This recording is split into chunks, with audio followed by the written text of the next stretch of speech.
Hi friends, welcome back to my channel. I'm so excited you're here today because we are on book three of the Kringle Christmas series. And if you've been following along, you already know that the Kringle family has some very special jobs and some very special talents. And Nick's is that he can make wishes come true. But as we've seen before, sometimes those wishes don't land exactly the way that they're supposed to. And that's when the real fun begins. This time around, we're following Charlotte, and if you've just finished book 2, then you're already in love with the owner of the Christmas shop in town. She doesn't just sell Christmas stuff, she lives Christmas like all year long. If anyone could be a Kringle, it would be her, but she's not. Owning the one Southern style home in town with a big wraparound porch is her dream come true. I think Miracle on 34th Street, kind of a wish, right? So anyway, it needs some love, but Charlotte's up for the challenge. So the problem is somebody else wishes for that house too, and their dreams and their wishes bounce off each other like pinball machine balls.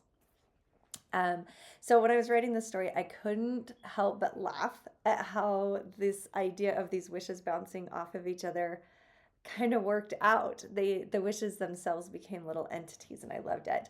But also there was like a tug at my heart because sometimes the dreams that we want or that we're chasing bounce into somebody else's dreams, and it may feel like a setback, but it could end up being the very best thing that has ever happened to us. And I know that that's happened a couple times in my life, that I've seen amazing things come out of a wish or a dream that I had or a goal that didn't turn out exactly the way I wanted it to.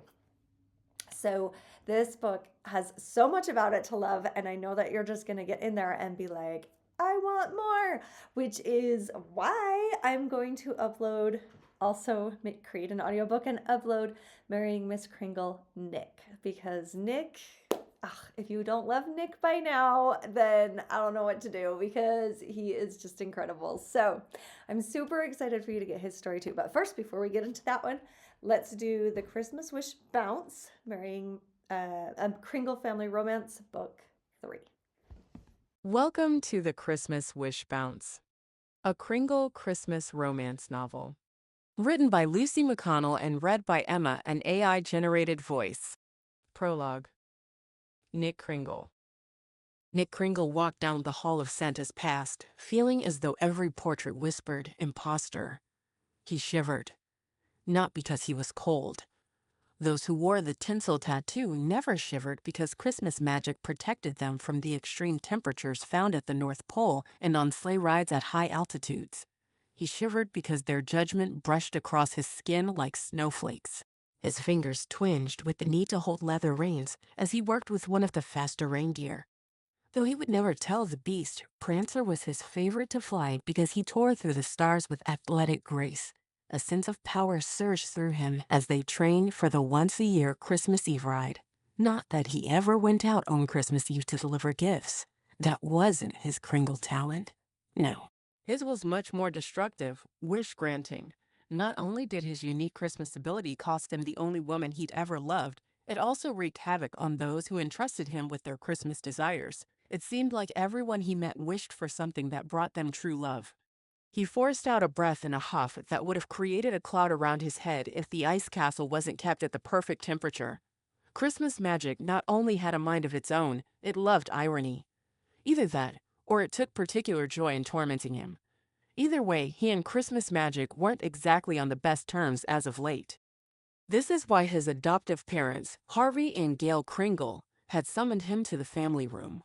This'll be fun, he griped as he pushed open the door and stepped inside, finding his adopted sister Lux and her husband Quick there as well. It'll be the end of his, Lux cut off as she saw him. He didn't want to hear whatever doomsday prediction she had this time. Have a seat, son. Harvey pointed to the overstuffed armchair opposite his rocker. He liked the old wooden thing that probably came from his 4 times great-grandfather or something. The Kringle family history goes back hundreds of years, though only the surface of it was general knowledge for those who left cookies for Santa. For several years, Nick wanted nothing more than to be accepted into this tribe. When Harvey and Gail asked to adopt him, he couldn't agree fast enough. He'd changed his last name and everything. However, he soon learned that being adopted didn't make him like the rest of the Kringles. He'd had to earn his tattoo by performing an act of Christmas magic without actual magic. The process earned him the tinsel marking that came at a cost. He brushed those thoughts aside and sat down on the love seat. Gail occupied a matching rocker next to Harvey. She was crocheting something, possibly a blanket for one of his nieces or nephews. Yarn fed out of a bag at her feet, and her hands flew in a practiced rhythm without her watching what she was doing. "You look good. I like that sweater." Nick glanced down at the sky blue Norwegian sweater with the snowflake pattern. As a teenager, he dressed in all black and tried to hide away from the world. As a Kringle, he found his taste had brightened considerably, and his collection of Christmas sweaters, those that were fashionably appropriate and those considered ugly sweaters, had grown significantly. Frost, his adopted sister, and the resident fashion queen sent him that season's greatest hits each fall. "Thanks. I think it's authentic." He'd have to check the tag to be sure, but since Frost and her husband Tannen spent a week in Norway, he would bet his stocking that it was handmade by a talented designer. Gail smiled at him. She pulled her project to the side to reveal her red Norwegian sweater. "They are," he chuckled. Frost would dress anyone who would let her.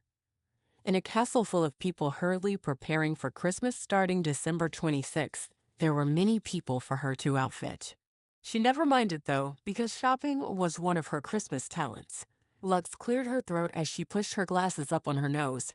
She had perfect eyesight, but spent so much time staring at a computer screen that she wore them to protect her eyes. A stray red curl fell over her shoulder, and Quick gently tucked it behind her ear as he gave her an encouraging nod. "We think we've figured out the problem. It was simple, really, once we started comparing the data we've collected over the last 2 Christmases to what we accumulated years ago." Quick leaned forward, resting his elbows on his knees. He wore a shirt with the Army logo across the front and cargo pants with more pockets than real estate. To Nick, and probably the rest of the world, he looked like a mature Captain America who never lost a muscle. The last time Christmas magic interfered with Christmas preparations, it wanted Lux and her sisters to find true love. Lux laid a hand on his back. Her green eyes took on a lovey-dovey glow. "It was the best thing that ever happened to us." And to the magic, Harvey added with a wink, "True love is the battery that keeps the magic alive and humming." The hair on the back of Nick's neck stood up. Lux nodded quickly. "Which is why we called you here." He pushed to his feet. No, Lux and Quick stood, folding their arms as if they practiced the move. "It's the only way," Quick stated matter-of-factly. Nick shoved his hand through his hair. "I'm not getting married. I'm not going to date. You two are out of your minds.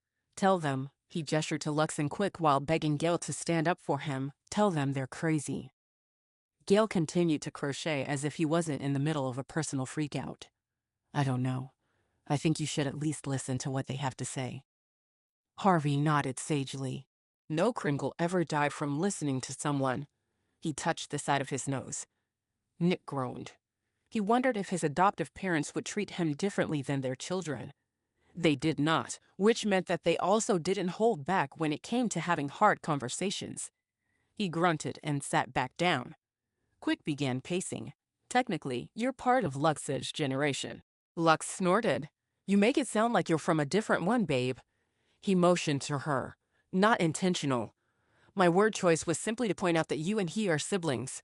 While our children are in a grace period, it seems the magic is now holding Nick to the same standard it held you and your sisters." "Fair point," Lux acknowledged his reply. "Continue." He winked at her before facing Nick. "As a full-fledged Kringle, you'll need to find your one true love, or," he pantomimed an explosion, "Christmas will be destroyed." Nick rolled his eyes. "Isn't that a bit dramatic?" "No, it's not." Gail pinned him with her gaze, and his sweater was suddenly too warm. He gulped. Gail softened her look. "What about that lovely woman from Moose Hollow? The one with the Christmas shop?" "Charlotte Morris," Nick replied automatically. How could he forget the beautiful blonde with an inkling of Christmas magic in her soul? He'd seen her his first year in Moose Hollow. "She's not my true love." "How do you know?" asked Harvey. Nick lifted one shoulder. "Because I just do." "She's an excellent friend and practically a Kringle herself. But there's this barrier between us that makes it so I can't imagine a life with her. I don't even think about her on a monthly basis. Lux deflated and turned to Quick.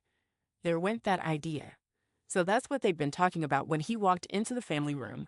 Look, I appreciate your matchmaking efforts, but he stopped. But what? But he already knew his true love's name, address, and favorite hot chocolate flavor, but none of that mattered because she'd fallen in love with someone else. Just lay off. Okay?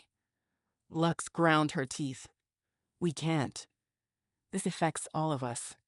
An alarm sounded on her phone, and she grabbed it. Candy brittle, she cursed. She darted from the room. What is it? Harvey called after her. Quick was hot on her heels but stopped in the doorway. Power flux. He pointed at Nick. If you don't get your heart sorted, Christmas will self-destruct.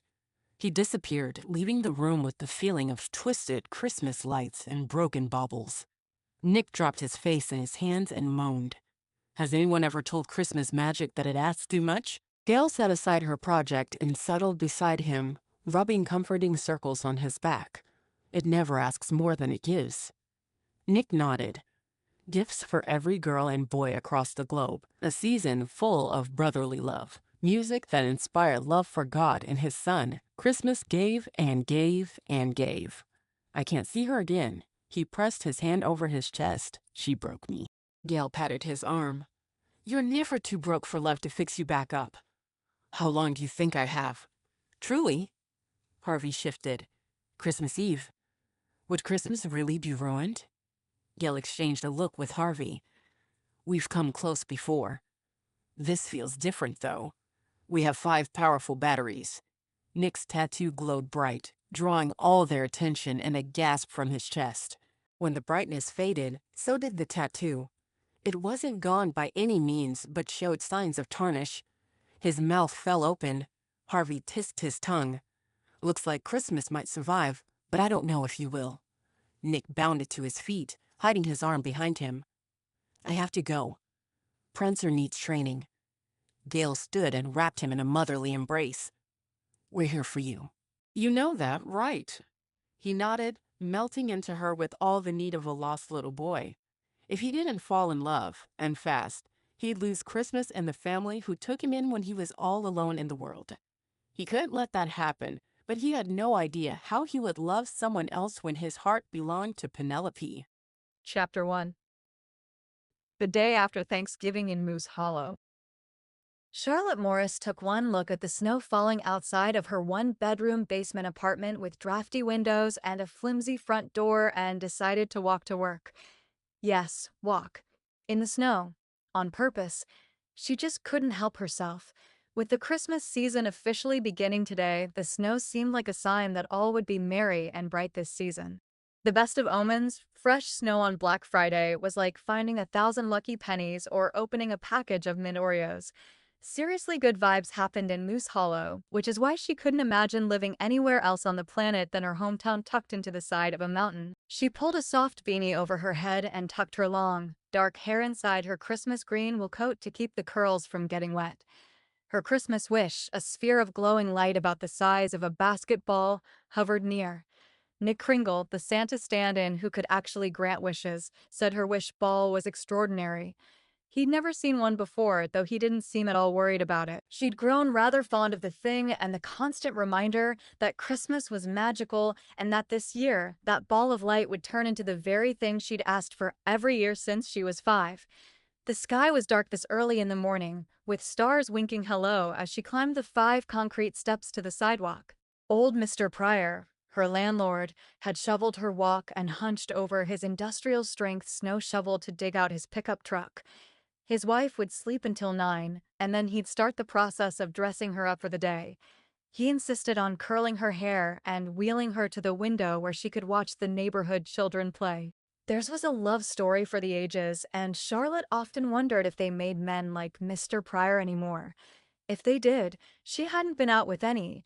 Hearing her footsteps crunch the ice melt he'd layered down, he lifted a hand in greeting. "Merry Christmas," she whisper called to him across the yard. Theirs was the only house on Derby Road with lights on this early in the morning.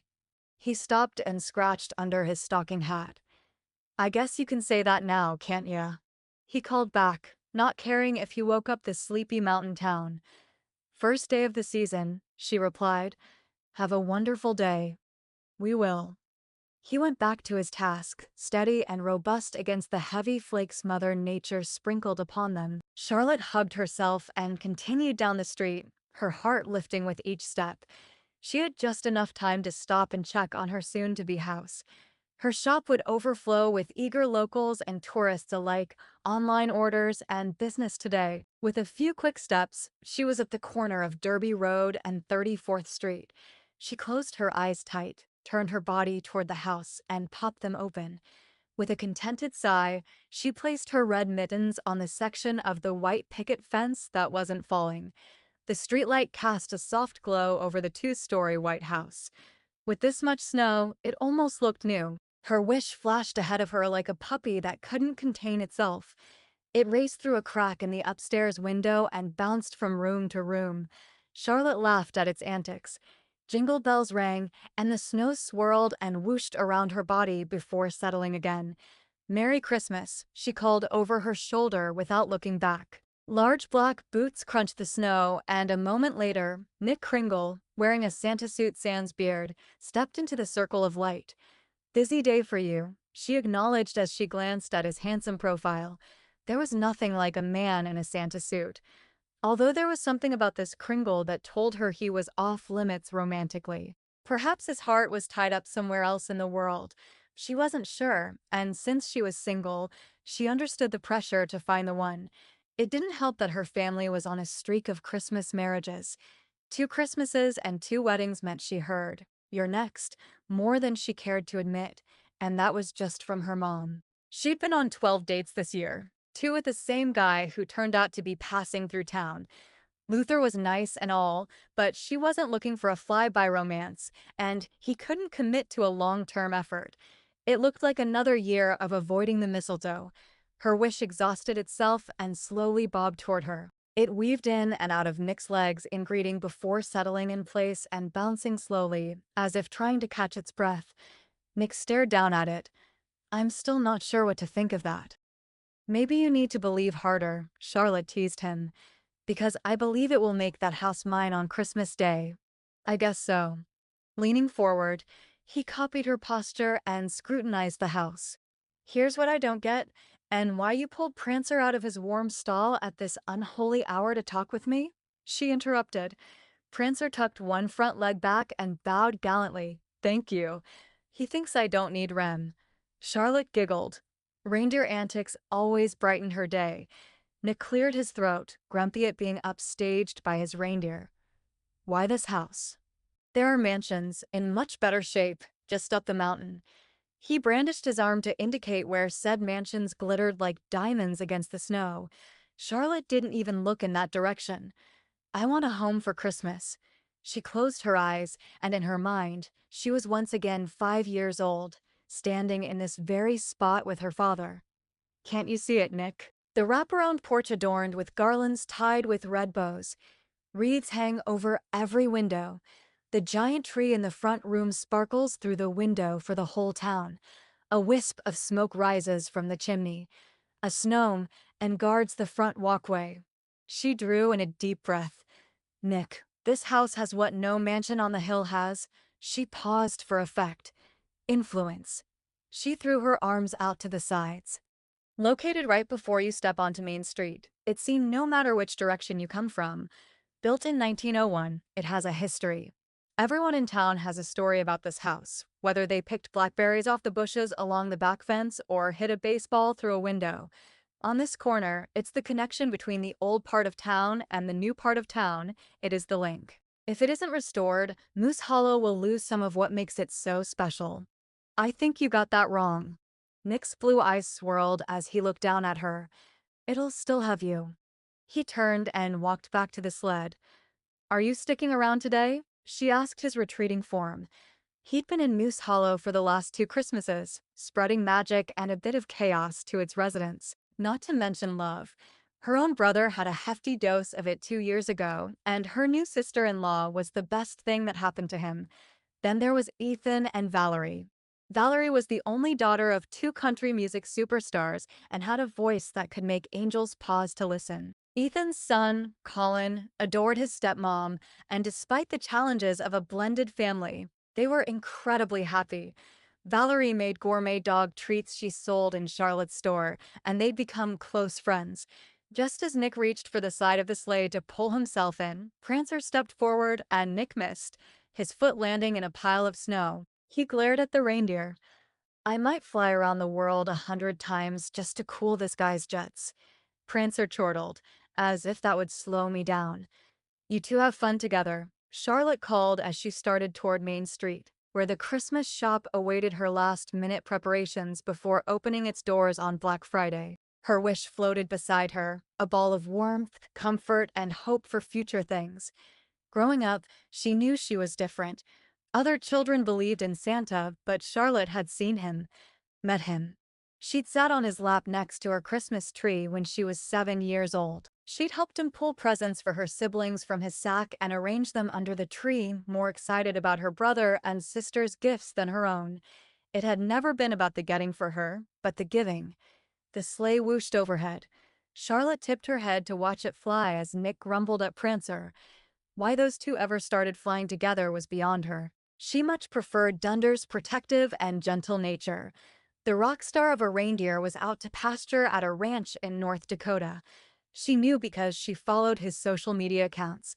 Maybe one day she'd go out for a visit. Unlocking the front door, she stepped inside her shop and drew a deep breath of vanilla and cinnamon-scented air. Let Nick worry about granting wishes. I have Christmas cheer to spread. She smiled to herself as she got to work. Next to the Kringle family, she was one of the busiest proponents of Christmas on the planet, as evidenced by the 3,000-plus orders in her inbox. Phew, people are up early this year. She started her holiday playlist, including songs from her new BFF, Valerie Remington Hall, whose Christmas album released last October. As Valerie crooned about finding love at Christmas, Charlotte blocked all thoughts of romance out of her mind and told her lonely heart to keep its blue Christmas feelings in a safe deposit box. She didn't have time to consider her lack of a love life today. Maybe next year, she lamented. Allowing herself even 1 second to feel the loneliness was 1 second too much for this elf.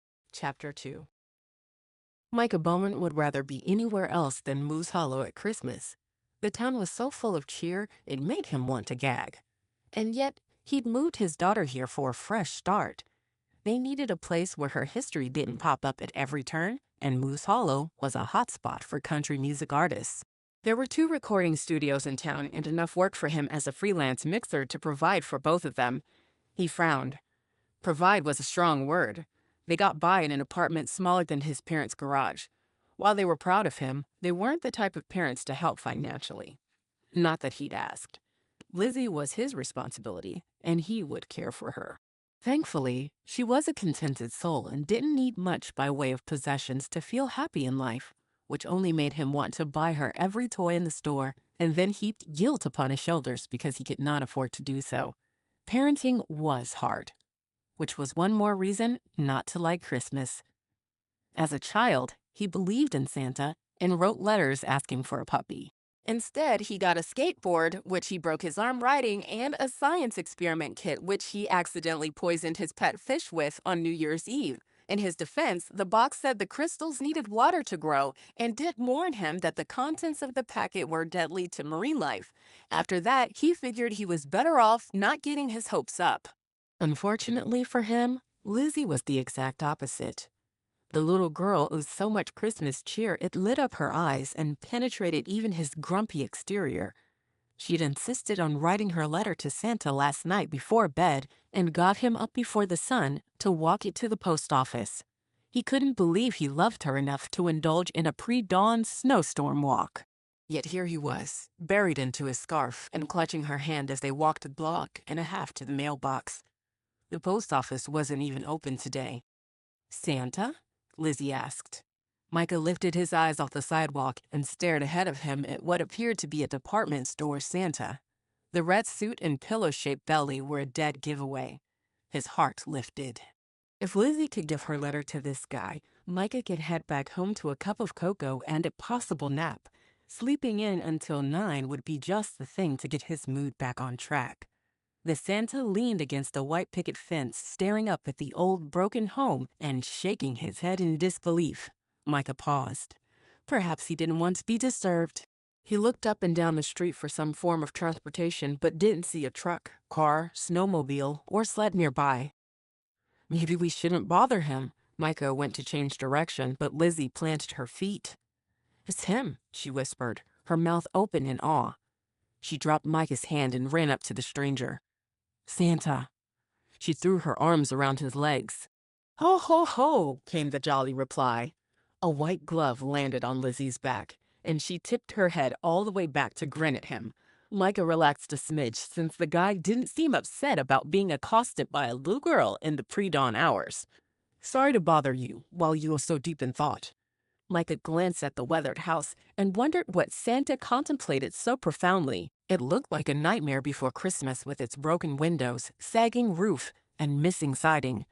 It's no bother, came the reply. Santa's voice was youthful. The scent of pine trees and some kind of incense filled his nose, and he glared at the towering tree in the yard that looked like it was one stiff breeze away from crashing through the roof. Micah studied his face and found it free of wrinkles. However, there was something about his eyes. They were blue as an ocean sky on a clear day, and they swirled. Weird. He shook off the thought. Do you want to give him your letter? Micah glanced down and found Lizzie staring at the house. He put a hand on her shoulder to reassure her that it wasn't as scary as it looked and that he was there to protect her. Who lives there? She asked Santa. No one. Santa smiled. It needs some work. He pointed to the broken window on the second level. Lizzie clasped her mittens together in front of her. I wish we could live there, Santa gasped. The wind swirled around them and went straight down Micah's coat, sending violent shivers through his whole body. That was it. He was never leaving the house before sunrise again. He rubbed his arms, confident the goosebumps would stay for hours. Lizzie giggled as she looked at something by her feet. My wish glows. Not again. Santa cupped his forehead. Micah's head came up, and he searched for what they were both staring at, Lizzie with glee and Santa with dread. You don't want that wish, do you? Santa pleaded with Lizzie as he reached down to grab something off the ground. However, there wasn't anything more than fresh snow. Maybe he was going to make a snowball? She looked from him to the house and back again. I do. I wanted an easy bake oven before, but now I want to live there. She looked up at Micah. Our apartment is too small for a tree, but there's lots of room there. There's probably mice and bats in there too, Micah grumbled under his breath. Santa dropped to his knees in front of her. Sweetheart, can you please change your wish? Santa has had a run of bad luck with wishes lately, and if you wish for that house, Santa will have to face Auntie Lux and Uncle Quick, who want him to... No, I want the house. Lizzie folded her arms. Santa dropped his head to his chest and groaned. This is bad. This is so very bad. He turned to Micah. Please tell me you're happily married and already have true love. True love. Who had time to fall in love? He was a single father who ran his own business. Besides, he'd been dumped too many times to believe he was boyfriend material, let alone someone who would ever find true love. Micah scowled. What kind of Santa asked personal questions like that? Hey, jolly elf. He gestured to Lizzie with wide eyes that screamed, get it together. You're right. Santa pulled himself together and got to his feet. He stared down at the same spot Lizzie admired on the snow. You know what? We might as well go all in and see what happens. He tugged on his beard. My life is ruined anyway. Might as well stir things up, he mumbled. Squaring his shoulders, he looked Micah in the eye. Lay it on me. Micah blinked under the intensity of his gaze and the way his eyes swirled like a snow globe. It was mesmerizing and disturbing all at once. What? He asked for clarification. Your Christmas wish. Santa gave him a come-on gesture like a boxer egging on his opponent. Let's go. Wish. Wishy. Wish. Wishers. Anytime now. Micah glanced down at Lizzie, who looked up at him with an open expression of trust and excitement. Do it, Dad. Make a wish, she encouraged him. Micah's brain went blank. I guess if I had a Christmas wish, it would be for the perfect Christmas for Lizzie. Santa threw both arms out to the side just as a massive gust of wind came up behind him and plastered snow on Micah's face. He closed his eyes for a moment to block the snow. Jingle bells rang out all around them. His eyes flew open and Santa was gone. What in the world? Lizzie swiped the snow off her face and laughed. She bent down and pretended to pick up a ball she held in front of her. Can we have hot chocolate? Micah nodded. And then I need to sleep. He paused for a moment, thinking about the strange turn of events. Are we even awake now? Lizzie stomped on his foot. Pins and needles shot through his toes. Oh. He scowled at her. What's that for? To prove you're awake, she replied innocently. I would have pinched you, but it's impossible to pinch when you're wearing mittens. She held her hands up and moved them like a lobster moved its claws. His pinky toe throbbed. Sometimes you're too smart for my own good. She giggled. Dead. Micah limped a few steps before the pain subsided. It was probably worse because he was cold. This whole morning was proof that Christmas and all the hoopla was not worth it.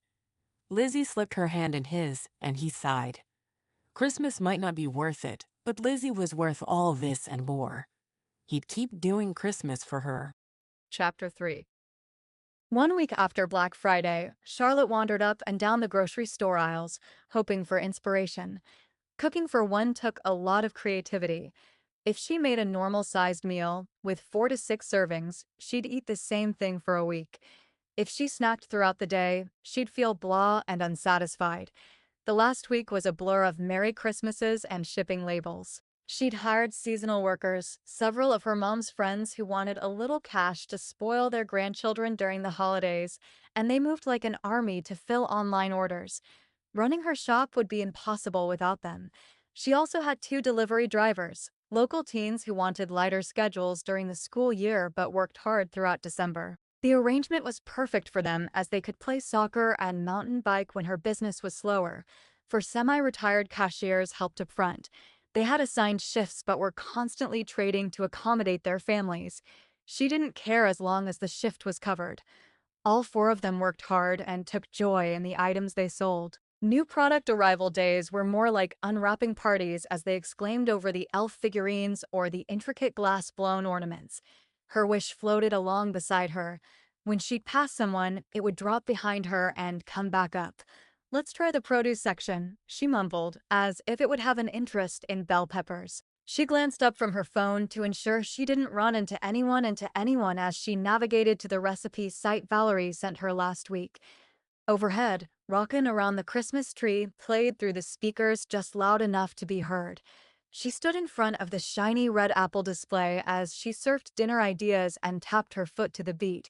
Suddenly, a flash of light appeared, and her wish flew off. Startled, Charlotte dropped her phone. It landed in her purse, sitting in the cart. Her wish slammed into another ball of light and bounced off, hitting a pyramid of oranges and spilling them across the floor. The sound was loud and drew attention. The woman closest to her gasped and covered her heart. What in tarnation? Oh no, Charlotte whispered, unsure of what was happening and if there was anything she could do about it. 2 wishes? Nick said hers was one of a kind. The wishes slammed together again, making her cringe. This time they hit the bread shelf and ran along the front, dropping loaves to the ground before they separated. A teenager dove behind the berry display case. Panicked shoppers ducked to the floor. Charlotte watched the wishes, her eyes darting faster and faster as they picked up speed.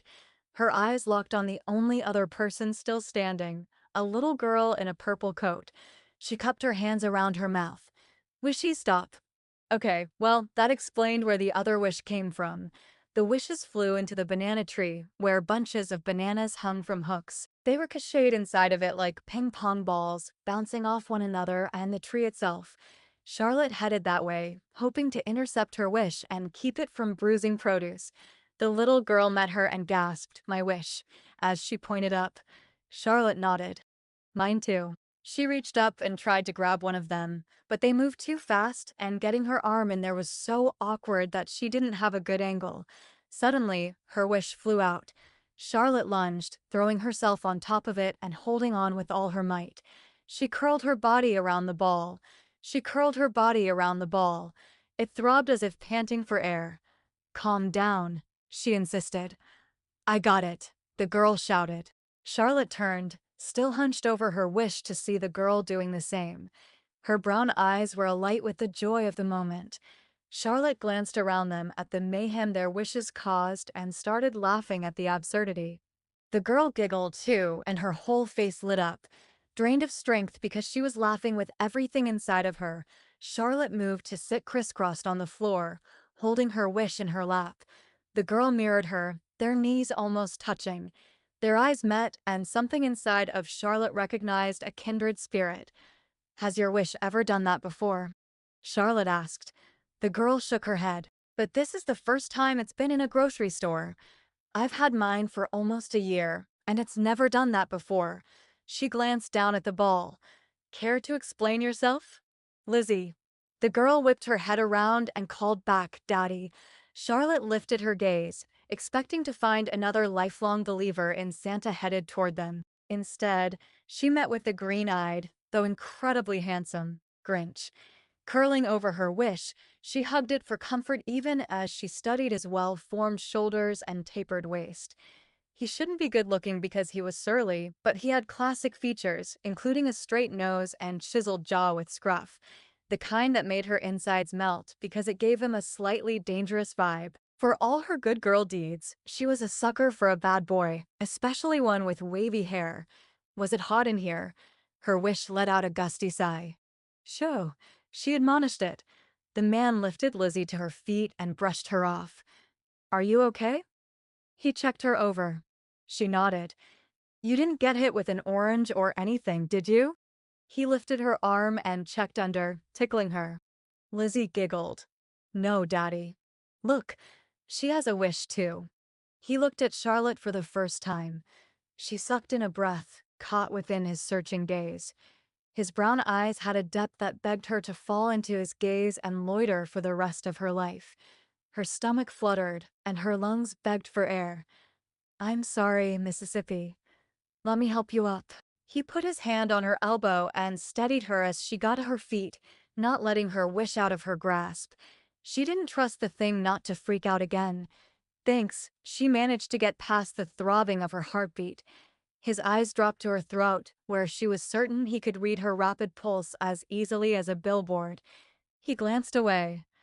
He cupped the back of his neck. "I don't know what she's talking about with this wish thing." He glanced at her arms. She looked down. "You can't see it?" she asked. "See what?" Charlotte looked at Lizzie for an explanation. She shook her head slightly. "He can't see mine either." Huh. Wasn't that an interesting turn of events? She was certain he would have been able to see her wish if he had a daughter who had one too. She must look like a fool with her arms wrapped around a bunch of air. It wasn't like she could let go, not with the other wish so close and their pull to one another. It pressed against her restriction even now. "Has he always been Grinchy?" she asked, indicating the girl's father with a jerk of her head. Lizzie nodded. "Hey." He folded his arms. "I do Christmas activities." "But you don't like them?" Lizzie leaned over and placed her wish on the ground. She kept one hand on top of it as she spoke. "Do you promise not to fight?" Instead of flying around, it rose slowly into the air and bounced softly off Charlotte's wish like a younger brother trying to annoy his older sibling. "Do you think they can behave together?" Charlotte asked Lizzie. Lizzie shrugged. Her dad tapped her on the shoulder. "What Christmas things don't I like to do?" Lizzie sighed as if dealing with a petulant child. Charlotte covered her smile with her hand. He was cute when confused. His forehead wrinkled slightly, and his eyes grew more intense. She cocked her head to the side. He was totally hot just standing there, but the way he took every word that dropped from Lizzie's mouth so seriously was downright adorable. "Making cookies," Lizzie answered quickly. She had that honest way about her that children have before they develop a filter. He rolled his eyes. We don't have the counter space, and flour gets everywhere. See. Lizzie pointed at him while looking to Charlotte for empathy. He doesn't understand what it's really about. I do see. Charlotte nodded. A part of her heart went out to the little girl. As a true believer, her childhood had been cradled inside a house full of Christmas love and magic. Being an adult believer was much more difficult in some ways. The teenage years were the worst. She'd had to hide to write a letter to Santa, and her mom thought she was semi-silly when she continued to bake and put out a plate of cookies on Christmas Eve. What? He looked down at his plain gray shirt and jeans as if he could see what she and Lizzie saw as clearly as a stain on his shirt. There wasn't one. His shirt was ironed and fit quite nicely over his muscular chest in a way that had Charlotte's cheeks burning whenever her gaze lingered in that direction. Charlotte did her best not to let her eyes follow his and glance over his body. He wasn't a gym fanatic by any means, but he was fit and strong and… She yanked her eyes back up. She'd told herself not to look, and yet she'd gone ahead and done it anyway. When their eyes met again, his gleamed with the satisfaction of a male lion in the wilds of Africa. Dang, it all to Candyland. He'd caught her looking. She was not just looking, but appreciating. I want to make cookies with you, Lizzie pronounced. She slipped her hand inside Charlotte's free one. It was small and full of trust. Charlotte's heart melted. How could she say no? Every Christmas-loving part of her wanted to nurture this little one's Christmas spirit. She opened her mouth to reply, but didn't get the chance. Lizzie, we don't have the counter space, her dad admonished her softly, as if it hurt him to turn her down. Firm but gentle. Just like her dad used to be, she couldn't remember when he'd raised his voice to her or at her, even when she'd blown out the electrical box in the basement because she put up too many Christmas lights. I do. Charlotte blurted before his censure could take effect. She cringed internally. She shouldn't have jumped all over his dad moment. Sorry. What I meant to say was that I have plenty of room, and I'd love it if you join me to make the best Christmas cookies ever. She chanced to look at the guy, and her stomach flipped at the interest in his gaze, both of you. For cookie making, she drew a deep breath. I'm excellent at baking, she added quickly, as if she needed to verify her credentials. Lizzie bounced, hardly able to contain herself. Please, Dad. Charlotte copied Lizzie's wide-eyed, pleading face. How can I say no to that? He grumbled. Talk about a tough cookie. Besides, if this will help make Christmas perfect this year, then I'm game. Charlotte offered Lizzie a triumphant fist bump with her free hand. Perhaps I should get your name and number. He continued all business during their celebration. I'm Charlotte Morris. I own the Christmas shop on Main Street. She rattled off the information. Owning the shop had become as much a part of her identity as her name. She gave him her number, and he texted her. She opened her contacts to add him and raised an eyebrow, waiting for his name. The moment felt more significant than just a quick exchange in the grocery store, and Charlotte's hand shook. I'm Micah Bowman. He smiled for the first time, revealing perfectly straight teeth. Charlotte stared and stared and stared. Her wish shook in her grasp, startling her out of the daze Micah's smile had sent her into. She hurried to type his name. I know the perfect cookies. She'd have to call her mom to get the recipe and pick up a few more items on the baking aisle. Shall we say 7? She texted her address, and his phone beeped. 7. He blanched. We need to get moving. Come on, Lizzie. He motioned for her to push the cart. She set her wish in the baby's seat in the front. Bye, Charlotte. We'll see you tonight. She waved, looking a little too grown up for a little girl. Micah hesitated, brooding in a completely distracting and attractive way. I can't believe my manners. Is there anything we can bring? She glanced down at her list and said, mistletoe, before she thought better of it. He reeled back. Excuse me. She wanted to dive behind the cheese counter and stay there. I forgot to hang some this year, and it's the last thing on my list. She held up her shopping list for him to see. She had oodles of mistletoe in her store, but she didn't want to go back on her night off and pick some up. Well, I guess we can find some. He glanced around as if the mistletoe should be in with the bananas.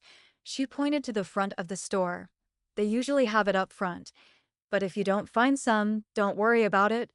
She waved a hand as if it wasn't a big deal, and solidify my reputation as a Grinch. Not going to happen, he deadpanned. Was he serious? Or flirting? She couldn't tell, so she didn't flirt back. All around them, shoppers were back to buying grapes and eggplant. When had they started moving again? For a few minutes, her whole world was Lizzie and Micah. He tucked his hands in his pockets and studied the flooring. Okay then. I guess I'll go. He'd been flirting, and she missed it. Ah, yeah. She was so out of practice. As soon as he was around the corner, she dialed her mom. Michelle Morris was beautiful, stylish, and organized. She'd been through it the last couple of years, with dad's cancer, a long goodbye, and burial. Not to mention adding a daughter-in-law to the family and taking large family vacations with her children and grandchildren. One night, she'd told Charlotte that life liked to throw equal parts joy and sorrow at her. Charlotte hoped that there would be more joyful parts in the years to come. Mom, I need that cookie recipe. Which one, dear? Charlotte turned her cart toward the baking aisle. The one we made every year when I was little. Oh, Aunt Lorraine's sugar cookies. Hold on a second while I grab it for you. Just send me a picture, she said before Mom could read off the ingredients as if Charlotte had a pen and paper ready. Her mind drifted back to the years she'd spent at the counter with Mom and Dad, rolling dough and then frosting together. Do you remember when I dropped the sprinkles in the batter? Charlotte asked. She could practically smell the cookies baking. Pages flipped in the background. That was the most interesting batch we ever made. And we made some pretty good cookies over the years. That we did. Charlotte stooped down and grabbed a container of red, white, and green sprinkles. She thought she'd found the perfect Christmas cookie, soft and chewy with all the holiday colors she loved mixed in. Her older sisters thought they were ruined and cried. Mom promised they would turn out decent, but they were better than that. That was also the year you were the angel in the school pageant, Mom said. Her phone made the shutter clicking sound, and a moment later, the recipe appeared on Charlotte's screen. Charlotte's face heated at the memory. I thought we weren't going to talk about that, ever. She started tossing ingredients into her cart. Mom laughed. It was so long ago, and you were the only angel to actually take flight. I scared the custodian to death. Poor Mr. Gilbert retired the next year with a bad heart. She blanched at how much Crisco cost these days, but picked up a tub of it anyway. That wasn't your fault. He smeared lard on his toast in the mornings. Charlotte made a face. Lard? For real. She reconsidered the Crisco.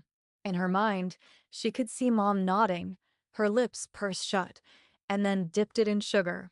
It was an old-timer thing that the miners used to do. His grandfather raised him, you know. I had no idea. Charlotte couldn't see a better alternative, so she kept the Crisco and moved on. That was one of your father's favorite stories to tell. Mom sighed, though it was a contented sound. He loved it when you kids got snowed in, and they canceled school, and we spent the day playing in the snow and taking a nap in front of the fireplace. Charlotte couldn't think of a more perfect way to spend any day of the year. We loved being with you guys. It was a charmed way to grow up, having two parents who wanted to be with us. For us too, I'll tell you a secret. Charlotte repositioned the phone so that she could hear better. Okay, we didn't know what the heck we were doing. You kids raised us as much as we raised you. Charlotte laughed lightly. Charlotte laughed lightly. And all this time, I thought you knew everything. Mom laughed too. Not even close. I'm at checkout. I gotta go. Love you. Merry Christmas, and I love you too. Charlotte grinned. Merry Christmas. They hung up, and she loaded her groceries on the belt, suddenly anxious to make this evening magical for a little girl and her handsome dad. Micah was a bit of a Grinch, grump, or maybe a non-believer. Whatever his Santa situation, she would make tonight merry and bright. Stepping into the parking lot, now shrouded in darkness with only a few lights on, she heard jingle bells. Pausing, she waited for a Kringle to appear, or at least a reindeer. Prancer sometimes snuck out of the stables for a midnight snack. She and Jacob left buckets of oats out for the mischief maker throughout December. No one appeared, so she pressed on, her wish floating behind her as usual, though tonight felt anything but ordinary. She'd have to find a chance to talk to Nick and see if he knew anything about this second wish and why the two of them went all WWF when they saw each other. Maybe it had something to do with her and Lizzie being extra sensitive to Christmas magic. Maybe it was a coincidence. Maybe all of Nick's wishes turned into glowing orbs these days.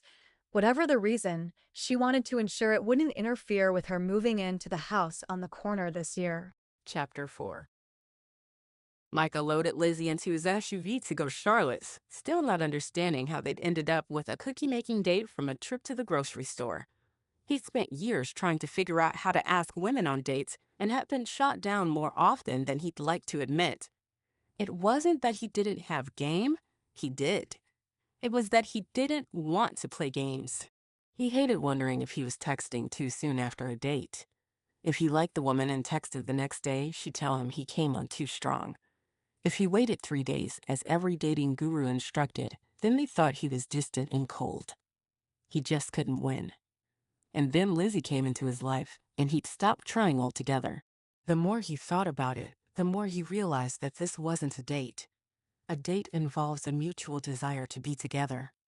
Charlotte hadn't expressed any interest in him, although he had caught her looking him over once. But then she jumped into making plans with Lizzie and contemplating his lack of holiday hurrah. The two had bonded over discussing what he lacked. If that didn't say, not interested, he didn't know what did. Too bad, though. Charlotte was the type of woman he'd want to get to know.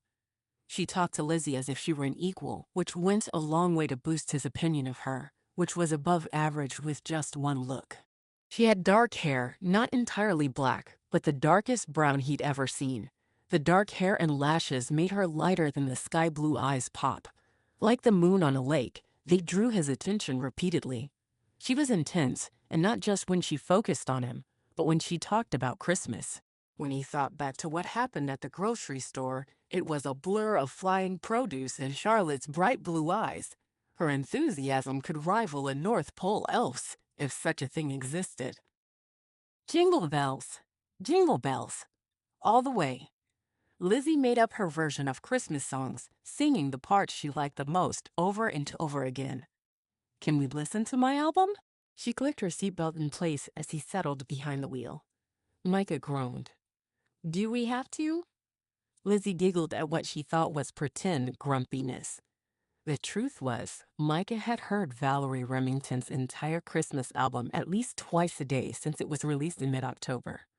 It played in every store and station and was at the top of Lizzie's playlist. He never thought he'd wish for a new Disney princess movie, but that might be the only thing that would distract Lizzie from Miss Remington. Dad, she complained at his reluctance. Okay. He turned on the stereo and hit the playlist on his phone. Rockin' Around the Christmas Tree started, and Lizzie kicked her feet in time with the music as she sang at the top of her lungs. Charlotte didn't live far. As they rounded the corner to her street, Lizzie caught sight of her house and squealed. Stop. I want to see my wish. He wasn't going to pull over, but his phone rang, and his brother's name appeared on the screen. He checked the clock, and they had enough time for a detour. Make it quick. He pulled over and answered. Lizzie slid out of the car and ran to the fence.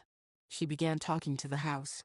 For a brief moment, he wondered if he needed to have her evaluated by the school psychologist. Micah? His brother asked. You there? Micah shook himself. Yeah, I'm here. His niece shrieked in the background.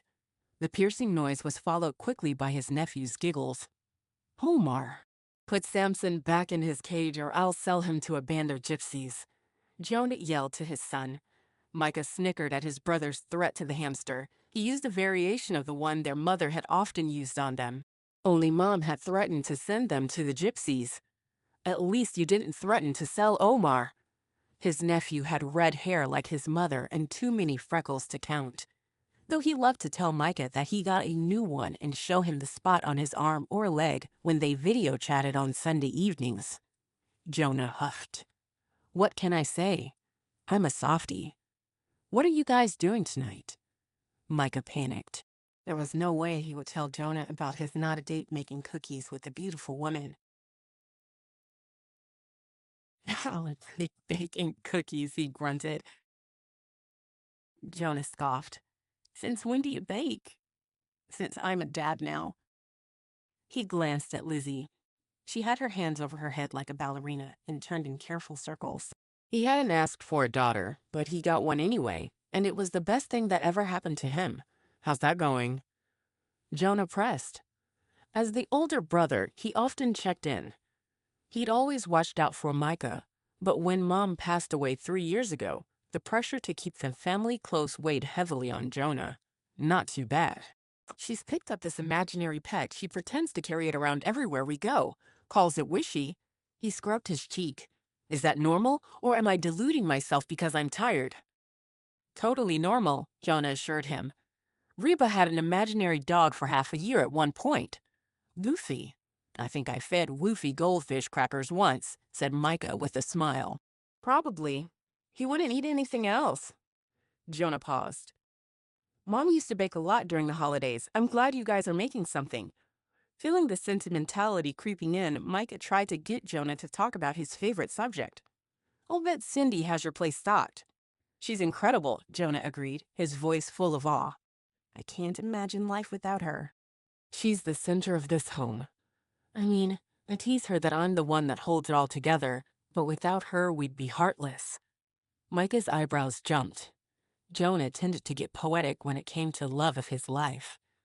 Heartless? What does that even mean? Jonah laughed. If you'd ever been in love, you'd know. Cindy is the heart of our home. She's the well of love and light that overflows and lifts us all. Wow, Micah griped. He didn't have a Cindy, but their home was doing just fine. Do you remember when Mom made us wrap all those books for Christmas? Jonah was back on the memory train.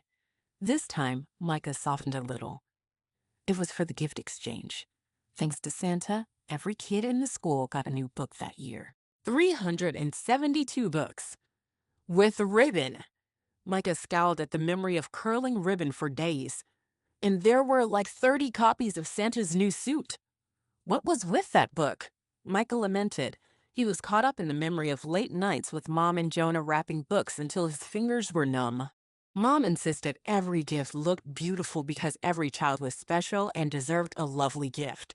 He never complained about the task because it was the three of them against a mountain, and they conquered every year.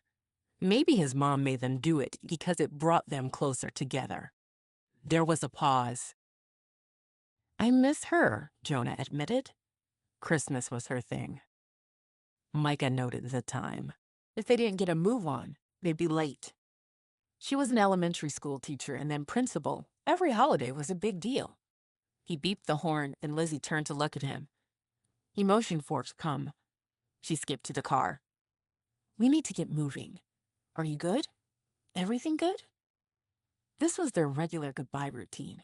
A last check to make sure there wasn't some kind of news or event the others should be aware of. When Micah told Jonah about Lizzie, it was on a final check-in. Yeah. You? Yep. Can't wait to bake up some cookies, he deadpanned. Jonah's booming laugh filled the car as Lizzie opened the door and climbed into her booster. I'll bet. Catch you later.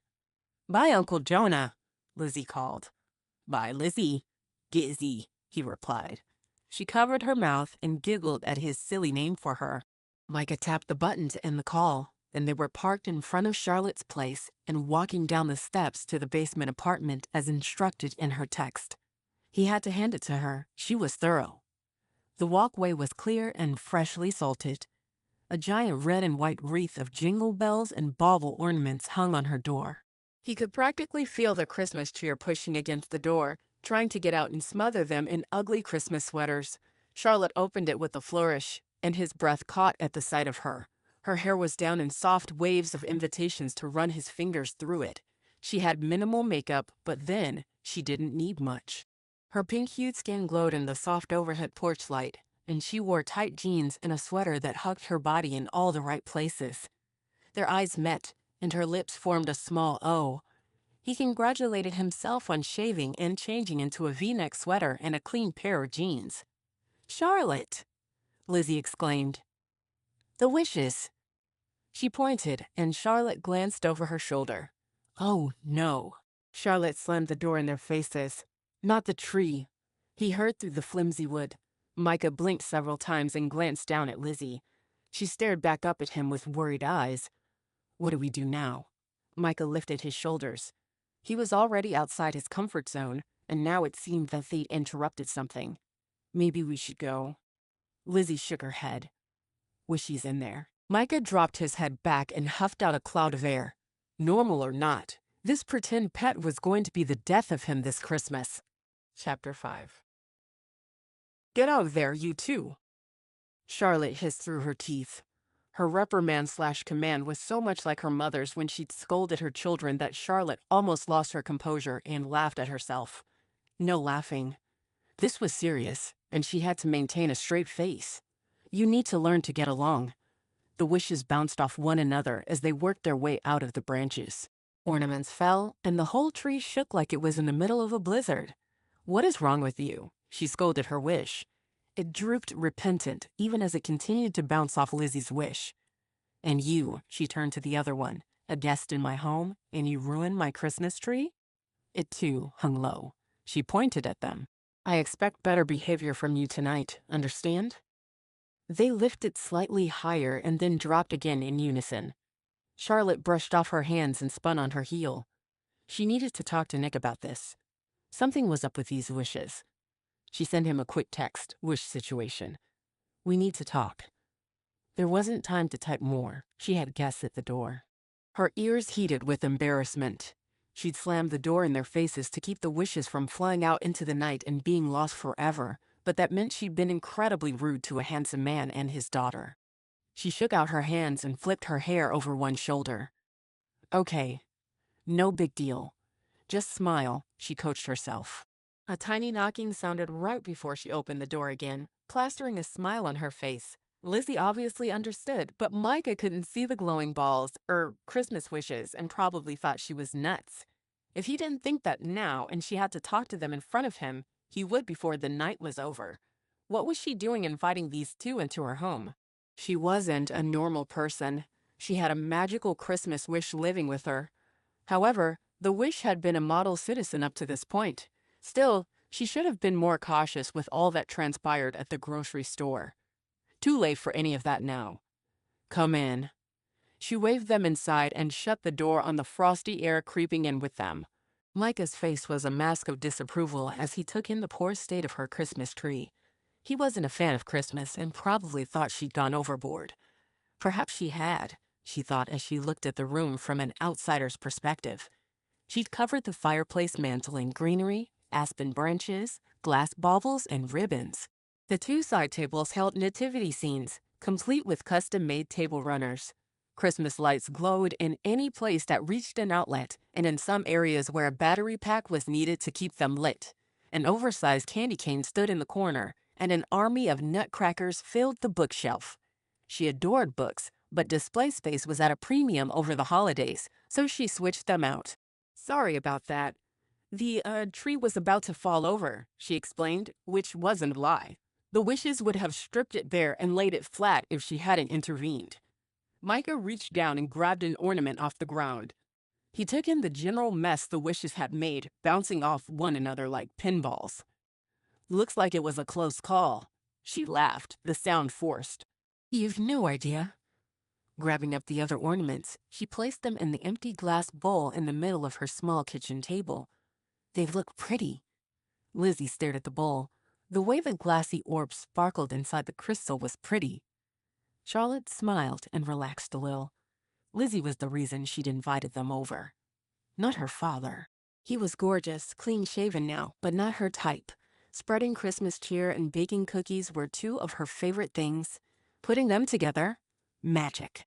The wishes continued their strange dance around the room, but they didn't hit one another with such force that they were out of control. She moved to the kitchen area. The small but handy island held her stand mixer and baking sheets. "I started a batch because making the shapes is the best part. Climb on up and let's get baking." She patted one of the two bar stools for Lizzie. Lizzie stayed on her knees on the chair. Charlotte pointed to the batter. We'll roll this out and cut out shapes. Then we can decorate them. She had frosting, sprinkles, and all sorts of fun decorations laid out on the countertop. Turning, she set the oven to preheat. Micah removed his coat and placed it over the back of the recliner. Nice chair. He patted the overstuffed leather headrest. It took up way too much real estate, but when she moved into the house on the corner, it would be perfectly proportioned to its surroundings. Lizzie nodded quickly. It was my dad's.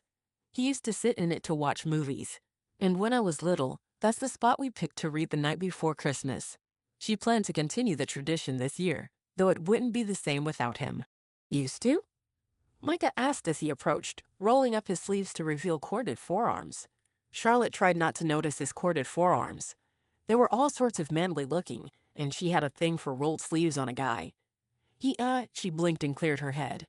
He passed away a couple of years ago. Cancer. My grandma died of cancer too, Lizzie volunteered. I didn't meet her, though.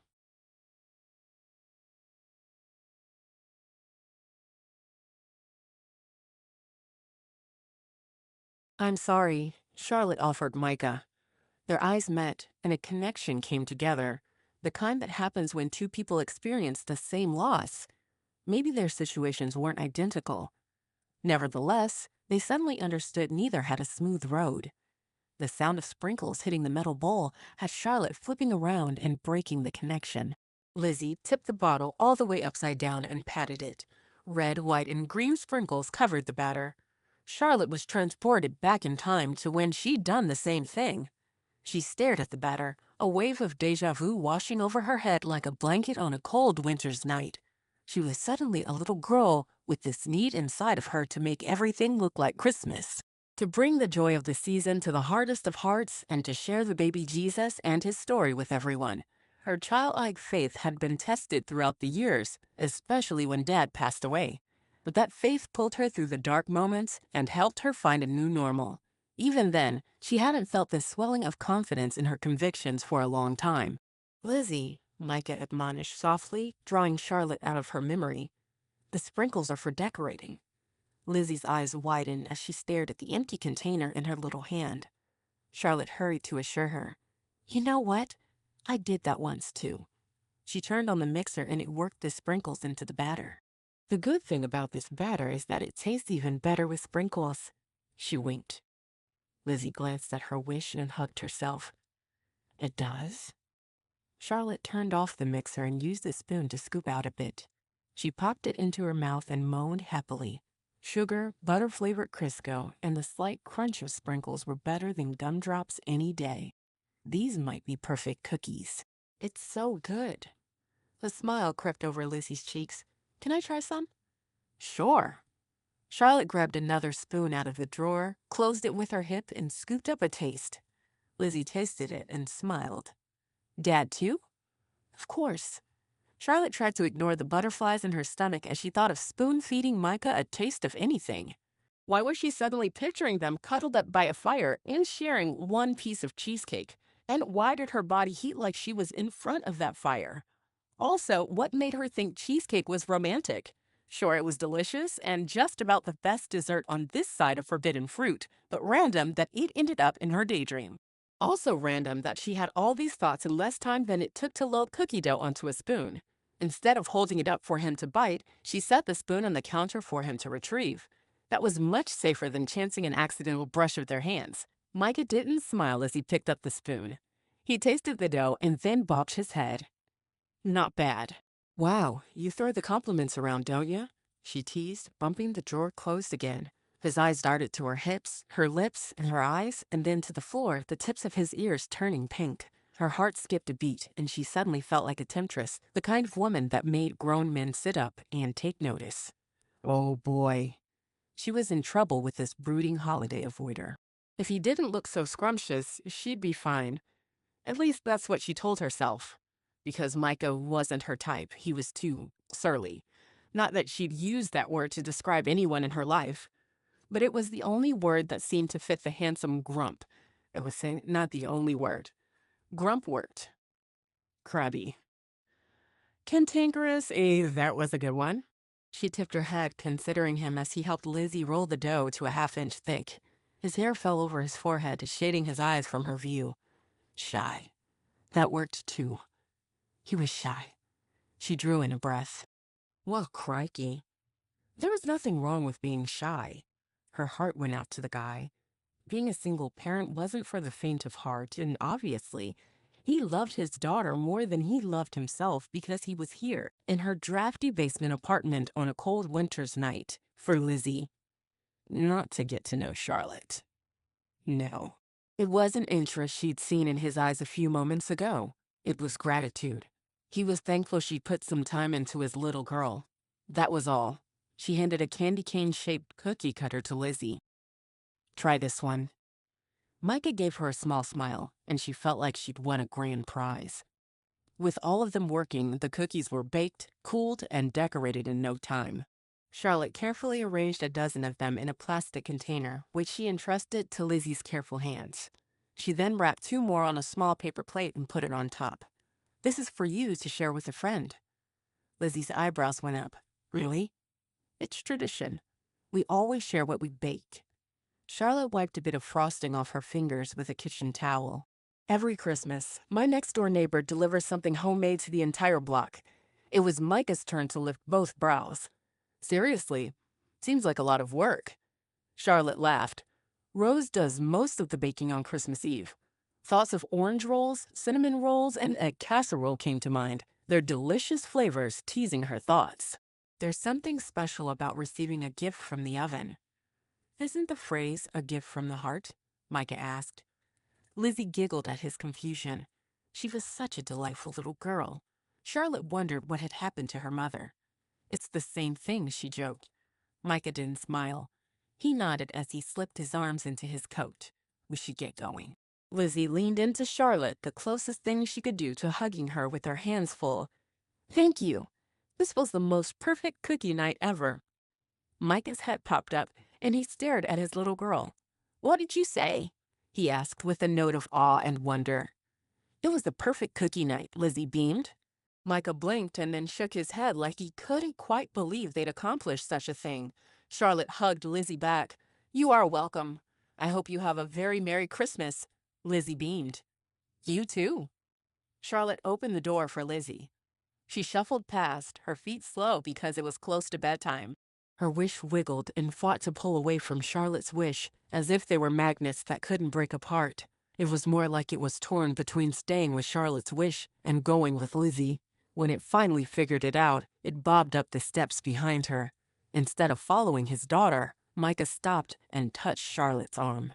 The scent of his woodsy cologne or aftershave that had teased her all evening washed over her, and she fought the urge to lean into him and just breathe. Thank you for giving her the perfect cookie night, he whispered, his low voice doing funny things to her stomach. Like she'd stood in front of a giant bass drum and someone had hit the side, sending the sound waves right through her. Perfect doesn't happen often in her world.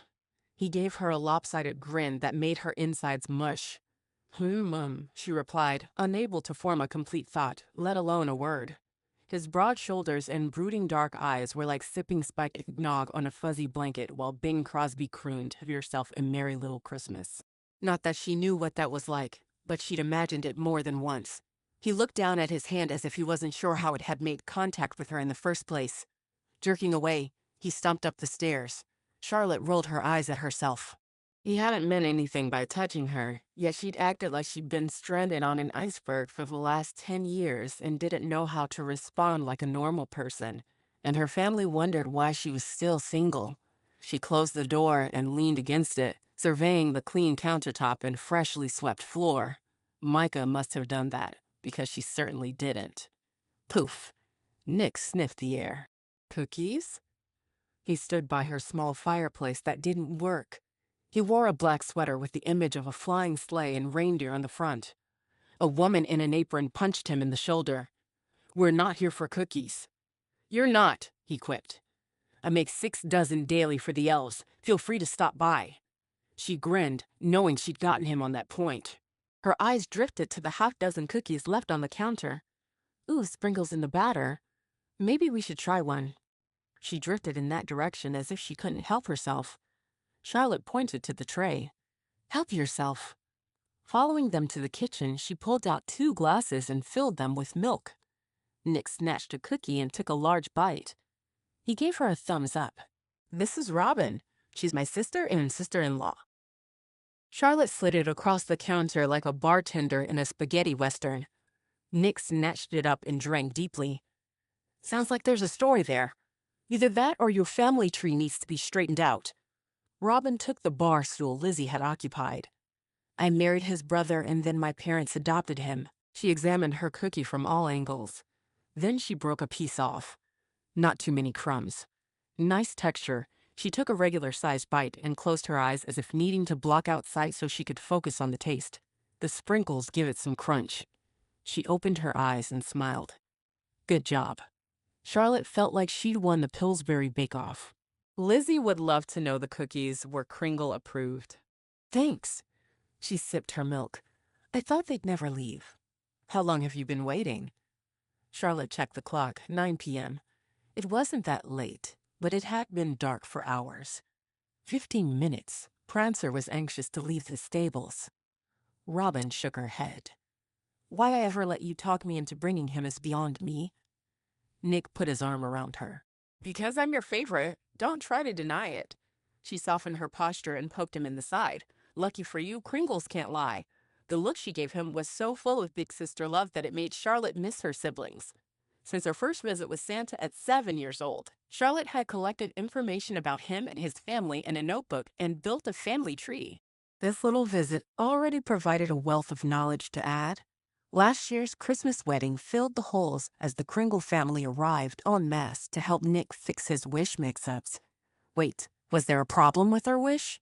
Her blood ran cold. No, no, no. All she'd ever wanted was the house on the corner. Every year of her life, since she could remember anyway, she'd wanted that house. Perhaps it was a lot to ask for a whole house, but considering it was 20-plus years of wishes, it didn't seem like that big of a deal. Once upon a time, she decided that building up the wishes was like putting the wish power in the bank. When she had enough to make the withdrawal, the house would be hers. This was supposed to be that year. She side-eyed Nick, who was on his 3rd cookie. You got my text? Nick gulped loudly. He slowly lowered the half-eaten cookie to the plate. There's been a development. I didn't tell you before because I wasn't sure it would be a problem, but then I got your text and flew right down. Charlotte folded her arms. By development, I hope you mean you'll grant my wish early and I can start decorating. Robin clicked her tongue. As if. She tucked her hands into the pockets of her apron. Nick has a penchant for creating conundrums. Nick frowned. You make it sound like I do this on purpose. Robin narrowed her eyes. If you know the medicine will help and you don't take it, the illness is on you. Nick pouted. That's harsh. Robin lifted a shoulder. I could have Frost look through the archives. She has letters from her, she trailed off. Nick furiously shook his head. Can we get back to my wish? Charlotte interrupted.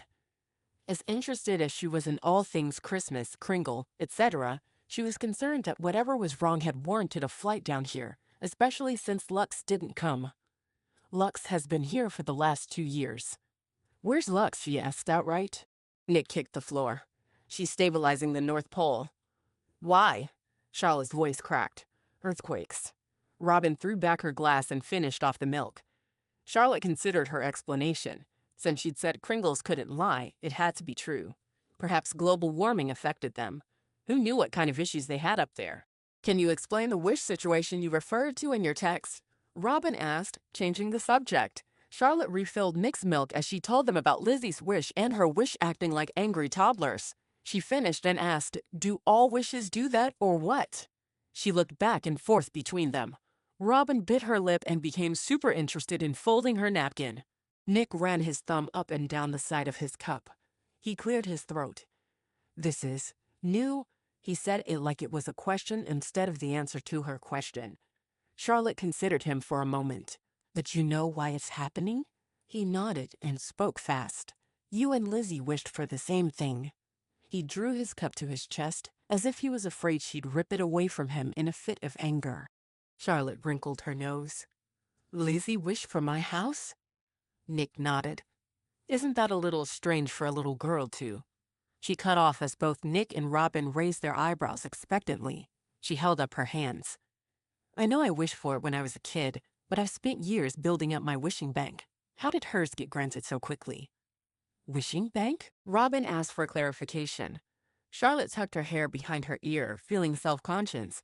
I thought that by asking for the same thing every year, the magic built up, and when I had enough of it stored away, the house would be mine. That's not how Christmas magic works. Robin wrinkled her brow. At least I don't think it does. This isn't my area of expertise. She drew in a breath as she typed out a text. A second later, her phone beeped.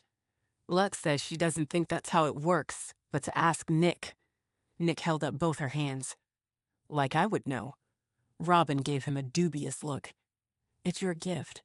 You should document these things. He grumbled something under his breath. Charlotte rolled her eyes. Whatever the issue, they needed to take care of it pronto. Obviously, Lizzie can get a house with one wish. She threw her arm in the direction of the wish house. A heads up would have been nice a few years back. She folded her arms and glared at the ground, thinking of everything she'd not put on her list over the years while saving up for the house. Could have had a new car, she mumbled. Nick brightened. Do you want to change your wish? No, she snapped. I'm invested in this house. Nick snapped his fingers in an aw-shucks motion. Robin sat up straighter. I think I have it. She typed furiously, her brow lowered. Nick snuck another cookie. How many could this guy eat? This really doesn't weird you out, he asked to the side, his finger wagging between him and Robin. Charlotte tipped her head. What? You guys? Christmas magic. Prancer on the roof? And the fact that she smells like vanilla bean. She hooked her thumb at Robin. He nodded. She scoffed and swatted away the question. Why do you ask? He scowled at his cookie. Most people freak out. She thought of Nick poofing in on her brother and chortled. I'll bet they do. Nick met her gaze, his blue eyes swirling with mischief. That was all the proof she needed that her brother had indeed been weirded out by his wish-granted experience 2 Christmases ago. Okay, Robin drew their attention back to her. Lux did the calculations and sent me the results. She tapped the screen. Voila. Charlotte and Nick circled the counter in opposite directions to stand behind her and see what was on the screen. 2 golden balls bounced off one another in a baffling pattern. They left dotted lines behind them. Is it drawing a picture? Charlotte asked. If so, it's too early to see what it will be. Nick tipped his head to the side as one would when examining a piece of artwork. Why do the wishes bounce like that? Robin asked. Nick swallowed another cookie. There was one left. They're the same wish, so they should be together. They keep trying to combine. But since one belongs to you and one to Lizzie, they can't. Charlotte thought about how they moved in sync while still bouncing off one another, or why they had difficulty pulling apart. That's why they act like twins. Dysfunctional twin, she added while pointing to her Christmas tree, which was still in shambles. Nick nodded. Robin hummed as she typed again. Nick, roll us through the options, please. 1, Nick began. Charlotte changes her wish. Charlotte shook her head. Not a chance. 2, Lizzie changes her wish. Possible. Robin typed again. Frost is sending letters. Hang on. Her phone dinged, and she flipped through several images of the little girl's handwriting. She's never wavered before, but that doesn't mean she couldn't be persuaded to change her mind. We can try to interest her in something else, Nick offered. Maybe a dollhouse. Charlotte chewed her lip. I can drop hints the next time I see her. She didn't know when that would be, but Moose Hollow wasn't that big of a town. She had to bump into the 2 of them eventually, right? Okay, 3. Robin hurried them along as she swiped the pictures off her screen. Charlotte felt the rush of a meeting being summed up. She wasn't quite ready for them to leave because it felt like they hadn't solved the problem. 3 is Nick stopped. I have no idea. Robin paused. 3 is you figuring out your life. Nick groaned. Don't you start in on me too. You know what happened. Robin laughed, as if the pain written on his face was as easy to wipe away as the frosting on her fingers. You can only fight it for so long. Christmas magic has been patient up to this point, but this situation, she swirled her finger toward Charlotte, tells me that you're running out of time. Nick grumbled as they approached the old wood-burning stove in the corner. The thing hadn't had a fire in it for over 30 years, and Charlotte was terrified that if she lit one, she'd burn the place down. We'll be in touch. Robin smiled, and then they poofed out of there. Charlotte glanced up at the ceiling. Being in the basement, she didn't hear the clump of reindeer hooves on the roof. In a rush, she grabbed a bag of oats and filled a bucket, placing it at the top of her stairs for Prancer should he venture back this way tonight. With a sigh, she decided to go to bed. The store would be busy tomorrow, and she had to figure out how to get Lizzie to change her wish. Maybe Michael would help? The guy didn't believe in Santa, so she doubted he would care, but it was worth a try. Also, she wanted to see him again. Admitting that, even to herself, was difficult. It was all wrong for her, the rain cloud to her Macy's parade, but that didn't seem to matter to her heart because it picked up speed at the mere memory of his touch. She shook her head. She couldn't allow him to distract her. All she'd ever wanted was that house, and she would get it, one way or another. Chapter 6. The next day, Micah carried the plate of 2 cookies into Lizzie's classroom. Snowmen made from paper plates decorated the hallway outside the kindergarten room. They had roughly cut orange triangles for noses and irregular-shaped circles for coal buttons. Paper snowflakes hung from the ceiling, too high for the kids to reach. Groups of children raced from one thought to the next before the bell rang, and a few parents and teachers nodded to him as they went about their business. Lizzie held tightly to his hand, nervous about the plan she concocted to share the cookies with the gurus in her class. As a new move-in partway through the school year, she'd been an anomaly the first couple of weeks, with the other children vying for her attention. As the dust settled, old friend groups returned strong, and she struggled to find her place among her peers. He felt the weight of her situation on his shoulders. He was the one who picked up and moved them to Moose Hollow for a job with better pay, better benefits, and flexibility. As a master engineer, he ensured an artist's music was well mixed, creating the final album before it was replicated and released to the public. He used to do that full-time in a studio, but when Lizzie arrived, he realized things had to change. She squeezed his hand, and he looked down to see her eyes were tightly closed. Her absolute trust in him to navigate the hallway and get her safely to her desk touched his heart. No sacrifice was too big for his little girl. And she was his, or she would be as soon as the adoption papers went through. His lawyer assured him that no one wanted to take Lizzie away from the only person on the planet who loved her and wanted to care for her. She deserved more, but she'd gotten him. They entered the bright blue door, and Micah came to a stop. Boys ran from the coat hangers to the bathroom and back again. Girls stood in groups eyeing the boys with a mixture of mistrust and interest. A few kids had games laid out and rolled dice to move their pieces. The snow outside mandated the children stay inside, and they were full of energy. He did not envy their teacher. No one seemed to pay him or Lizzie any attention. Leaning over, he asked Lizzie, "Which one is Jenny?" Lizzie barely moved her finger to point to a girl sitting at her desk coloring. She had pigtails and a red sweater. Jenny, Lizzie informed him, didn't have a best friend. Before school, she was usually with her brother and cousin, who were 2 grades above her. Lizzie had seen her alone during several recesses in a row, but hadn't worked up the courage to approach her. Her lack of confidence about killed him. She was confident in many situations, like inviting herself to Charlotte's home. Talking with adults wasn't the problem. It was kids her age. He supposed this could be scary for any kindergartner, but maybe a little more frightening for Lizzie because she'd missed out on preschool and the socialization in a classroom setting due to her mother's illness. "You ready?" he asked. Lizzie nodded, and he handed over the cookies. Lizzie took a deep breath, let it out, and then walked over to the girl she hoped would be her best friend. Micah folded his arms and watched Lizzie approach carefully. He prayed Jenny would be kind to his little girl. Just as Lizzie reached Jenny's desk, Mrs. Thorne bustled in, her arms full of worksheets. "Elijah, David, Trevor, Find your seats." The three boys running amok did what they were asked. No protests. Micah was impressed.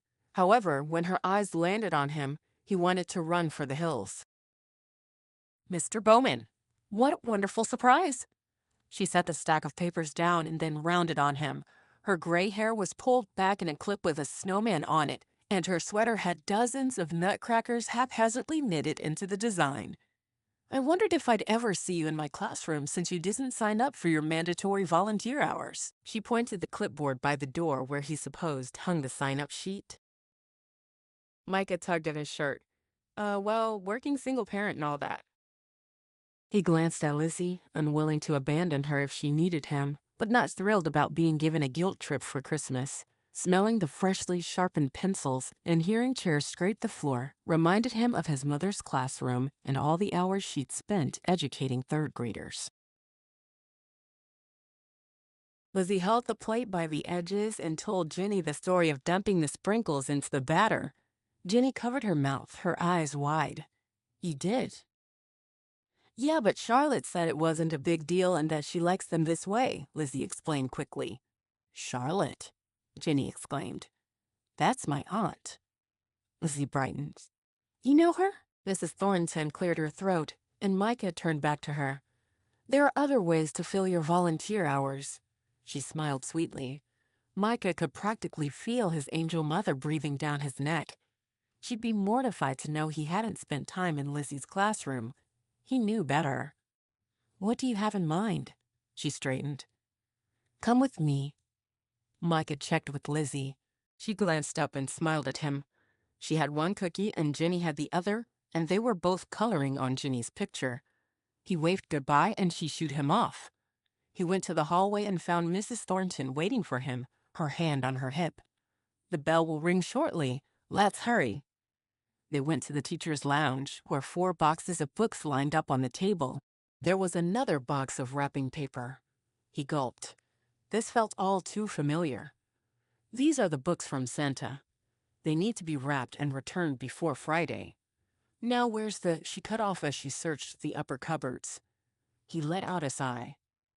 At least there wasn't any. Ribbon, she pulled out a shoebox. Opening the top, she frowned at the contents. "Feel free to take the boxes home and do this in your spare time. I'll count it for your first semester volunteer hours, but I expect to see you here after the new year." "Yes, ma'am," he grunted as he lifted a box to take to his SUV. He glanced inside to see a copy of Santa's new suit staring back at him.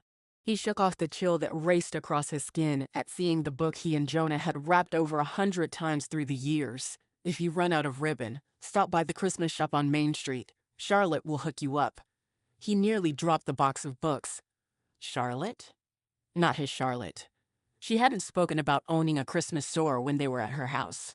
He'd seen the shop Mrs. Thornton talked about. It looked like an elf went crazy. Mrs. Thornton smiled fondly, and he got the feeling Charlotte had been a model student, teacher's pet, and a goody-two-shoes rolled up into an adorable little girl with braids. He probably would have put a frog in her desk because she was too cute for her own good. "Charlotte Morris," she confirmed. The bell rang, and she bustled past him. "Excuse me." In the hallway, kids sprinted to their classrooms while the 6th graders with orange sashes that said Safety Patrol yelled at them not to run in the halls.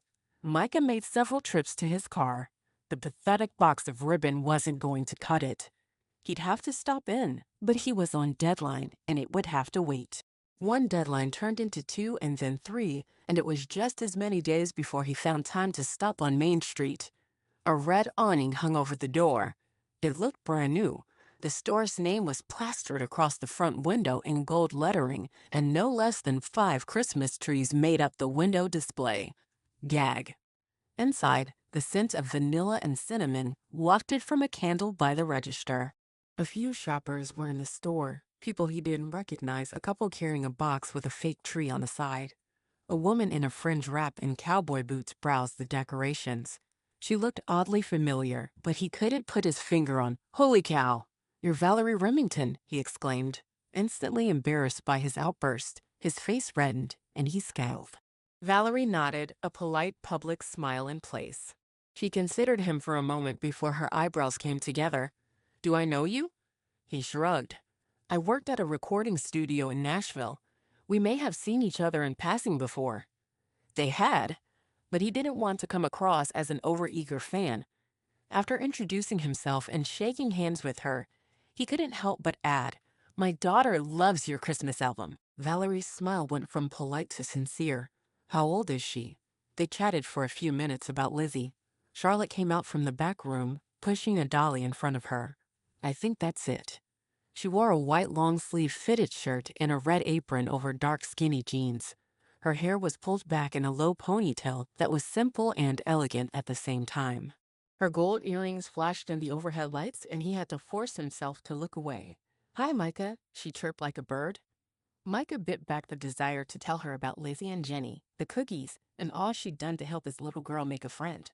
The fact that Charlotte was a link between them seemed to make as much of a difference as the cookies had. It wouldn't do to make a scene in front of Valerie Remington. He wouldn't mind working on a future project with her and needed to remain professional. Valerie stepped to the counter and handed her credit card to Charlotte. "Not like you don't have this on file." Charlotte laughed, the sound ringing out like bells. It made Micah feel funny in his chest, lighter. He put his hand over his rib cage and pressed down, trying to stop it. Charlotte rang up the purchase, her eyes darting to Micah, who waited his turn. "Cody will deliver this after school. Is that going to work?" Valerie agreed. "Thanks for your help. I left all the decorations for the Christmas room at Uncle's house as a thank you for letting us have the wedding there last year. I'm starting from scratch, again. Well, this will be a good start. Although Ethan's place isn't as big as your uncle's, I'll be here if you need to bring anything back." She glanced at him again. Valerie reached across the counter and they hugged. "I've missed you." Charlotte laughed. "Yeah, because hanging out with Carrie, Blake, and Keith isn't fun. Blake's kids are fun. They spoiled Cullen with attention, and he's bored with just me and Ethan now." She sighed happily. "The Christmas special will air in a couple of days and things will calm down. I'm looking forward to a quiet Christmas in Moose Hollow." Micah's mouth dropped open. They joked about some of the biggest names in country music as if they were family. Maybe for Valerie they were. "I'll call you later this week. We need a cocoa date." "Deal." Charlotte grinned and waved at her friend. "Can I help you?" She tucked her hair behind her ear and glanced down before meeting his eye. "I need ribbon for the school Santa book thing," he grumbled. Charlotte didn't move to retrieve any from the shelves, back room, or wherever she stored the ribbon. "You don't seem happy about it." Micah took a moment to evaluate himself.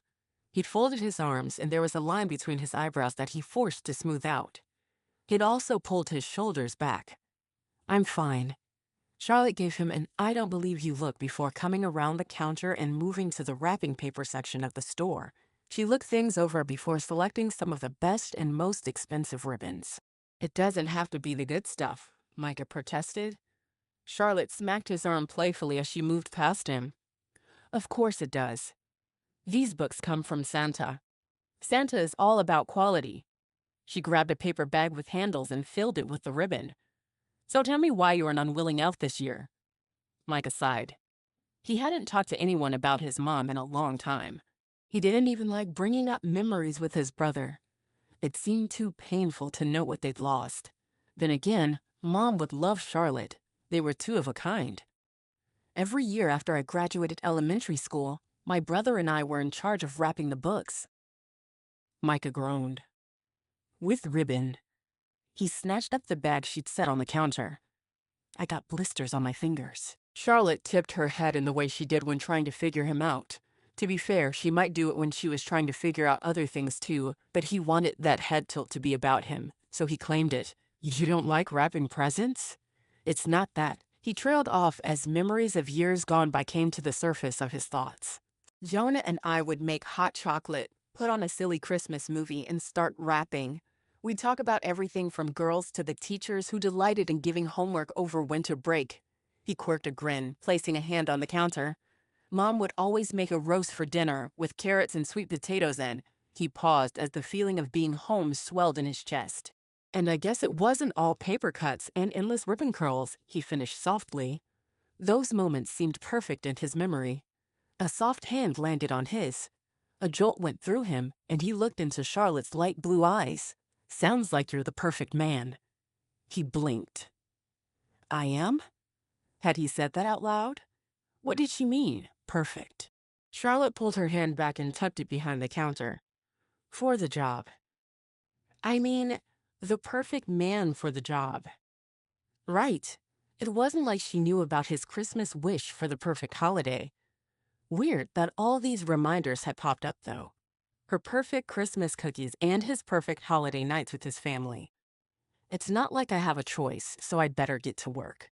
That's the Christmas spirit, she teased him. Micah pressed his lips together, unsure how to respond. The light in Charlotte's eyes dimmed, and he kicked himself. Oh. He was grateful he had something to say to smooth things over. Lizzie made friends with your niece thanks to the cookies, so thanks. Charlotte chuckled. I'm sure there's more to the story than that, but you're welcome. She paused.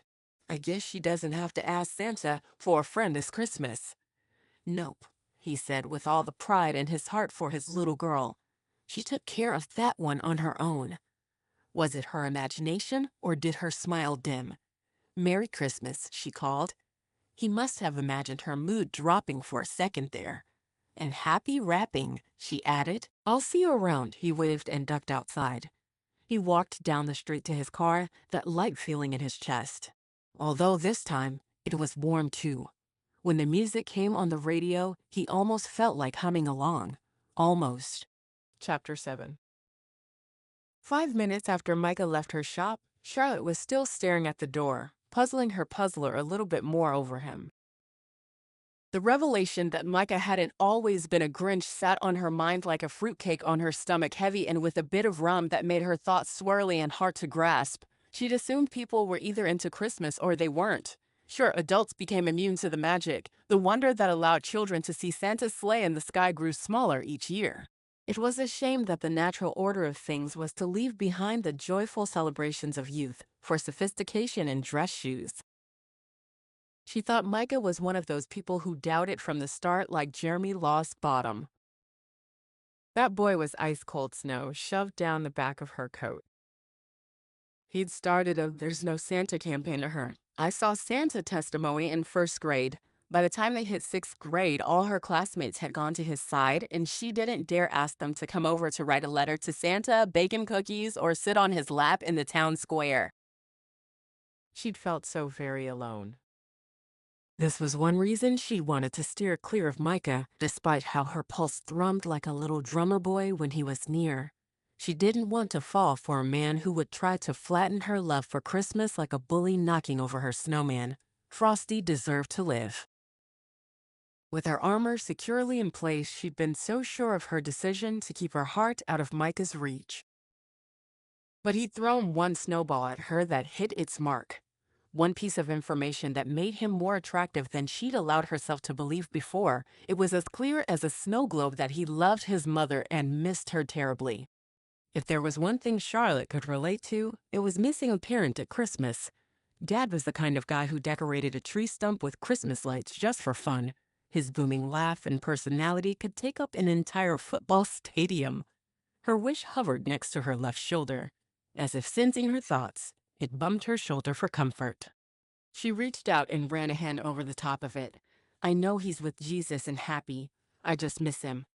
Jacob, her older brother, burst through the door like a storm on Christmas Eve, startling the 2 tourists who debated sweaters for their schnauzers. Charlotte smiled at them as if his abrupt entry was an everyday occurrence. It wasn't. Jacob was the calmer out of the 2 of them, typically. Today, his hair stood on end like he'd pulled off a stocking hat and run his fingers through it 100 times. The ladies went back to shopping. Where is he? Jacob looked right and left, his chest puffing like he was ready for the state finals game. It had been a long time since her brother had been in high school. Even still, he stayed fit and prided himself on being her protector. All her older siblings did, which was both a blessing and a curse. He held up his phone, squinting at the screen. Charlotte chuckled at his angst. What did Valerie text Lauren that she texted you? Micah hadn't gone unnoticed by her friend when he came in, and Valerie was a sensitive soul. She'd covertly schedule a hot chocolate get-together right in front of Micah so Charlotte could spill the beans about the quiet man who waited for her attention. Maybe he hadn't been so quiet with Valerie, practically gushing over her Christmas album, but her superstar BFF had that effect on people. Jacob held up a finger. She said, and I quote, "Cute guy in the shop eyeing up Charlotte." Charlotte laughed. Yeah, right. Micah was not eyeing me up. If anything, he kept her at arm's length and barely looked at her. He was shy, right? She'd noticed the little color on his cheeks when she teased him about not enjoying wrapping gifts. Micah? He tucked his phone into his pocket. I don't know a Micah. He's new in town. Charlotte desperately willed her cheeks not to flush at the sound of his name. It was just a name like any other, even though hearing it made her insides rock around the Christmas tree. Just a guy in need of some Christmas cheer. Which was all true. After hearing about his mom, he probably needed more cheer all year. Jacob's eyes darted to the mistletoe hanging over the register. What kind of Christmas cheer? Charlotte laughed as if he'd said something ridiculous. However, her thoughts had strayed to that very same thought while standing here with Micah. Don't worry. He didn't notice the mistletoe, nor do I think he would have put it to good use if he had. For some reason, she was suddenly put off. What good was mistletoe if a hot guy didn't know how to use it? As much as she wanted to pretend that liking Micah was a lousy idea, she found a new reason to like him each time she was around him. First, he was a wonderful father to Lizzie. Second, he volunteered at the elementary school, albeit reluctantly. Third, he had a healthy respect and love for his mom. He checked the boxes right and left. She yanked a nutcracker someone had decided not to buy off the counter and stomped around the store to put it away. He's grumpy and barely tolerates Christmas. Was that enough reason to forget about him and his understated smiles? Each time his lips twitched, she felt like she was peeking under the Christmas tree after Santa stopped by. She wasn't the type to peek at a present, considered it a hefty sin as a matter of fact. So why did she like the way she felt when Micah teased her with a grin? The whole thing was confusing, upsetting, and not at all jolly. She set the nutcracker down and threw her hands in the air. He complained about wrapping gifts for children. Who does that? She reached for any excuse not to let the attraction claw out of the box. Jacob stared at her as if she'd lost a stocking. No one would be grumpy about wrapping presents, he asked tearfully. Exactly. No one with good sense or an ounce of Christmas cheer. She stopped suddenly, remembering that she was supposed to talk Lizzie out of her Christmas wish. She'd been hoping to tempt her with a new best friend, what with them being move-ins and all, but her adorable niece Jenny took that option off the list. Fruitcake. So I'm confused. Jacob stared at his phone. Lauren via Valerie said sparks were flying. She sounded ticked off at the guy. He looked up, expecting her to fill in the blank. He's my complete Christmas opposite in every way. She flicked her hand. Who happened to be raising a daughter with as much Christmas spirit as Rudolph the red-nosed reindeer. Jacob watched her.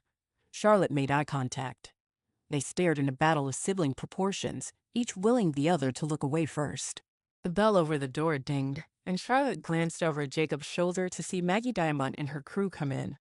Her husband, Cash, had restored a family home that dated back to George Washington. Charlotte spent weeks researching period-appropriate decorations for her and even creating a few herself for a Christmas-themed cookbook they'd photographed at the house last season. She now sold the vintage line in her store and online and the book to go with it. Merry Christmas. She lifted a hand in greeting. Merry Christmas, Maggie replied as she unwound her scarf and shed her gloves. Mind if I look around before we go over my order? Not at all, Charlotte motioned to the store. Take your time. With a customer within hearing distance, she gave her brother a warning look that said, the previous topic is off limits. Jacob lifted his chin in acknowledgement. What do you want for Christmas? Peace on earth, goodwill toward men, Charlotte gave her usual answer. She went to the back and came out with a box of Valerie's Santa hat-shaped dog treats. They'd been a big hit last year, and she couldn't keep them on the shelves this year. All the dog lovers in town wanted to stuff their pups' stockings with the adorable treats, and the fact that Valerie made them by hand put demand through the roof. Jacob leaned against the counter. You are the hardest person in the world to shop for. Do you know that? Me? Charlotte pointed to her chest. That's ridiculous. Jacob sighed heavily. All right, just get me the usual. She hip-bumped him out of the way to refill the candy cane-scented lip balms. Jacob scowled. You're still planning to remodel that dump? Just as Charlotte had asked Santa for the same house every year, she'd asked her family for gift cards to the home improvement store. She truly believed that Santa would grant her Christmas wish and had amassed quite a credit with the hardware store over the years. Well, she stared slowly and planning on doing everything but the cabinets. After all, what good is having a brother for a cabinet maker if he can't make my cabinets? Jacob ran his hand down his face, thinking. After a moment, he brightened. Okay, a few things would be pretty cool. Like, she asked, hoping he'd catch on to her enthusiasm and then in time offer her a discount on his services. Maybe she should have asked him for a 20% off coupon for his company. Like this stained glass lighting piece at the secondhand shop would look amazing in an old dining room. I keep thinking it would look amazing over a farmhouse sink. He rapped his knuckles on the countertop. You have my attention, Charlotte conceded. A lighting fixture. She wrinkled her nose. Cabinets. Jacob. I need cabinets. She glanced over at Maggie. Maybe her husband could give her some pointers on restoration work. He was one of the few contractors in the nation certified to work on historical buildings like the White House or those preserved in Williamsburg, Pennsylvania. Well, we could build the cabinets to showcase this piece. Besides, Ethan could wire it in like that. He snapped his fingers. Before he could explain more, Maggie approached them, her arms full of outdoor-grade juniper bay decorations. What do you think of these for the wraparound porch? Charlotte's fingers itched to draw out Maggie's stunning porch with the individually carved balusters. She absently reached for her colored pencils. Give me just a second. That's my cue to go, Jacob nodded to Maggie. Give her a few minutes, and you'll have a masterpiece. She's wicked good. He leaned over the counter and tousle Charlotte's hair. Just in case Mr. Confusing comes back. She smacked his hand away, already caught up in creating the Christmas scene on paper. I never expect to see him again, she protested, her voice sounding far away in her ears because she was on a front lawn, staring at a black door that needed a wreath. But what kind? And I'm taking this. He jumped up and tore the mistletoe down. You act like you're doing that for her. Maggie hooked her thumb toward Charlotte. But we all know you plan to spring it on your wife. You and Cash are no better. He winked as he tucked the mistletoe into his jacket pocket. Maggie flushed. Can I help it if he looks good in a tool belt? Jacob threw his arms out to the side. All the good ones do. The bell rang, and he melted into the foot traffic on Main Street. Maggie turned her full attention to Charlotte and the drawing. She gasped. That's so pretty. Way better than what I planned. Charlotte beamed. It's the wreath. Which, by the way, she glanced at the front door, I've laced with mistletoe. You and Cash can kiss all you want, 'tis the season. Maggie threw her head back and laughed. I hope you take your own advice. Charlotte pumped her eyebrows while she wilted inside. It had been a hot minute, try 5 years, since she'd had a boyfriend at Christmas. Even if she was willing to date a man who didn't enjoy her absolute favorite holiday, she had the unpleasant task of talking his daughter out of her Christmas wish. Couldn't she have her wish and enjoy it too? In all her years, she had never felt so selfish, and it was all Micah's fault. If he hadn't stumbled into her town at Christmas, then she wouldn't be in this uncomfortable position. Chapter 8. Snow pelted Micah's face. A surge of gratitude went through him as he thanked the Lord for his snow pants and a heavy coat that protected him from the worst of the storm. He and Lizzie looked ready to build an igloo, not attend kindergarten. Lizzie clung to his hand as they trudged to the school doors and had her other wrapped tightly around her imaginary pet, Wishy. She'd fallen to sleep singing Christmas songs to it last night. The sweet sound of her little voice softly singing Silent Night was enough to send a prison full of sinners to confession. Looking down at her now, he gauged her reaction to the storm. Her eyes squeezed shut against the wind, and she trusted him to get her to the classroom despite the snow being higher than her knees. You'd think the janitor would be out with a snowplow, or at least a shovel. Transferring to a new school in the middle of the semester meant she was behind the other children, and he didn't feel like he could keep her home because of the weather. Besides, she'd worried Jenny would be alone at recess. He shielded his eyes and looked around. A few cars were in the parking lot, but most people must have stayed home. Once there were four-wheel drive vehicles already covered with 6 inches of snow. Living in the mountains wasn't for the faint of heart. He had a new respect for the miners that settled in this town and worked in harsh climates for minimal pay, surviving on rations and tree bark. Okay, maybe the cold was getting to him. He grabbed the door handle and pulled. It rattled as the deadbolt kept it from swinging open. He cupped his hands and leaned against the glass, peering inside. The front office was dark. "What in the world?" he mumbled. Tucked up against the building, they had a bit of a wind block. He pulled out his phone to call the secretary and realized he hadn't taken his phone off airplane mode last night. He often did that to keep distractions at bay as he worked. The creative process demanded all of his attention, and he didn't get anything done if his phone beeped at him every time there was a weather update or the Red Sox scored. As soon as he switched it over, his phone lit up. Ding! Weather alert, large storm approaching, ding. Possible school closures. Stay tuned. Please stay off the roads. Well, that was informative. He put his phone back in his pocket. Looks like we're spending the day together. Lizzie's face melted into disappointment, and tears welled in her big eyes. But today was our practice day. I haven't learned my lines, Dad. Teacher said she would help me. An all-out meltdown boiled just under the surface. The school Christmas pageant was a big deal to his little girl cast as an angel with lines no less. He didn't have a script, or he could help her. He had his Bible, but what if they changed the wording? Micah searched for a way to distract her. "Let's work on getting in the truck where it's warm, and then we'll figure out a solution, okay?" He prayed that she'd accept his delay tactic. She nodded, though one tear streamed down her cheek. She swiped it away with the back of her mitten and sniffed. They began the trek back to the parking lot. It took much longer than it should have because he had to stomp out a path for Lizzie to follow. At one point, a rumbling lifted his eyes to the road, and he watched the snowplow blow by, spraying ice melt out the back. Thank goodness for that. Lizzie nudged him to keep going. Once inside the cab with the heater blowing to thaw out their red cheeks, he stared down at his phone. In a small town like this, there were few options.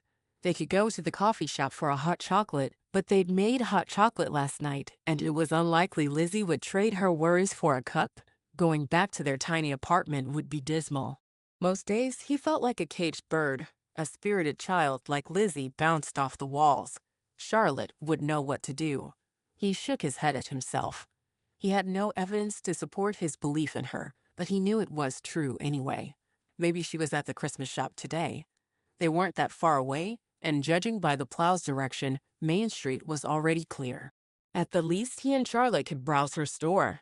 Charlotte would love the decorated trees, ugly Christmas sweaters for pets, an ornament wall with decorations in every color. "Do you want to go Christmas decoration shopping?" he asked before Lizzie could revisit her turmoil over missing pageant practice. Yes. She turned to the side and pretended to pick something off the seat.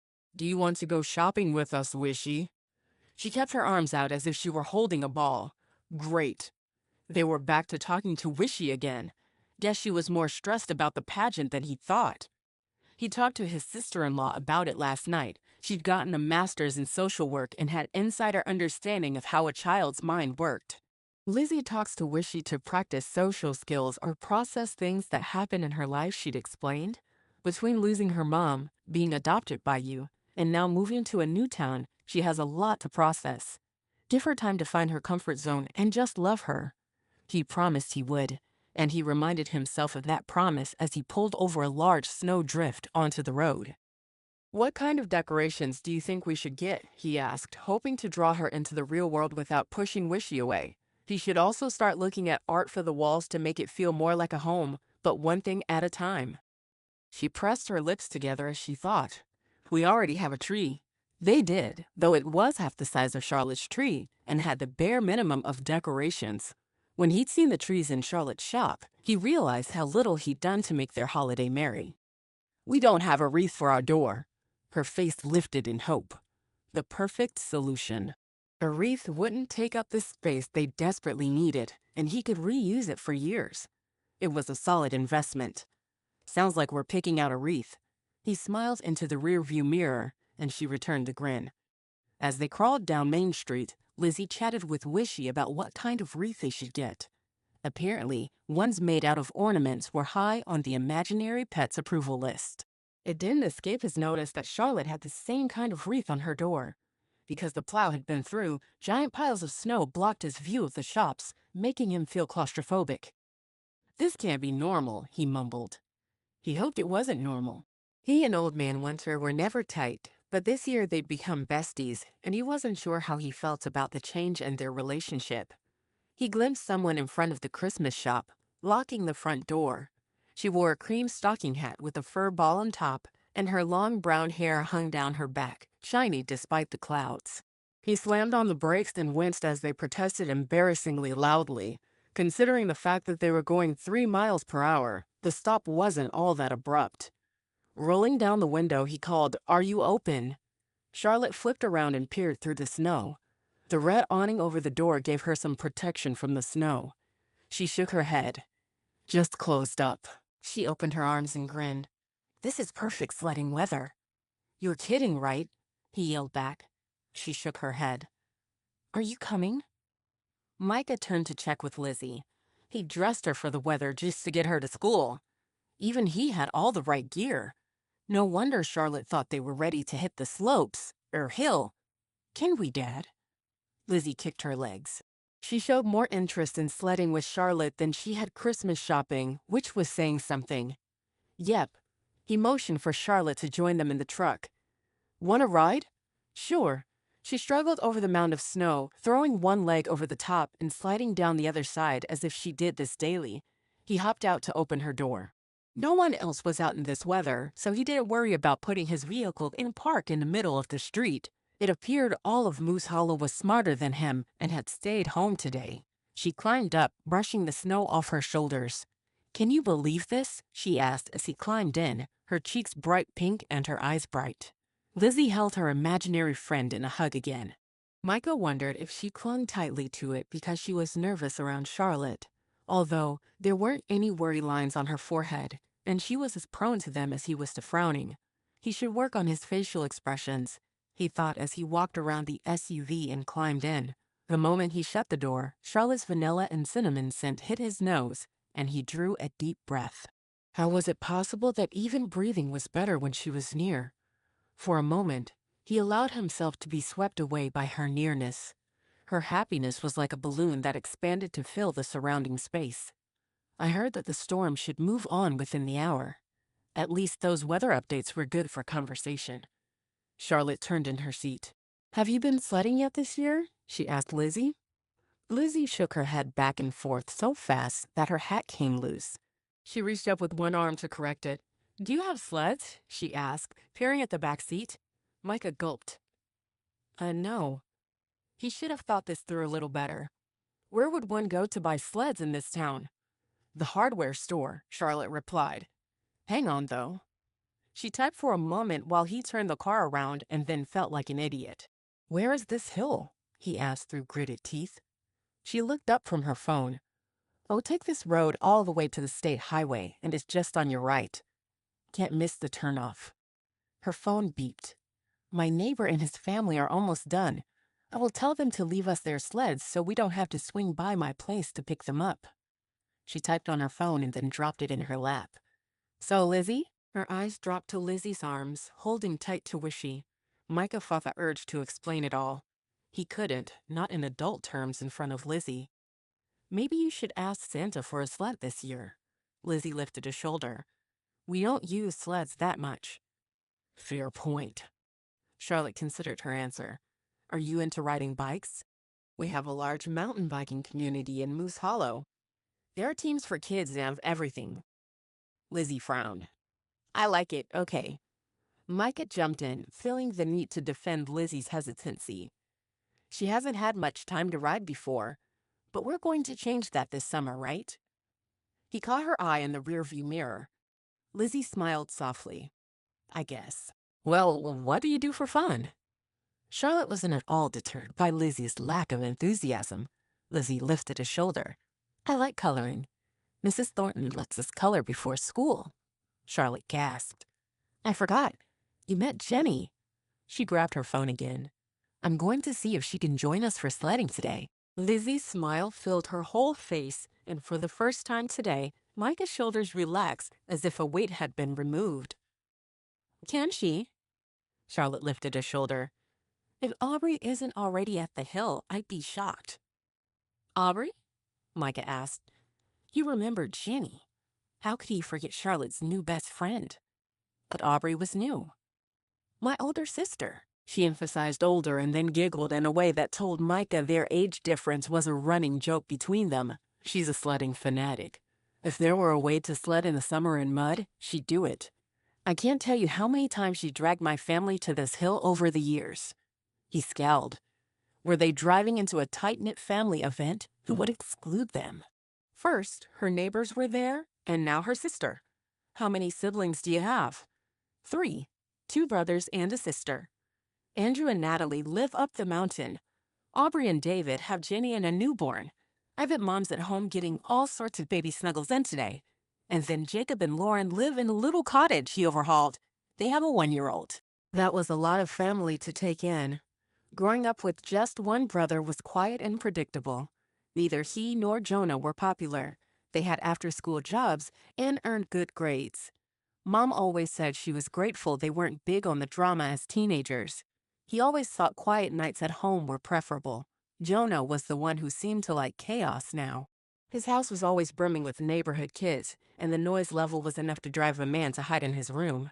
But Jonah loved it. Maybe he'd always wanted a family like that and had been born into a boring one instead. I think it's already starting to lighten up. Charlotte leaned forward and looked up at the sky through the windshield. Seems the same to me, he groused, already picturing himself outside the fun while everyone else had the best snow day of their lives. What were adults doing sledding the day away, anyway? Didn't these people have jobs? Charlotte gave him a funny look and then turned to Lizzie. What if Santa brought you a box of 1,000 crayons? Her voice had a hopeful note to it. Or markers, washable of course, she added, laying her hand on Micah's forearm. The contact made him all buzzy inside like he'd managed to put 2 audio tracks in perfect harmony. Lizzie twisted her lips in thought. That would be nice. Yeah? Charlotte continued. Imagine all the colors. Lizzie nodded. They'd all be sharp. I like sharp ones. Me too, Charlotte nodded. Oh, this is the turnoff. She pointed right, and Micah steered them into a parking lot of sorts. Trucks and SUVs were parked anywhere and at any angle. Didn't these people know how to line up? He frowned as he looked for a spot. I'll be lucky if I get out of this without a fender bender. Charlotte laughed. It wouldn't be the first one from a snow day. As soon as the SUV rolled to a stop, she was out and cheering on a group at the top of the hill. They yelled back to her, raising their hands in greeting and calling for her to get her butt up the hill. Micah faced Lizzie. Let's get this over with. Undeterred by his lack of enthusiasm, Lizzie unbuckled and leaned down to look up the hill. I see Jenny. She jumped from the car and joined Charlotte, yelling loudly as a line of sleds started down the hill. Some of them moved much slower than others. The ones in front were grown men, whooping and hollering as they egged each other on. One guy threw a handful of snow at another. Panicked, the second guy leaned away and ended up wiping out. He came up laughing with a face full of snow. Micah huffed as he zipped up his coat. It was going to be a long day. Charlotte turned to find him dawdling behind the wheel. Are you scared? She pumped her eyebrows. Micah gave her an apathetic look. Do I look scared? She tipped her head back, revealing her long and slender neck. Yes. She pointed 2 fingers at her eyes and then at him. Come on, Grumpy. It's time to get your Christmas on. Lizzie unbuckled and climbed out. Wishy, behave. She let go of her imaginary friend and pretended to watch it zoom away. Do you think they'll be all right? She asked Charlotte. Charlotte followed the same pattern with her eyes that Lizzie did. What damage can they do out here? There are no banana trees and nothing breakable. I say we let them do their thing today and wear each other out. It's a fun day. Lizzie clapped her mittens together. I love fun days. Micah grumbled as he climbed out of the car. If he had to spend the day as a loner, at least he'd get to be near Charlotte. Her holiday energy was off the charts, and there was this light in her eyes that he couldn't pull away from, not that he was trying that hard. For the love, when Lizzie needed cheering up, Charlotte was the first person he thought of visiting. This woman had a hold on him, and he wasn't sure he wanted her to let go. Ever. Maybe he should stop worrying about everyone else and focus on her. She'd invited him today and didn't show any signs of abandoning him now that they were here. Charlotte met up with a man and his wife, who were already loaded into their truck and pulling off gloves and hats. He pointed to a sled. Jenny fell off one side of the sled she rode, hopped up, and charged the rest of the way down the hill. "Lizzie," she squealed, "come on, you have to ride with me." Holding one side of a sleigh, Lizzie and Jenny raced a quarter of the way up the hill with all the energy kids contain and parents wished they had. Micah's heart warmed at the sight. Charlotte waved him over, pointing at the sled. "Let's go." He kicked the snow behind him as he trudged over. "What's the hurry?" he asked. Charlotte shoved his arm. "You can't tell me you aren't excited." "Okay then, I won't tell you," he said. Charlotte laughed as they each took one side of the rope and started up the hill, pulling the sled between them. "I think I'm starting to figure you out." "What's there to figure?" "It's not that you don't want to smile. It's that you haven't hurled yourself down a mountainside and felt that rush of adrenaline for a long time that's holding you back." I smile. She lifted an eyebrow in challenge. He frowned. She lifted both eyebrows in an "I told you so" look. He chuckled. "You need to get out and play more," she bumped him with her hip. He considered her admonition. "You might be right." She turned, her hair over her shoulder and her blue eyes sparkling. "Of course I'm right." He chuckled again. It didn't escape his notice that he'd done that twice in a matter of 5 minutes with her. Being a single parent comes with a lot of responsibility. Charlotte nodded for him to go on. "When Lizzie's mom asked me to take her when she passed, I felt this blanket of responsibility wrap around me." "Wait, she's not your daughter?" Charlotte pointed to where Lizzie and Jenny were about 10 feet ahead. "Not my biological daughter, but I promised to raise her as my own." "Wow," Charlotte whispered. "You're quite a man, Micah." "The truth is," he trailed off, unsure if he should trust her with his deepest confession. She stopped and turned, inviting him to share and focusing on just him. Somehow, he knew she wouldn't judge him for what he was about to say. "I have no idea what I'm doing," he confessed. "And this is supposed to be the easy part. What happens when she hits puberty?" Charlotte pulled her lips tight and put her hand over her mouth as if stifling a laugh. A little hurt, Micah started walking again. "Wait!" She grabbed his arm, stopping him in his tracks. "No, it's fine. Go ahead and laugh at me." She shook her head quickly, making her dark hair bounce. "I was laughing because I remember my dad covering his ears anytime we started girl talk. He'd run from the room faster than a reindeer flies." He stared at the snow and then kicked it. She stepped closer, drawing his eyes to hers. "The thing is, he had no idea what he was doing, but we didn't care. We loved him like crazy, and Lizzie will love you like that too. My mom told me not long ago that they learned as they went, that we raised them as much as they raised us." His gaze drifted to Lizzie, and he thought about all the things he'd learned from her. Seeing the world through her eyes was an education in and of itself. "What I'm saying is that you're normal." Charlotte grabbed his coat pocket and tugged. "And sledding is good for your soul, so let's do this." Pulling him along, she charged up the hill. Micah's feet moved as if they knew his place was with her, and he didn't argue one bit. Her words, the wisdom she shared, made him feel all that much more capable. They also made her all that much more alluring. How could a woman be more attractive when dishing out parenting advice? If he weren't careful, he'd fall for her in a big way.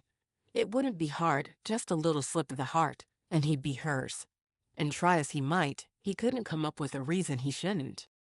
Chapter 9. When Charlotte climbed into Micah's car outside her shop, she'd shut the door on her wish and let it fly along next to them. There were times over the last year when she'd needed space from the ever-present bundle of joy and goodness.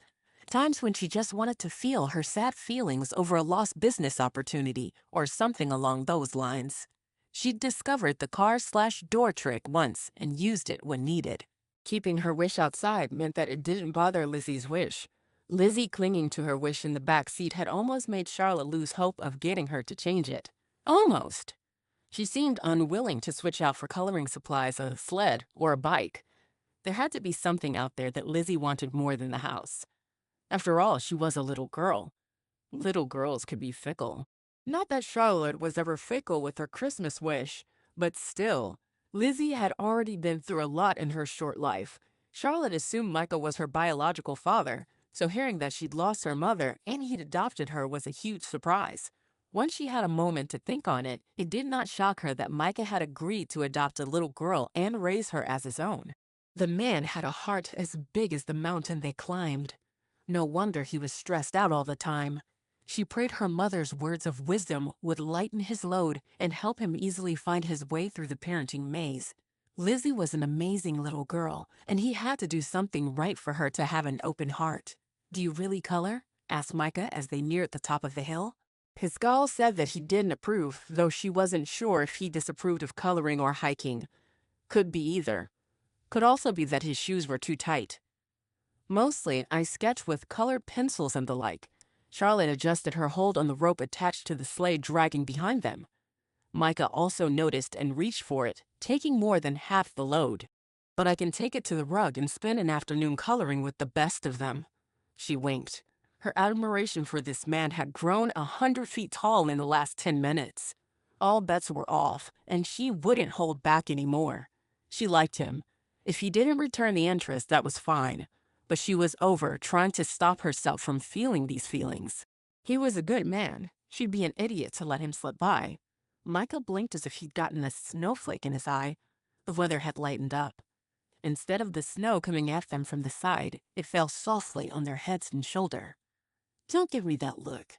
She shoved his arm. "Adult coloring books are a thing." "For whom?" he asked seriously. "For lots of people. I have a dozen people who show up on the first Wednesday of every month when the new shipment arrives." She swiped a stray piece of hair out of her face. "How does that work? I mean, how do you know they're coming?"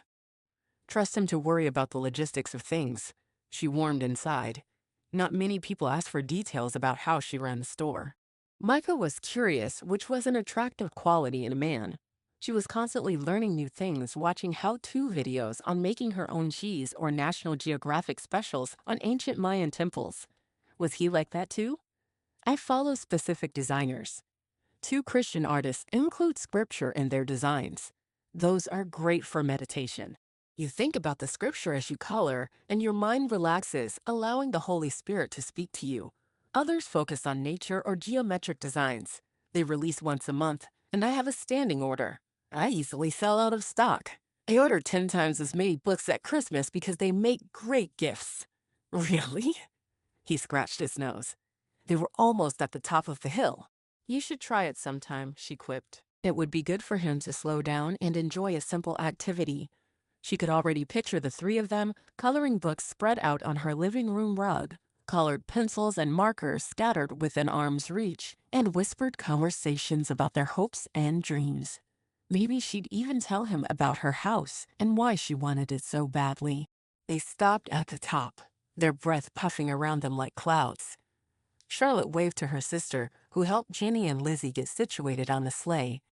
Micah took a step in that direction. "It's too far and steep. They'll end up hitting one of the cars." Charlotte put her hand on his arm. "They won't go that fast. They're too light, and she's putting them on fresh powder. That will slow them down." Sure enough, Aubrey gave the girls a mighty shove, and they went 10 feet and stopped. Giggling, they used their hands to get going again. Their red noses and big smiles were the perfect picture of childhood innocence and joy. Charlotte's heart filled with a simple moment of happiness. This is what Christmas is about. She grabbed Micah's arm and hugged herself to him as they continued to watch the little girls. "Sharing moments like these with people you care about." She sighed happily. The wishes ran circles around them like a puppy before flying off into the trees, knocking the snow off the branches. It landed with soft thumps. The moment passed in silence, and Charlotte replayed what she just said out loud in her mind. She glanced down at Micah's arm, which she held against her body. It was limp and not at all participating in the moment. She lifted her head off his shoulder and stepped away, embarrassed that she'd gotten so caught up in feelings swirling inside of her that she hadn't noticed he didn't return them until it was awkward. Sorry, she dropped his arm and stepped away. Her cheeks flooded with heat, and she fought the urge to pull her scarf off to cool down. Don't be, Micah replied, sounding as put off and grumpy as ever. But when she made eye contact, there was a softness there and something more. Listen, he started. There's something you need to know. Charlotte hugged herself. Here it came, the I'm not available right now discussion. She'd had this talk with men before and didn't need to tarnish the sledding hill with a major sense of rejection. I got carried away. It won't happen again, she tried to preempt him. Micah lowered his brow, which only seemed to make him more attractive, like a brooding model with a chiseled jaw and the best cheekbones. He had bad boy written all over him, but he was a single father making his way in the world and had a teddy bear heart. He was a contradiction wrapped in chocolate. Her kryptonite for sure. Lizzie's mother was sick. He paused, and Charlotte stopped trying to scoot away from him. That wasn't what she expected him to say. But there wasn't anything between us. Oh? She hadn't thought there was. The fact that he was making this clear meant that well, it could mean that he was interested in her. It's not my place to pry. I need you to understand. She nodded, but kept her lips pressed tightly together. He glanced down the hill where the girls had rolled off their sled and were making snow angels. When she asked Lizzie who she wanted for a daddy, Lizzie said she wanted me. I had grown to love her, but I never loved her mother. He ran a hand down his face. I guess what I want you to know is that I'm single. His face turned dark red. Charlotte blinked quickly. He was so interested. She did a mental happy dance. Trying to lighten the mood and his almost purple-faced embarrassment, she quipped, "Me too." Charlotte stared at him, seeing another side of the man she thought was ornery. He might be sullen, but he was also charitable. And charity was the true light of Christ. And Jesus was the reason for the season that she loved so much.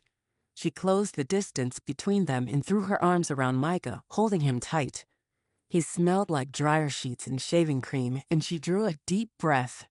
He turned into her, wrapping her up in his muscular arms. Her heart raced as if she'd won a victory. Perhaps she had, because getting behind Micah's carefully constructed walls was a monumental effort. He chuckled, barely making a sound. She would have missed the deep laughter if she hadn't been plastered against him to feel it happening. She liked being near him, liked it so much that she should stop hugging him. "Charlotte?" he whispered, sending shivers across her skin.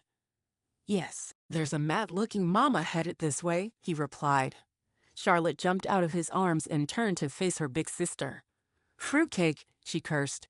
She glanced at the sled, calculating how long it would take the two of them to get on and fly down the hill where her older sister would be able to integrate her about this thing between her and Micah that didn't have a name. Chapter 10. A cold brush filled the space in Micah's arms where Charlotte had been only seconds before. She jumped away from him like he'd pinched her side. "It's my sister," she hissed through her clenched teeth. "I should meet her."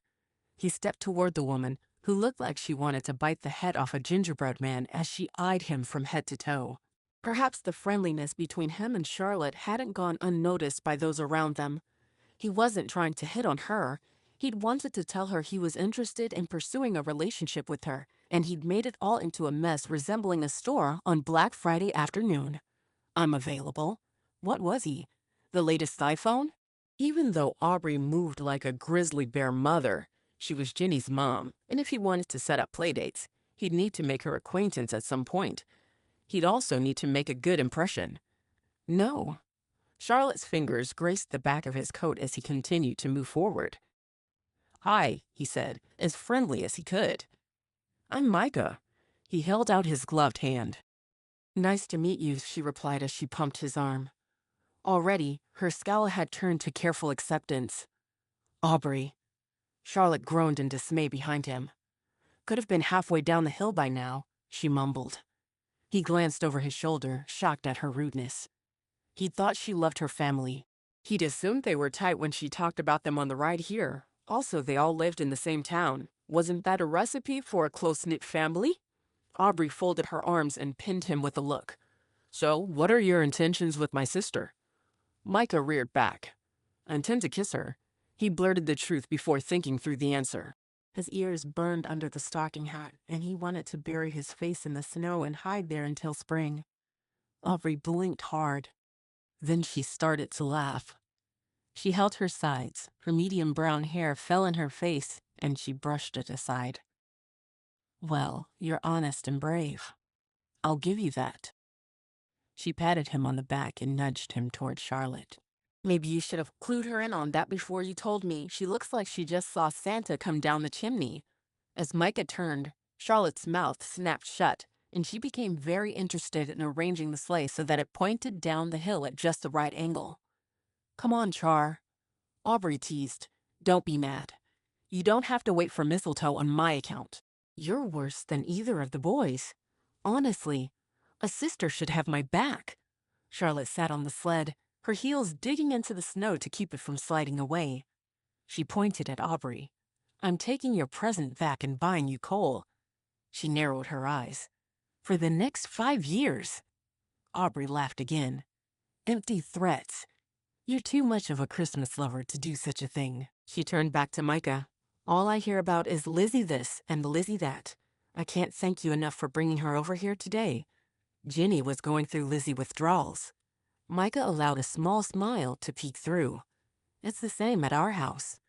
We'll have to get them together over the break. That would be great. Micah checked off one of his perfect Christmas list items. This holiday was turning out to be one he'd want to remember, and that said something. The Morris family wasn't as bad as he'd thought they'd be. So far, he learned that not only were they close, they liked to tease. He filed the information away. Come on, Charlotte encouraged him to climb on the sled behind her.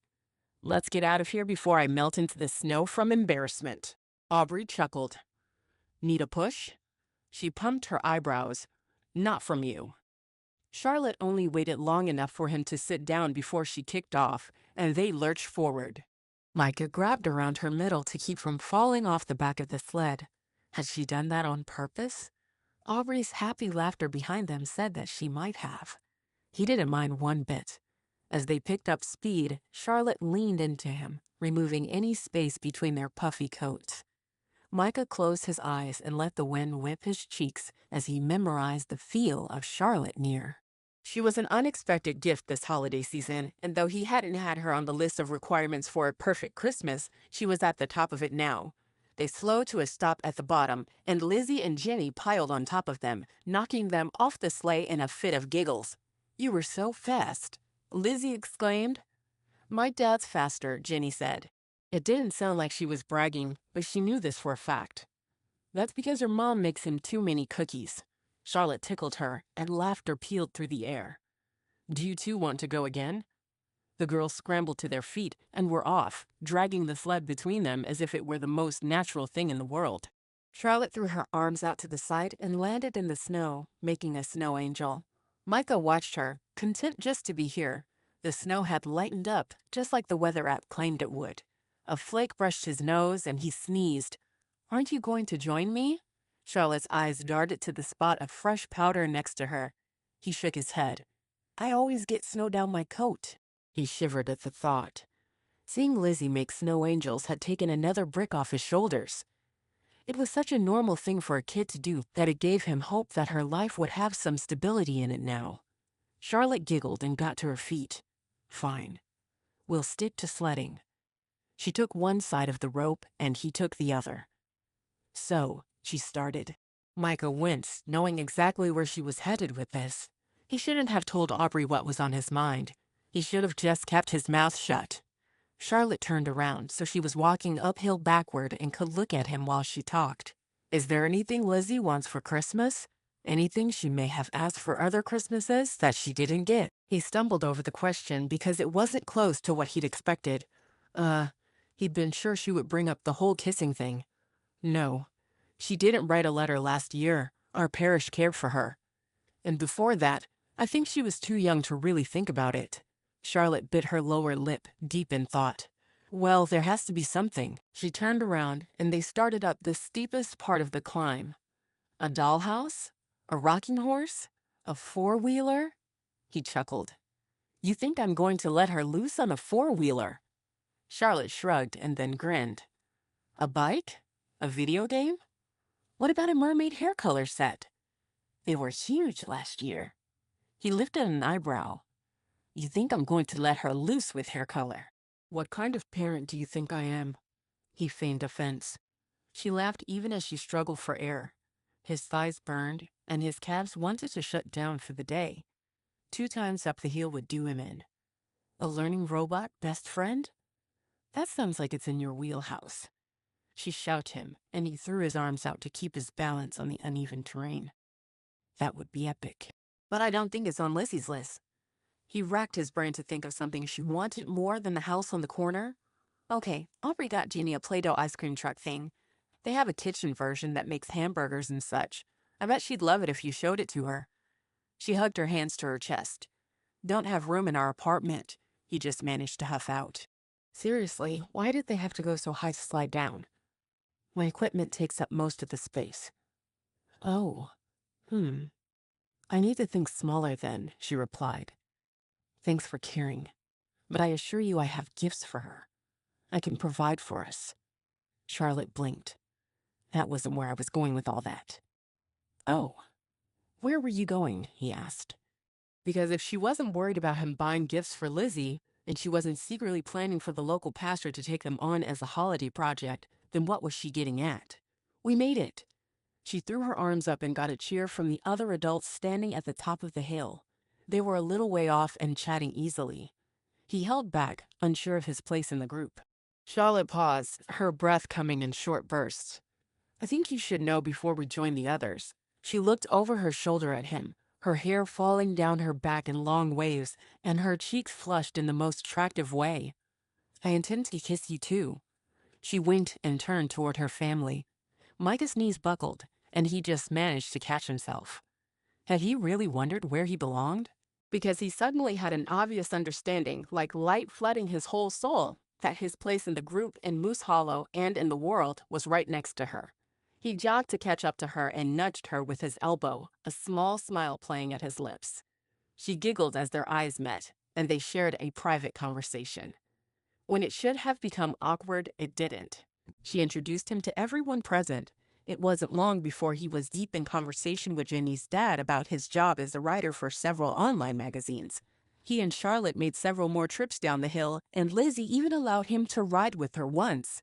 But that was only because Charlotte and Jenny challenged them to a race. It was the perfect snow day in the middle of the perfect Christmas, just like he told that Santa that he wanted. If he believed in Santa, he would think this had something to do with the magic of Christmas. Since he didn't, he gave the credit to Charlotte. Everything she touched seemed to have new life, including him. He hadn't taken a day off and had not thought about all he had to do in a very long time. There had to be a way he could date Charlotte. He'd figure it out as soon as he woke up from a long winter's nap because this day in the snow had worn him out in all the best ways. When he dropped Charlotte off at her store, Lizzie was wide awake and full of stories from the day, which meant they didn't get a private moment under the mistletoe. He didn't need the kissing plan to make his move, but it would have been smooth and something Charlotte would appreciate because she loved all things Christmas.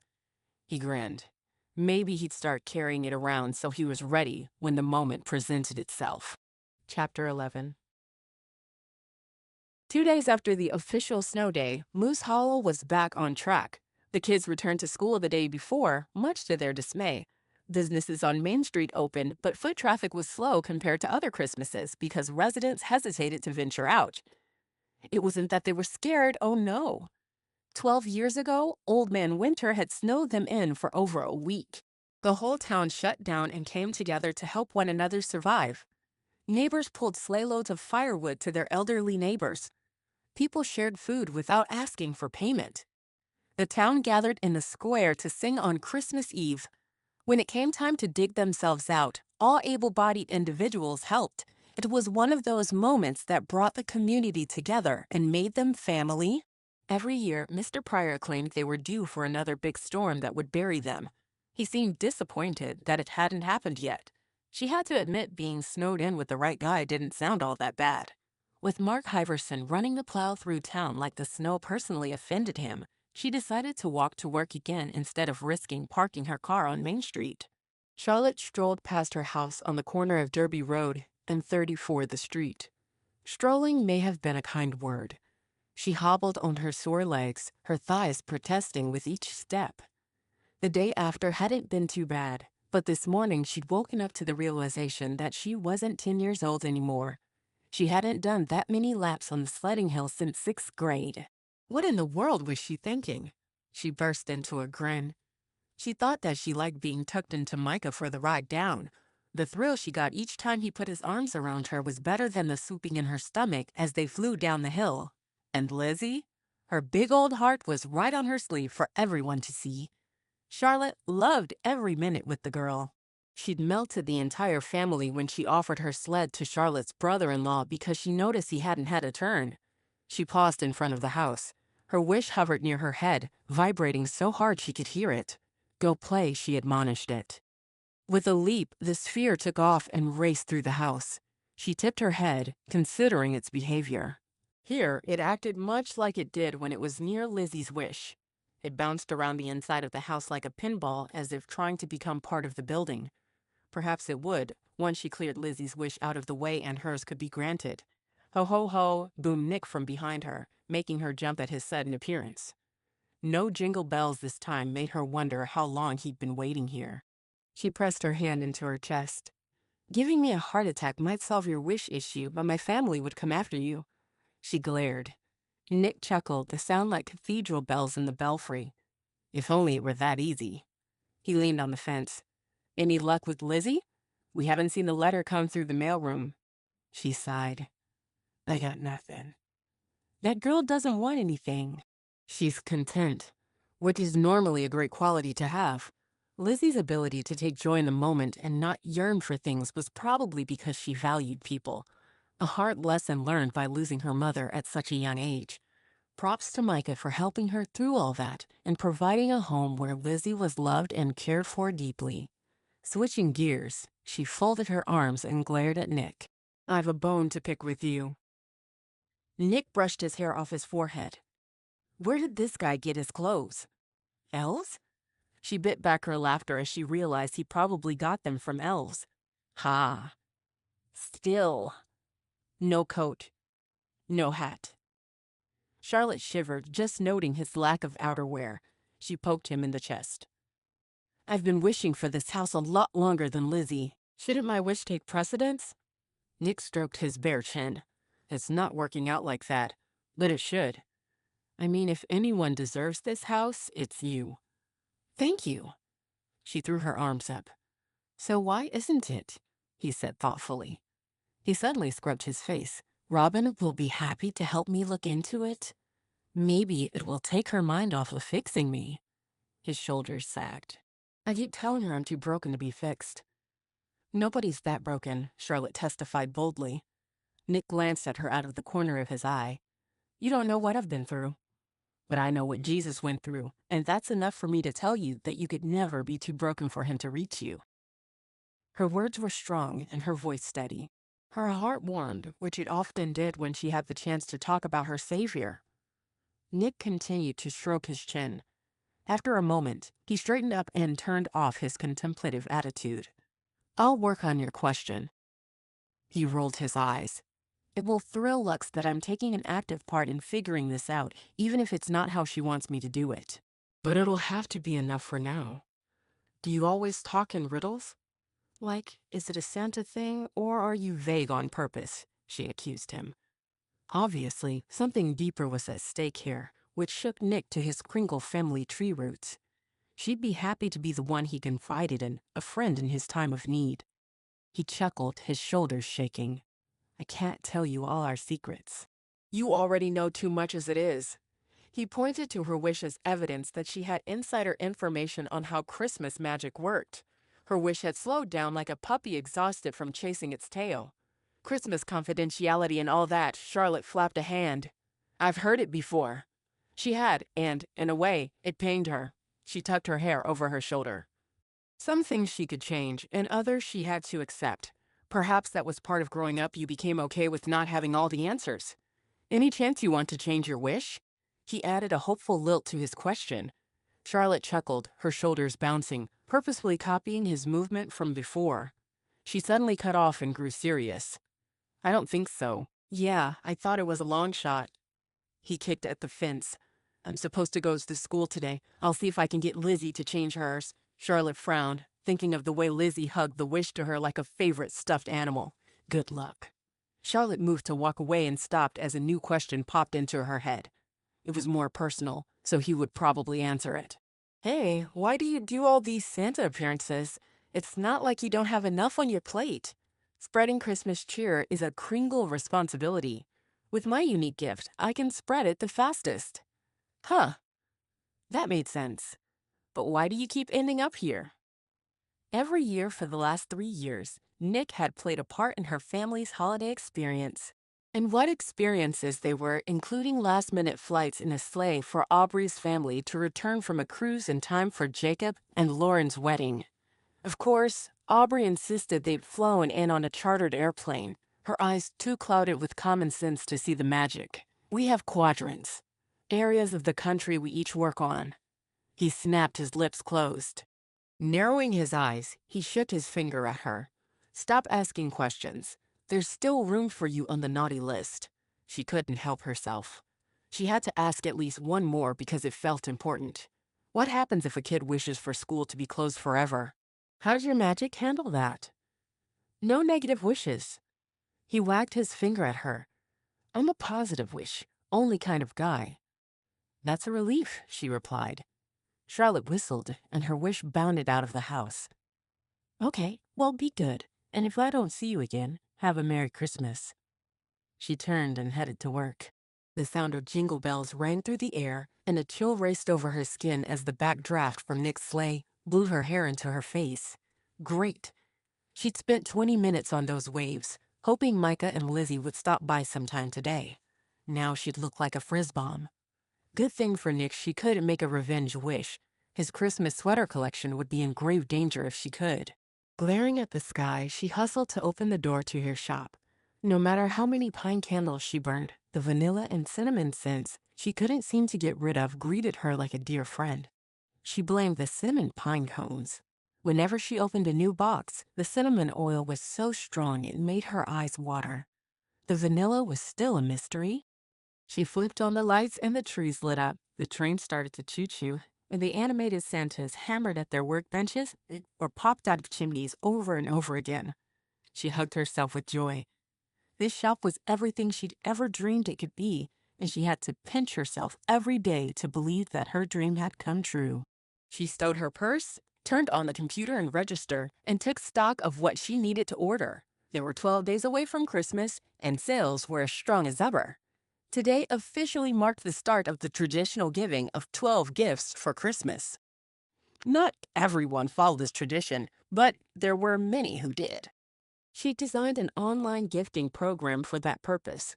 There were 3 options. One was a pampering advent that included fuzzy slippers, lotions, foot scrubs, and more. Another featured traditional goodies from around the world. The last one was for men, and it had shaving supplies, hair gel, cologne, mini barbecue sauces, a sausage and cheese day, beef jerky, and more.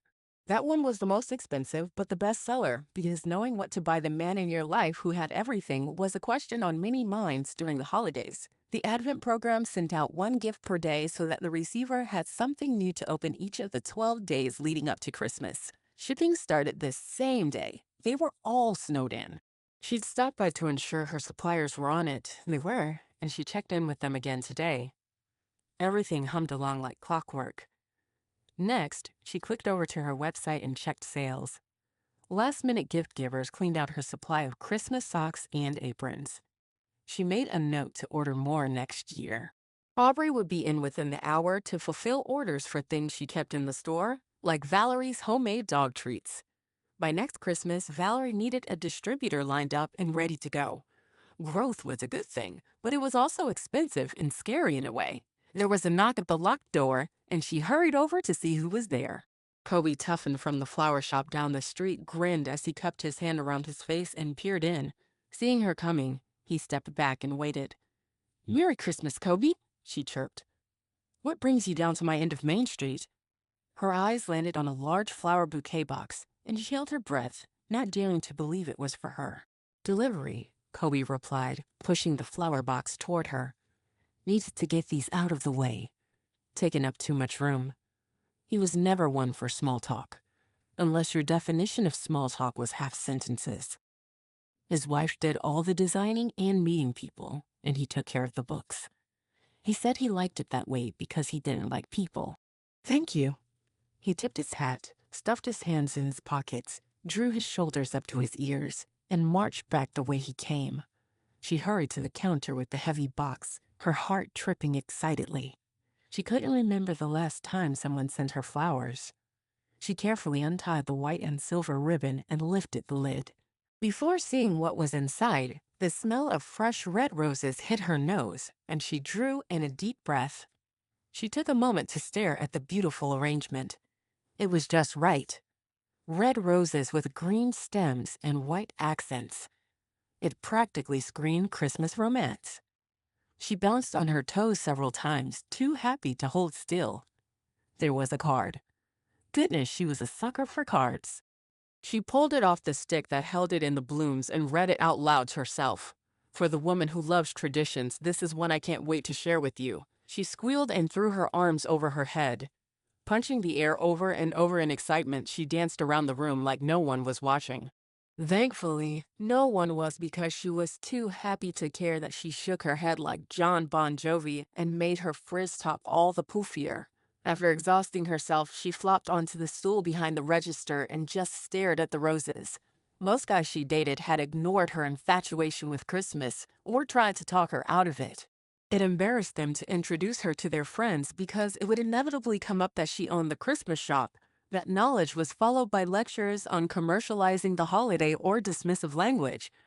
Christmas magic, Santa, it was all real. And she could no sooner turn her back on that than she could on her family. Her phone rang, and she pulled it out of her purse to see Micah's number on the caller ID. She hopped in her seat and then blew out a breath to calm herself before answering. The Christmas shop where every day is Christmas. This is Charlotte. How may I help you? She dropped her forehead to the counter. She'd reverted to her business greeting in her fit of nerves at seeing his name. That was just great. Charlotte? It's Micah. He sounded gruff, but she realized that that didn't mean he was grumpy. He just had a deep, straightforward voice. Cradling the phone between her shoulder and ear, she cooed, "Merry Christmas, Micah." He cleared his throat. "Merry Christmas to you, too." She hopped off the chair, needing to move around. And she wondered why her wish acted like a spaz. If it felt anything like she did at this moment, then it had every right to have the zoomies now and again. "Thank you for the flowers. They're very Christmassy, although a bit suggestive, don't you think?" She teased. "I didn't think I was suggesting anything." She could hear his grin through the phone. "Oh, you were definitely suggesting," she replied coyishly. "Did you want to come over to the shop and see what this mistletoe can do, or what?" He groaned. "You don't make resisting easy. I have a meeting with a potential client online in 5 minutes." She laughed, loving the fact that she tempted him. "Go get him, Tiger." "You like Christmas music, right?" he hedged. She giggled. "A little. Yeah." He huffed at her sarcasm. "The local pastor is doing a Christmas music live online event this weekend. Will you go with me?" She opened her mouth to answer, but he added, "Also, do you know a good babysitter?"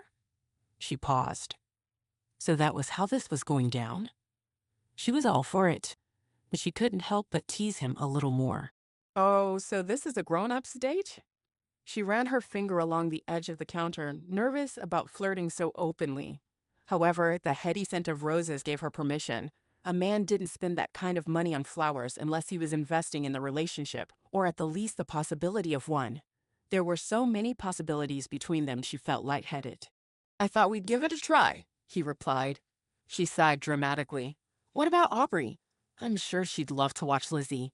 Lizzie would love a night with her bestie. I'll text you her number." "Is it weird to ask her to watch my kid?" A note of insecurity crept through the line, barely perceptible, but she'd caught it nonetheless. "It's not. Parents do this kind of thing all the time. It's just, I haven't left her with anyone since I adopted her." She could picture him shifting in his seat. "What you have is a case of parent guilt. It happens to all the best parents I know. They want to give their all the time, to their kids and feel bad if or when they can't." She breathed, praying for the right words to come out of her mouth. The old saying, "It takes a village to raise a child," is true. My parents were on it like Blue Bonnet, but I didn't listen to a word from my dad when he tried to coach me in softball. He finally turned me over to the neighbors and let them teach me. She gulped. Now that he's gone, I wish I'd listened more, but that's part of growing up, I guess. Her voice had gotten softer as she spoke, and when she ran out of words, the heavy feeling of heaven close by wrapped her up. In that moment of silence, a new truth emerged. You can't be all things to one person, it's impossible. That's why we need each other. Do you need me? He barely whispered. Her heart skipped at his question. I want to need you, she replied, gripping the counter. If he rejected her, she'd deflate like a yard Santa the day after Christmas. Oh, I want that too. She covered her mouth to keep from screaming hallelujah in his ear. He cleared his throat. I'll see you in a couple of days? Her eyes landed on the bouquet of roses and mistletoe, and she released the counter, ready to fly. It's a date. A grown-up's date, he confirmed. She giggled, then they said goodbye. Setting her phone on the counter, she reached over and cranked Rockin' Around the Christmas Tree through the store and put the lights on the strobe setting because she needed her world to be as thrilled as her heart. Chapter 12. Days passed as slowly as maple syrup on snow. Micah knew because Lizzie had to do a project where she poured syrup over a snowball and watched it crystallize. They took over 50 pictures. He emailed 3 to Mrs. Thornton for full credit. Now that he was on his way to pick up Charlotte for their grown-up date, he couldn't believe he'd called it that. He questioned whether he should have let Lizzie help him pick out his clothing. He'd put on a red button-up shirt because he knew Charlotte was partial to the color, but that looked too dressy by itself. Lizzie recommended a gray circle-neck sweater and his tweed knee-length jacket. He slipped on a pair of cowboy boots he saved for special occasions and tucked his jeans over the tops. She'd said he looked snatched. He wasn't sure that was a good thing or where she'd learned the vernacular. The school opened so many doors he wished would stay shut for his little girl. He felt like he was trying too hard. Then he felt dumb because Lizzie had seen him in snow clothes and his rock and roll themed t-shirts, and she'd still agreed to go out with him. He shouldn't worry so much about what he wore. But were his shoes too shiny? He needed to think about something else. That parent guilt that Jenny warned him about crept in like a mouse after a crumb. He was careful not to call tonight a date in front of his little girl. He didn't need her getting any ideas. In fact, he'd fudge things a bit and focus more on her night with Jenny than on his with Charlotte, only mentioning in passing that he might spend some time with his friend, too. Thankfully, Lizzie was nearly feverish over her first late night. He planned to pick her up by 10, so it wasn't all that late before kindergartner, who would probably fall asleep in front of a movie around 8:30. It all sounded so glamorous. After dropping her off, he pulled up to Charlotte's place and opened the truck door, grateful for the cold air that cooled him down. He didn't want to admit it to himself, but he was nervous. This was his first date in a long time. Walking along the freshly shoveled walkway and down the steps was a blur. His arm was burdensome as he knocked, and he didn't feel the contact with the door, though it echoed from far away. His breath clouded in front of his face and made him feel dizzy. He reached for something to steady himself. This was a mistake. He wasn't ready.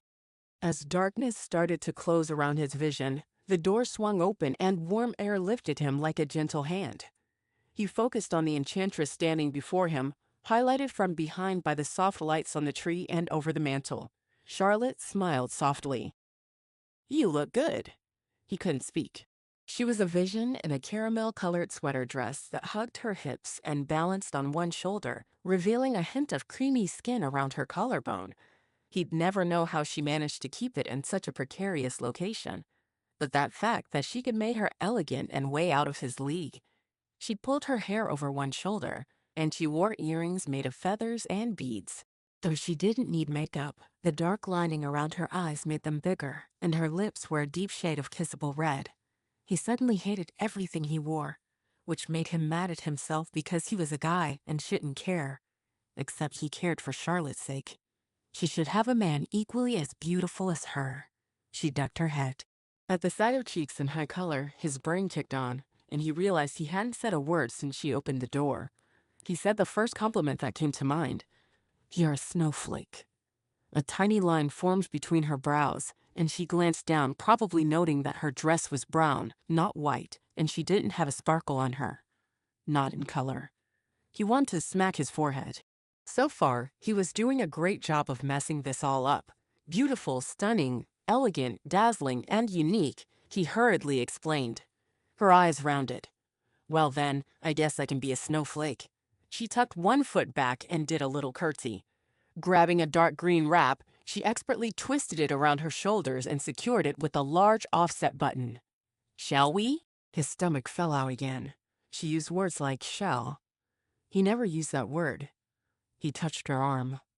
What in the world made you say yes to going out with a guy like me? She gently took his hand. Because I wasn't saying yes to a guy like you. I said yes to you. She stepped into the small stairwell and shut the door behind her, bringing them close enough that he could see the silver flecks in her eyes. Her skin glowed in the porch light. Obviously, he couldn't trust his head or his mouth. He offered his hand, and she took it, threading her fingers with his and leaning into him as they climbed the stairs. Her leather ankle boots had a belt and gold chain around each of them. Dang, she'd pulled out her sexy shoes for him.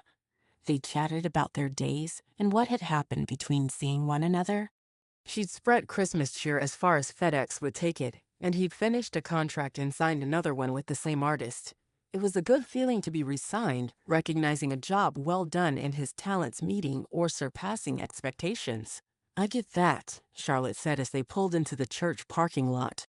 When customers ask for a design consultant then come back the next year, wanting to do it again, it's validating. Exactly. He put the truck in park and jogged around to open the door for Charlotte. She took his hand and slid to the ground. They plowed the parking lot, and the asphalt looked new, with bright white lines defining the parking spaces. Its appearance said that someone cared about this place and what happened there. Do you know much about this preacher? He asked. Charlotte slipped her hand into the crook of his elbow, making him feel protective as he steered them toward the building. They were a half hour early for the show, but the ticket said they had to be in their seat 15 minutes before they went live. He came to town a couple of years back. This place was pretty run down. Moose Hollow wasn't big on going to church back then. What about the white church on Main? He pulled the door open for them. No one's preached there since the 70s. She removed her wrap, and he slipped off his jacket. An attendant, a young woman wearing black pants and a white button-up shirt, took them to the coat closet and gave him a slip of paper. It's not that we weren't religious. Mom and Dad preferred to go to the church several towns over. She reached for his hand as if it were the most natural thing in the world, and he stood tall, which meant we only made it about once a month. But we read the Bible often and prayed as a family every day. What about you? He handed their tickets to an usher who showed them to their seats. The chapel had a high ceiling and beautiful stained glass windows. Christmas trees and decorations filled the front where the cameras pointed. The room was impressive, but it would be even more amazing on a Sunday morning when the light filtered in. He'd have to bring Lizzie. Tonight wasn't just a date. He wanted to see if this was a church he and Lizzie could attend. We were in church every Sunday. Mom said she needed Jesus if she was going to raise us right, and we needed him when she passed away. Charlotte stepped into the pew first and settled. I think that's wonderful. I'm so glad you invited me tonight. I've watched Pastor Seth's Sunday sermons on YouTube since he started. Micah's appreciation of the woman sitting next to him and smelling like fancy perfume grew. He wanted a partner who followed Jesus. It wasn't an easy path, but it was one worth taking. Looking for something to say that wouldn't scare Charlotte off because he was thinking 50 steps after a first date already, he offered, Lizzie is an angel in the pageant this year. He cut off from spewing every detail about his little girl because this was supposed to be a date. Charlotte didn't seem at all upset. Her face lit up. I was an angel when I was in kindergarten. She bounced their clasped hands. It was a disaster. What? He shook his head. That can't be true. She nodded with a look of complete sincerity. The donkey got mad at a wise man and kicked the lever that raised the curtain. My wings caught on one of the ropes, and I lifted right up into the air. She raised her free hand over her head. The janitor panicked. He turned so purple, I thought he was going to explode. Were you okay? He had images of her up there screaming and then dropping. Heaven help him. If his little girl took flight, he'd be the one turning purple. Oh, sure. She batted away his concern. I told the audience not to be afraid and to be of good cheer and got a laugh. They lowered the curtain again, and I floated back down. She wiggled her fingertips as she fluttered her hand down to her lap. I think I hold the title for most memorable angel, and that's saying something. They shared a chuckle. A stagehand quieted the crowd and then pointed to the camera. A red light turned on, letting everyone know they were now filming. Charlotte nestled into his side. "Welcome. Welcome. Welcome," said a man in a suit and tie. "We're so glad you're all here for a Christmas music celebration of Jesus." Everyone clapped. Micah did his best to focus on the program, but he had difficulty doing that since the woman beside him captivated his attention. "We have a special guest tonight," the announcer stated. "Please welcome Lisa DeGarmo, who will sing her version of Light of the World." Charlotte gasped. "Oh my gosh, she's so good." She practically vibrated in her seat, and it thrilled him that he'd been able to give her this moment and share in it. The music began, and his world shrank to Charlotte and the melody. In the middle of the song, he realized his soul was at peace in a way it hadn't been in a very long time. The Spirit of the Lord touched his heart to tell him that he'd done well with Lizzie and that being with Charlotte was good. He soaked in the feeling. The singing pastor Seth took the mic. He wasn't like any pastor Micah had ever seen before. He was young, with chin-length hair and a guitar slung over his shoulder. When he spoke, his voice was sure. Christmas is a time for family, a time for friends, and a time for music. As it should be. The first Christmas was same. We had a little family coming together, some shepherds who gathered as friends to the Holy Child, and angels brought the music down from heaven. He moved the guitar in front of him and positioned his fingers over the strings. "My wife, Evie, and I hope you feel some of heaven tonight as we unite our voices in praising our Lord who was born in a stable."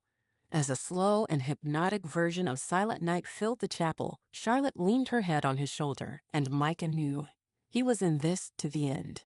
Whether it ended with him and Charlotte in front of a pastor or in a fiery crash, he was in this. There was no going back to life without her. Chapter 13. After the concert full of contemporary Christian and Christmas music, Micah and Charlotte headed to Main Street for hot chocolate. A lot was going on downtown this time of year. The community center hosted the annual gingerbread house contest, and they invited the town to wander through and vote for a winner. The Assisted and Elderly Living Center set up a booth. They invited one and all to fill out a Christmas card for their residents.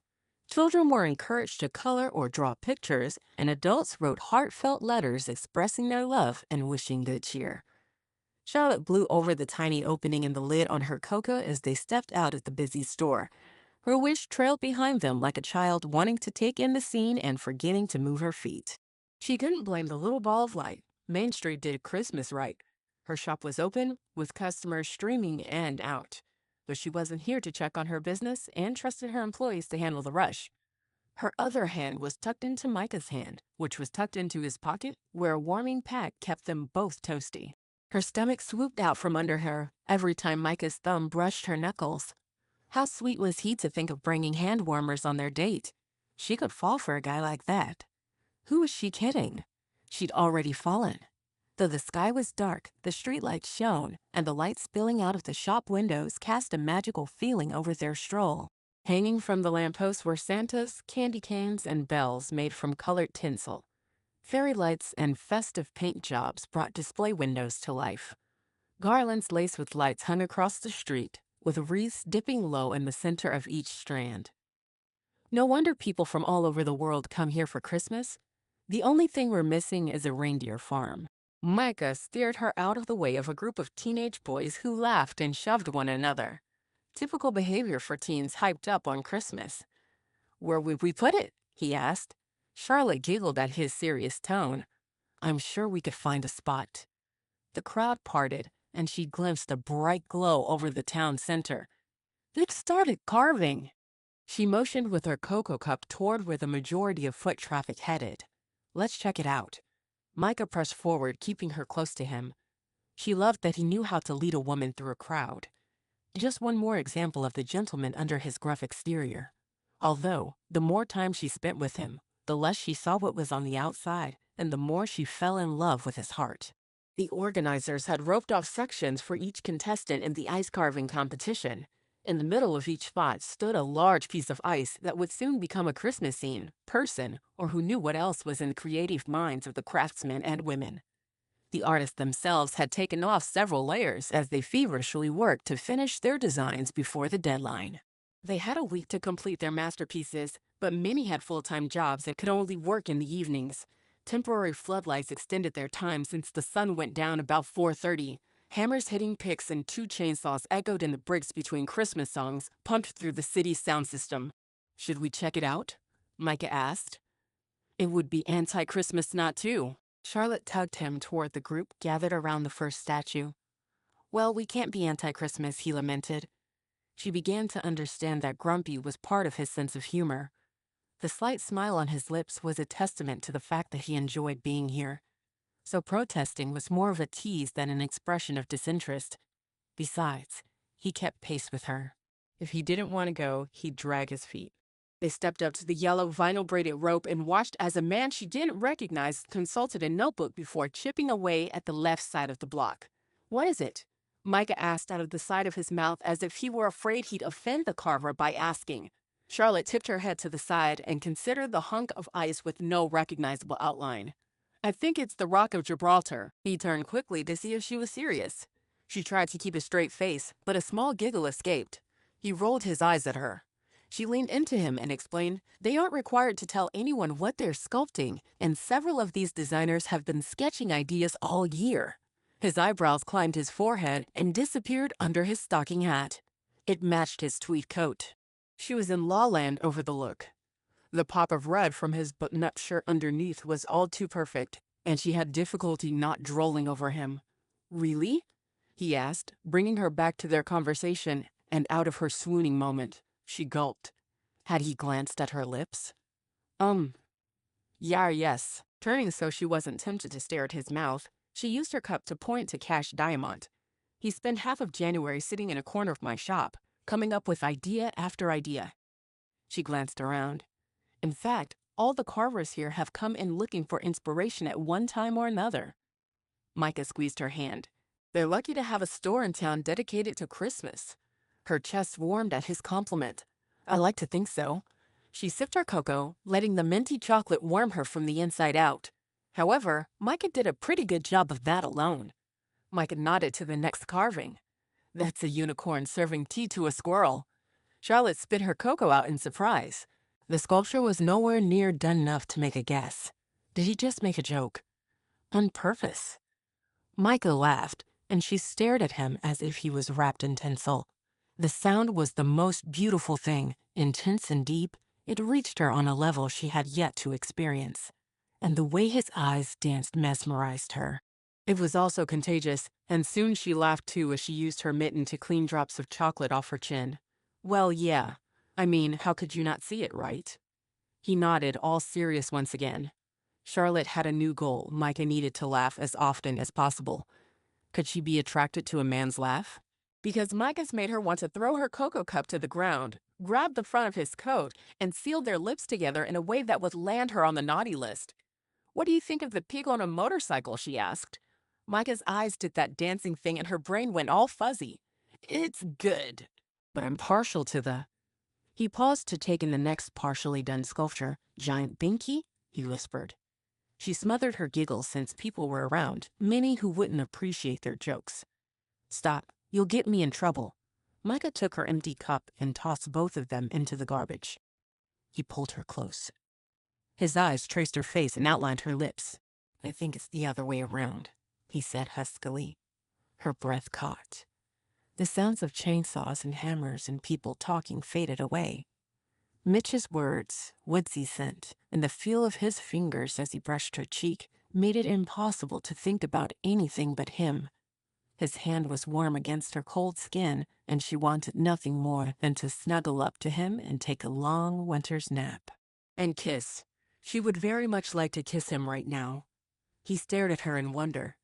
"You make me believe, Charlotte." "Believe in what?" she replied as she placed her hands on the front of his coat and stepped closer. erasing the tiny space between them. He shook his head as if he couldn't believe he was about to say what would come out of his mouth. In magic, Christmas, love all of it. I have a gift, she batted her eyelashes. He brushed his thumb below her ear, and she shivered. I feel like you are a gift. He inched closer, the heat from his skin drawing her in. She closed her eyes, tired of fighting this feeling and desperate to fall into it. Careful what you say, Micah. A girl could lose her head over a man with words like that. She tipped her face into his touch, moving on instinct. What about her heart? He asked, his lips impossibly close. Yes, she breathed. His lips brushed hers in a combination of fire and ice. The fire lit inside of her, swooping through her chest, down to her lower belly, and then back up again, lifting her to her toes. The ice because the air was cold, and when she moved her hand up his coat, it brushed away snowflakes. The contrast was perfect. Both extremes were in perfect balance because neither overwhelmed the other. Like the two of them, her enthusiasm and belief in Christmas magic and his gruff, thoughtful, faithful life. He pulled back, and she saw the reflection of her revelation in his deep brown eyes. Her whole world shifted with that moment to include Micah. To move back to where she'd been only seconds before would be impossible. To find a new place without him, and it would be worse than waking up to an empty tree on Christmas morning. The only path forward that made any sense was the one where they were together. Chapter 14.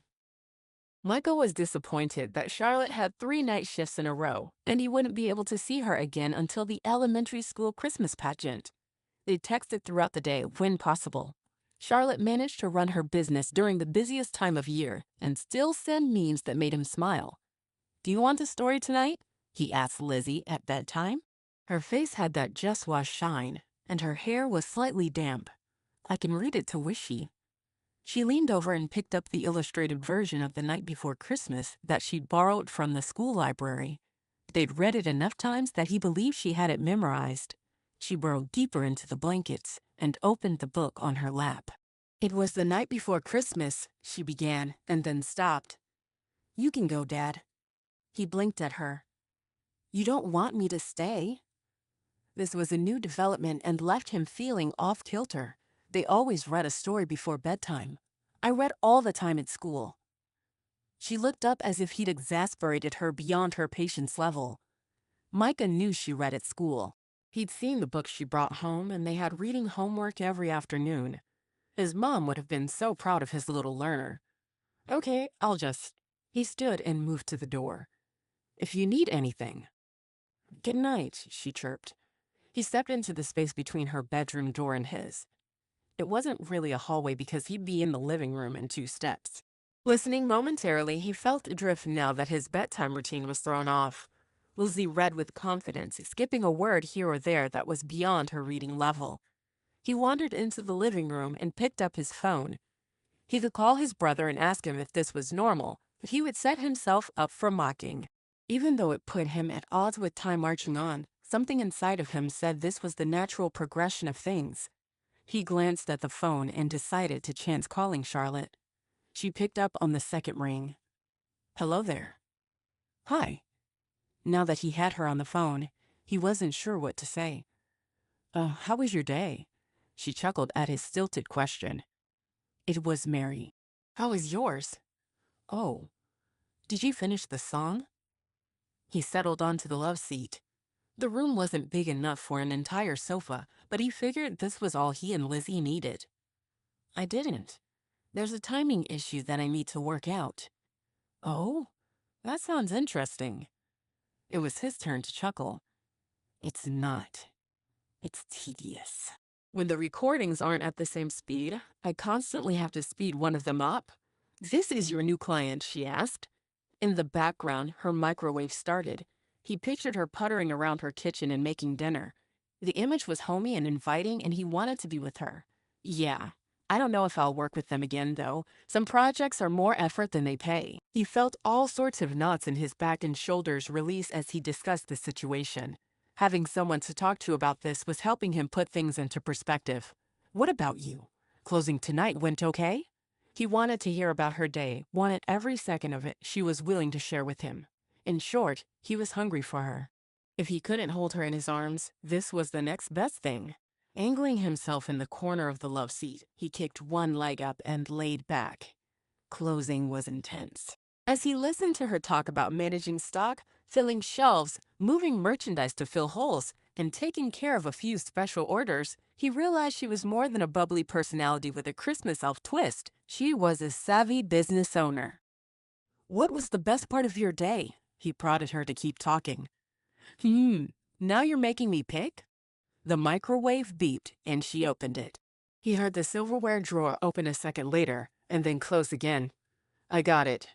There's a new glass artist based in Williamsburg. She's just starting, but her designs are amazing. I couldn't stop staring at the samples she sent pictures of. Oh, my nutcrackers. I was blown away. She's that good?" "She is, and she has the promise to be even better. I sent her back a request for 1,000 ornaments by next October. If she can fill that order on time, I'll feature her on my website." "Is that a thing?" He had no idea. Reaching the coffee table, he grabbed his laptop, pulled up Charlotte's website, and then did a general search of the reviews. She was famous. In the world of Christmas, Charlotte was queen. He clicked on a site at the end of the first page. The potter credited Charlotte with turning his part-time passion into a full-time job. The next page was full of the same type of praise from crafters, designers, and jewelry makers. Being featured on her website was like winning a Grammy. And yet, you'd never know she had so much power in her back pocket. "You still there?" she asked. He jerked out of his shock. "You're amazing." "Thanks." She chuckled. "Are we just throwing out compliments at random now? Because I can totally get behind that handsome." His face warmed. "Why do you take the time to work with new artists? Wouldn't established companies be easier?" "That's how it is with artists. If they've been through the process before, I don't have to babysit them." There was a pause, and Charlotte gulped down the bite she'd been chewing. Not that he could hear her chew, but he did hear her take a sip of water. "You're going to think I'm crazy." "Too late," he deadpanned. She laughed at his teasing. "I want to help people's dreams come true." "Go on. It's every person's goal to support themselves by doing something they love, right? To spend each day at work feeling like you're getting away with something because you like what you do." That was exactly why he'd gone into production.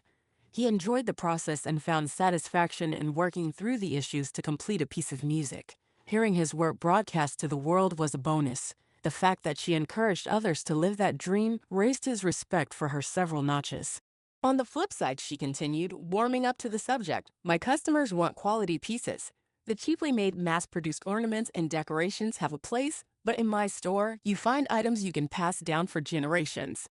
There's something that fills you up inside when you use ornaments from your grandma's attic. It connects you to her and to all the holidays she lived and celebrated." She stopped abruptly. "I told you that you'd think I was crazy." Micah thought about his mother. "I'd give anything to have some of my mom's decorations. I don't even know what happened to them. They probably donated them to the local thrift store." "Why didn't he or Jonah keep at least one?" "What colors did she decorate with?" asked Charlotte. And just like that, memories flooded his mind and seeped out of him. He shared them all, talking until he could barely keep his eyes open. "Micah?"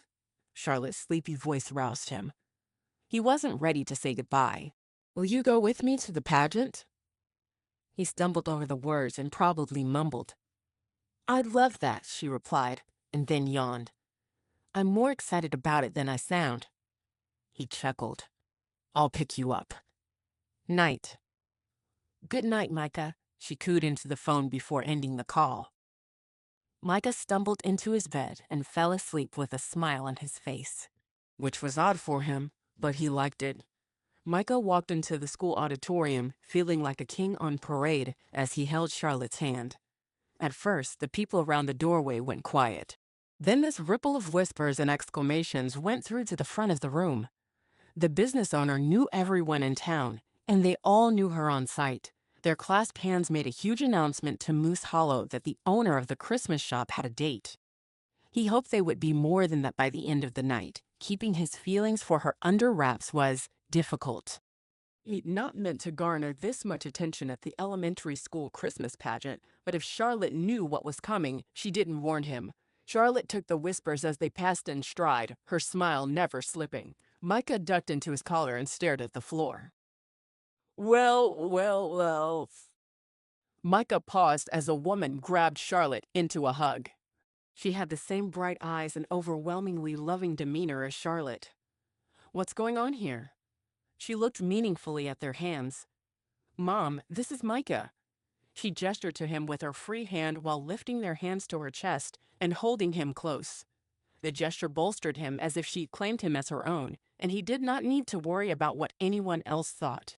Her confidence was so attractive. Also, she was stunning tonight in a green turtleneck and tight jeans.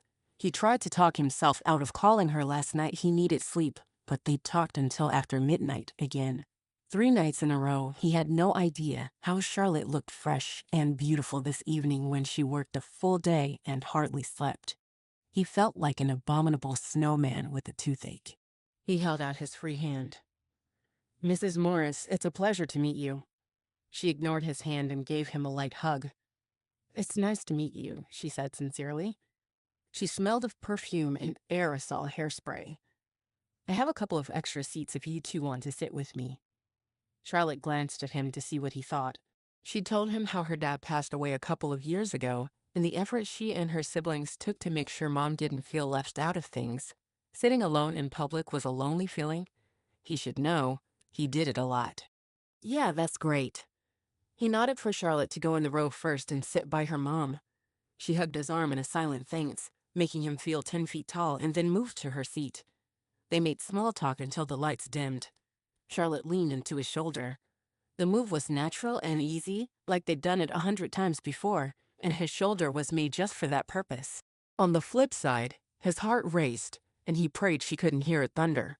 He'd never considered himself overly affectionate, but somehow she made it all seem easy, like brushing her hand down his arm was normal. The weirdest part? He did it too. On the ride over, he picked up her hand and laced their fingers together without break in their conversation. Once he realized what he'd done, he contemplated letting her go, decided to enjoy the sensation. Besides, he liked the feeling of belonging that came with touching her. He was always a gentleman, and she was a lady. They couldn't help but come together as if the time they'd been apart made the need all that stronger. Mrs. Morris didn't seem at all thrown by their public display of belonging. Now that he was a parent, he saw things like meeting his child's significant other through different glasses. She'd welcomed him into the row and hugged him, a move that went a long way to helping him feel like part of the group. He'd have to ask Charlotte what she told her about them. Welcome to the Moose Hollow Elementary School Christmas pageant, said a short 6th grader in a suit. He stood like a nutcracker, his back stiff and his chin drawn in. It all starts on a cold December night in Bethlehem of Judea.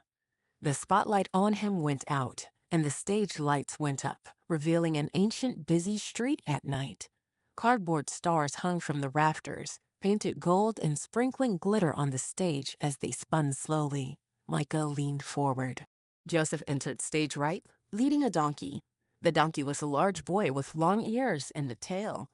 On his back sat a little girl with a basketball for a belly. It was a real basketball that had been deflated by a force. Lizzie gave him the rundown on the costume one day after practice. A 2nd grader usually played Mary, and she already had her sights set on the part. The couple and their noble steed were turned away from every door. At the last one, the innkeeper took them to a stable.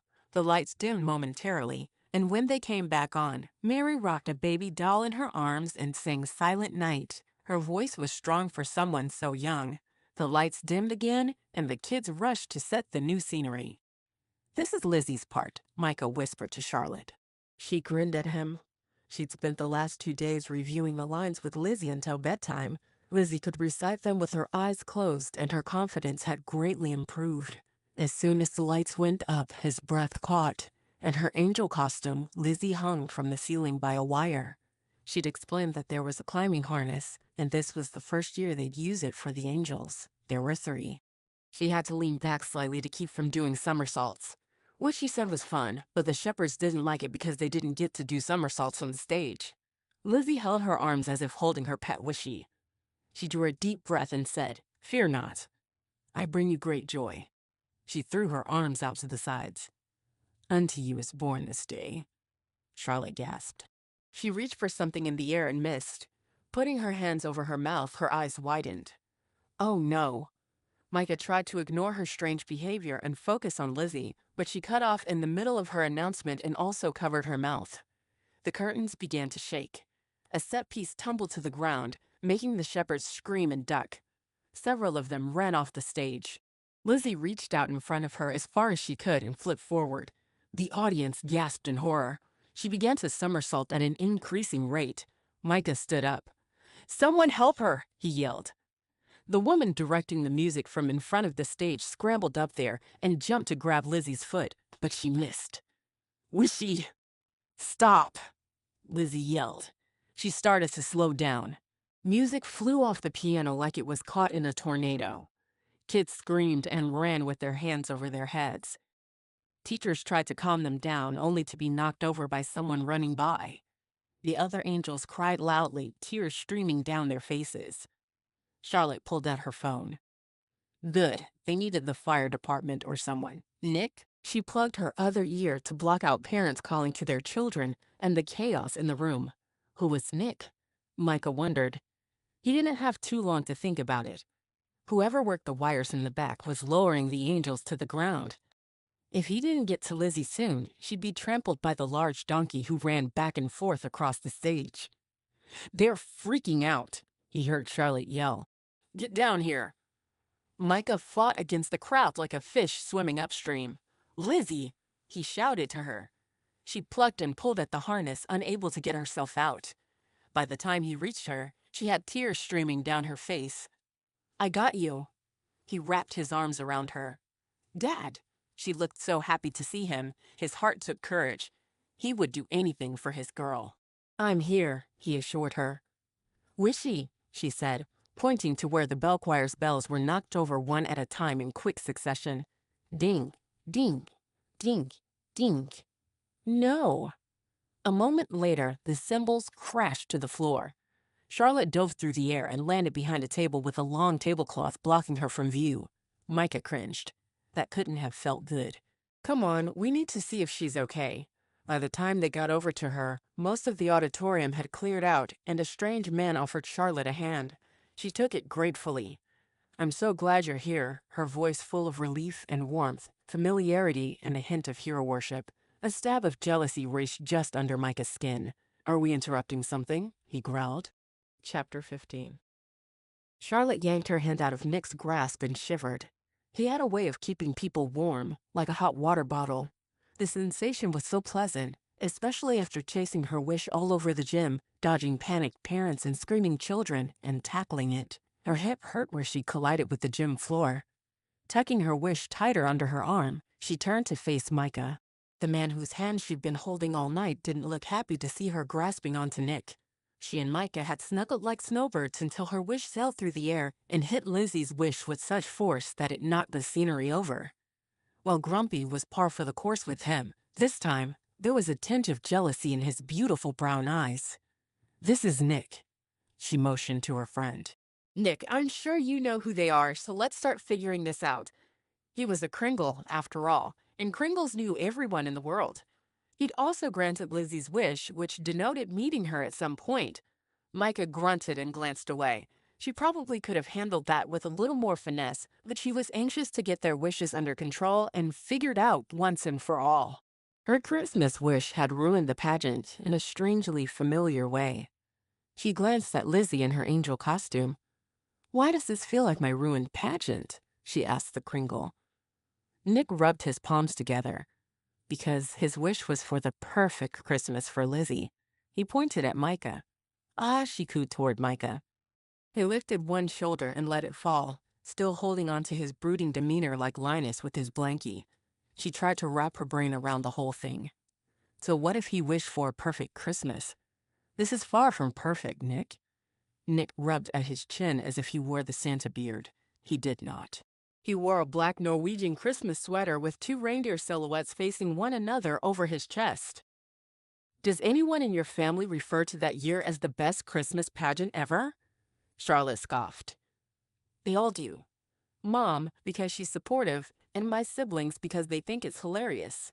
Speaking of Mom, Charlotte lifted to her tiptoes and checked the empty auditorium. She's in the parking lot, Nick said as if he'd read her mind, helping Robin serve fresh, hot calming chocolate and scones to everyone. Mom liked to jump in where she saw a need. You brought reinforcements? Charlotte asked in shock. Nick was a bit of a rogue Kringle and liked to do things on his own. He'd complained about having to work with Lux, who was at the top of the nice list. If he couldn't work with the genius daughter of Santa Claus, then he couldn't work with anyone. Nick narrowed his eyes. You sounded desperate on the phone. Charlotte glanced at Micah. I am never desperate, she countered. Can we get back to what the heck happened here? I still don't know how Lizzie ended up spinning around in her harness or everything came crashing down. Micah threw his hand one way and then the other. Lizzie held tightly to her wish. He didn't mean to be bad. She sniffed. Micah squatted down next to her. Who didn't? Wishy, she informed him, still hugging the ball. Micah glanced heavenward. Lizzie, Wishy's pretend. He couldn't have done all this. Actually, Nick broke in before Lizzie had to defend herself. Micah looked up at him with pure unbelief. Charlotte tapped his shoulder. It's true. Wishy is real. My Christmas wish was just as much to blame, though. Micah stood and ran his hand through his hair. You realize you all sound crazy. Nick smiled. Choose to believe, brother. He sputtered in response. Nick? A beautiful young woman strode into the auditorium and headed right for them. She wore a pair of polka-dotted Christmas pajamas, which would seem strange on someone else in the school auditorium, but looked just right on her. As she got closer, a pair of fuzzy red slippers came into view. Her hair was that perfect shade between brown and red with blonde highlights. Charlotte racked her brain. The woman's Kringleness was as obvious as her slightly upturned nose. Robin's daughter, she asked. Nick bobbed his head once to confirm her theory. Robin had auburn hair and a quick smile. She was the ultimate cool mom type who could make anything from a roast to gourmet chocolates. Her treats often affected those who ate them, like the calming cocoa Nick said she served out front. Hazel. Nick grinned. Thanks for coming. His wide smile and easy manner said he was not worried about what she would find when she arrived. Micah's mouth fell open as Hazel winked hello in his and Lizzie's direction. Charlotte backhanded his chest and he snapped it shut. If she didn't adore Hazel already, she would be jealous. But how could she be upset with someone who had her back? Because that was part of the magic. You knew you could trust a Kringle with your purse, credit card, and your boyfriend. I wouldn't miss a chance to spend time with Lizzie. Hazel held out her hand and Lizzie stared at it in awe. Want to feed my reindeer? She asked. Lizzie's hand lifted as if it had a mind of its own. At the last second, she paused and turned to her dad for permission. He nodded. They walked out together. Have you ever finger painted with pudding? She asked the little girl. Charlotte moaned. Mind the angel costume. We have to give it back, she called. Hazel's laughter tickled the air all the way up to the rafters. Why doesn't that make me feel better? Charlotte mused. Micah took a step in that direction. Should I go with them? Charlotte grabbed his elbow. Easy there, hot stuff. Take a few deep, non-Kringle spice breaths and you'll think clearly again. Hazel smelled like sugar and cinnamon with a dash of cloves thrown in. She tucked her arm through Micah's, who looked like he was coming back to himself. A Kringle charm could knock you loopy the first couple of exposures. I'm sure she causes a run on the cookie stand. Nick's brow lowered. I think she enjoys it. Charlotte laughed. Where'd she get that? Not from my brother, Nick quipped, talking about Hazel's father.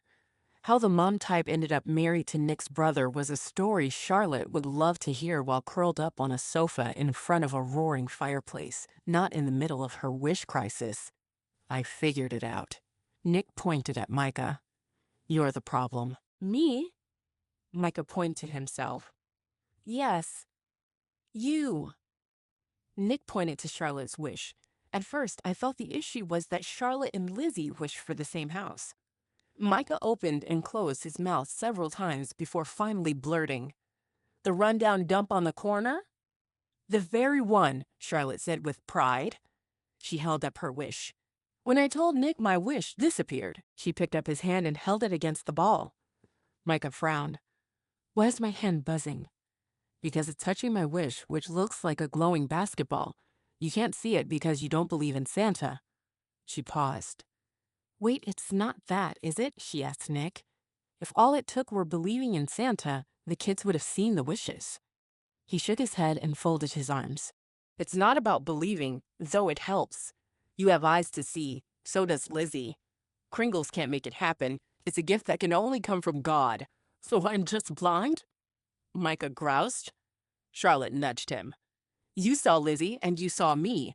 That's a gift too. His lips twitched with a smile. They stared into one another's eyes, and Charlotte drew closer, wanting to feel his lips on hers. I figured out why you didn't get the wish, Nick interrupted their moment. Reluctantly, Charlotte pulled back. Oh? She asked in a high-pitched squeak. It's because of his wish for the perfect Christmas, which included Lizzie getting what she'd asked Santa for. He hooked his thumb at his chest. So his added strength are hers that your wish didn't have. However, your continued wishing for the same house, not to mention your overwhelming belief in Santa and the fact that you carry a bit of Christmas magic inside of you, made it so your wish didn't roll over and fade away. He lifted both fists and crashed them together. The closer we get to Christmas, the worse this will get because they'll both try harder to take over. Worse than this? Asked Micah as he motioned to the destroyed stage. Way worse, Nick confirmed. Charlotte rubbed her bottom lip with her teeth as she thought. She could change her wish. She could. It would be so easy. Just a few simple words, and all this craziness goes away. But her house. The one she dreamed of her whole life. How could she give up that dream now? Wait. Micah held up a hand. Is this why you asked all those questions about what Lizzie wanted for Christmas? Charlotte nodded. I was hoping to get her to change her wish. Micah scoffed. If that's all it takes, then change yours. Charlotte balked. Even though she considered doing that very thing only seconds before, her whole being revolted at hearing it out loud. No, I've wished for that house every year since I was Lizzie's age. So? He countered brilliantly. Charlotte drew in a breath. It's not just a house to me. I plan to roll it into the business, document the process of returning it to its former glory, then use it for decorating videos, and one day create my own line of ornaments, all while raising a family inside those walls. She ran out of air and had to stop to suck in. Pick another house, Micah said, as if it were as simple as buying a different brand of peanut butter. Why should I give up my dream? For a child, Micah countered. You wouldn't give it up for a little girl? Charlotte grit her teeth. I was that little girl. Don't you understand? Micah hardened. I guess I don't. I would do anything for Lizzie, and I thought I'd found a woman who felt the same. Charlotte dropped his arm as if it were a cube of ice. It sure felt like he'd gone cold. You can't mean to rip away my lifetime of hopes and plans. You're an adult, Charlotte. Grow up. She leaned back as if he'd slapped her across the cheek. What does that mean? You live in some strange existence where it's Christmas every day. You want people to make a living carving figures out of Play-Doh. That's not real life. He folded his arms. Charlotte narrowed her eyes. I run a business that shouldn't be profitable 9 months out of the year, and I do a darn good job. She pointed to the ground to emphasize her point. And don't think I haven't sacrificed for that business. Why do you think I live in a basement apartment with leaky pipes? Nick sucked air through his teeth. We should all take a step back and maybe try some of Robin's hot chocolate. Micah spun on him. You know what? I take back my wish for a perfect Christmas. Nick shuddered and clutched at his chest. Micah walked backward, away from the two of them, and towards the exit. Thanks so much for the experience, but I'm done with Christmas magic. Charlotte folded her arms. You wouldn't know a real Christmas if it bit you on your fruitcake. Nick cursed as he massaged his chest. Charlotte's attention switched to him. He'd gone pale and sweat beaded around his hairline. Here, sit. She pushed him into a chair and rubbed calming circles on his back. Should I call someone? He shook his head.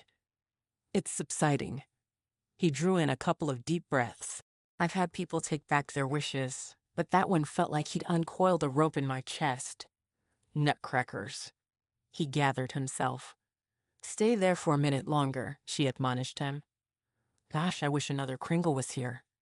No sooner had she said the words than a chill raced up her arms, and Nick sat a little taller. "Why does Nick need cocoa?" asked Hazel as she and Robin walked into the auditorium. Robin wore an apron with gingerbread men for pockets over a pair of designer jeans and a red turtleneck. "I don't know. I just gasp." She rushed forward and knelt in front of Nick. "Are you okay?" He nodded.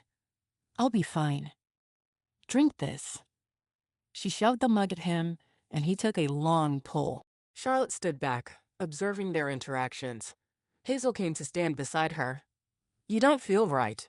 She tipped her head, examining Charlotte. "You're angry, and your heart hurts. Did someone break it?" Charlotte didn't want to talk about it. "Do people ever get mad at you for being magical?" she asked.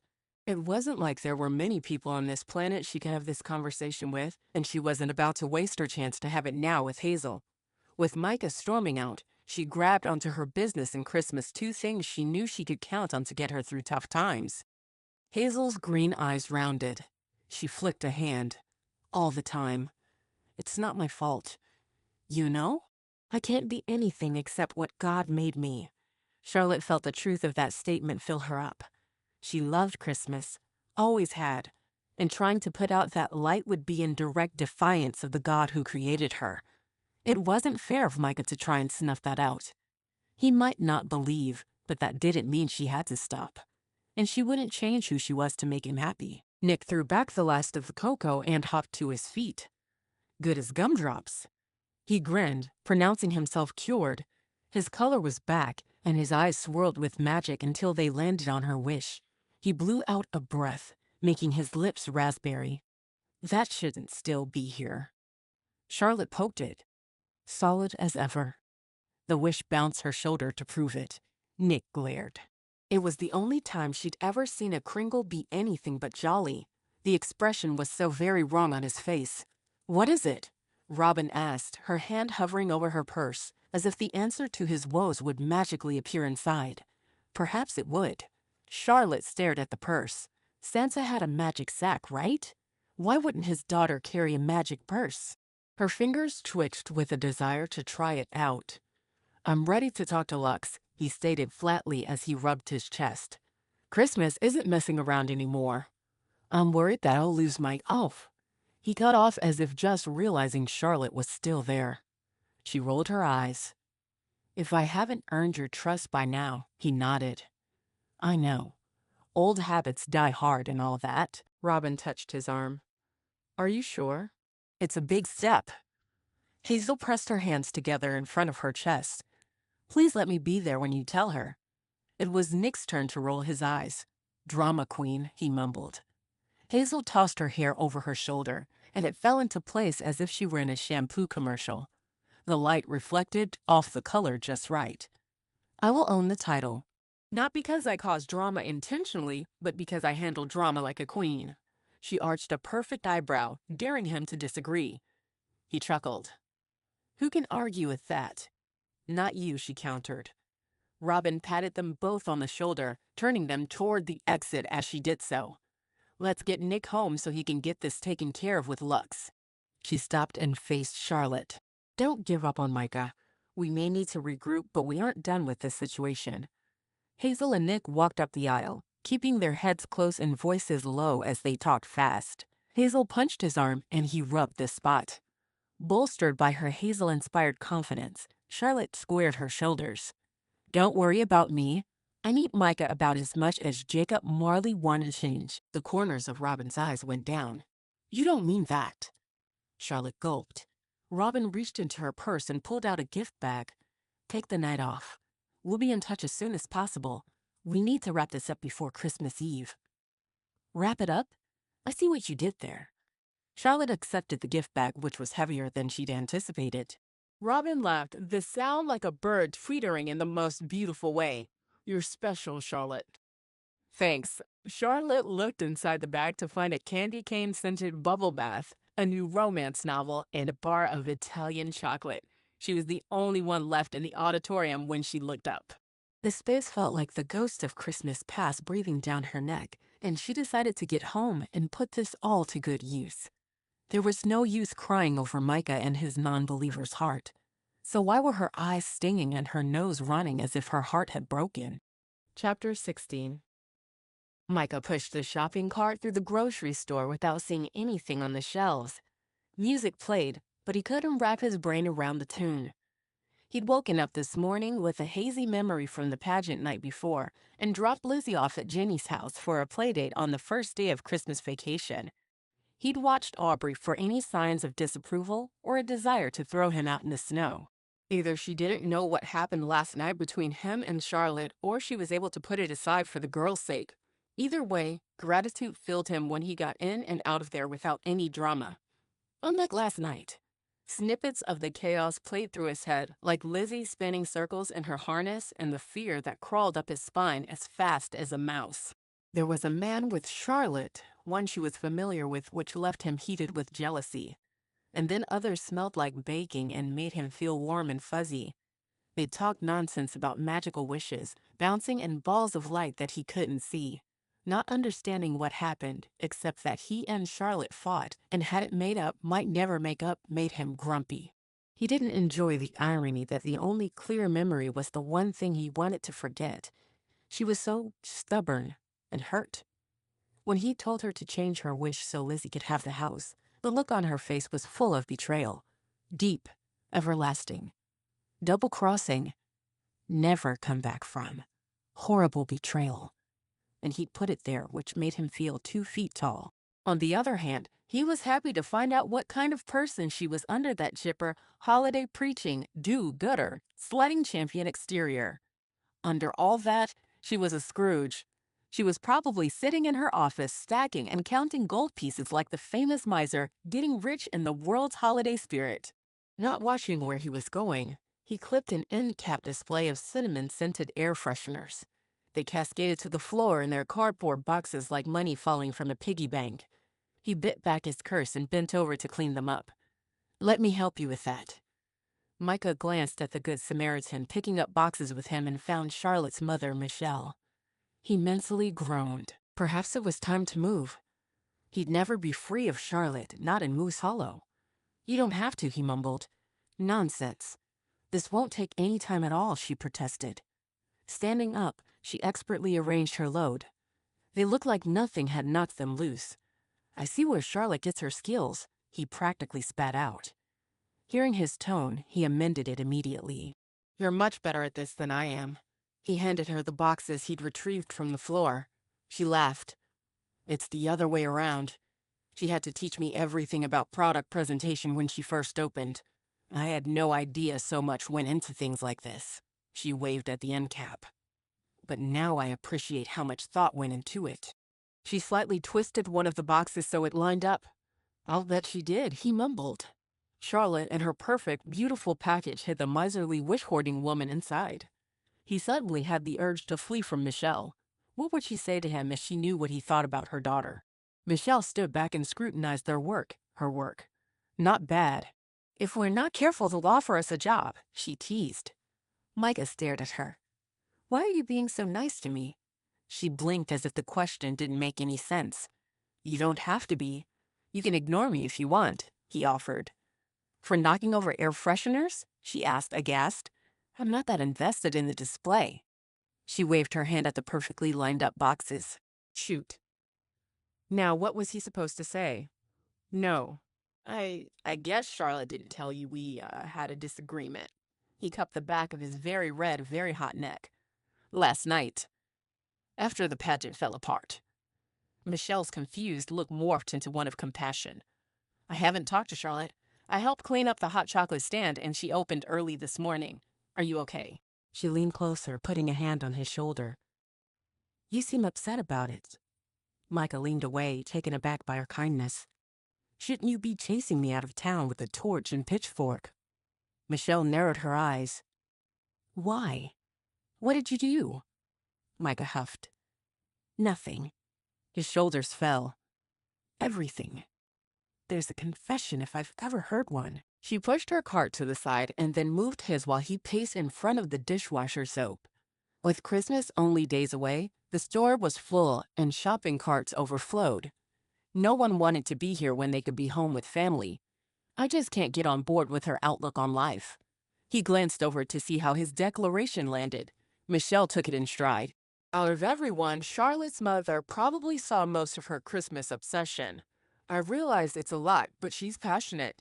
And because of that, she's brought so much joy to the world. I didn't think she could build a Christmas shop into a viable business, but she did, and I'm amazed by her every day. Micah nodded. He hadn't seen her at other times of the year. She said Christmas is all year long for her. Does she wear reindeer antlers to the 4th of July parade or anything? Michelle laughed. Goodness, no. Wouldn't that be a sight?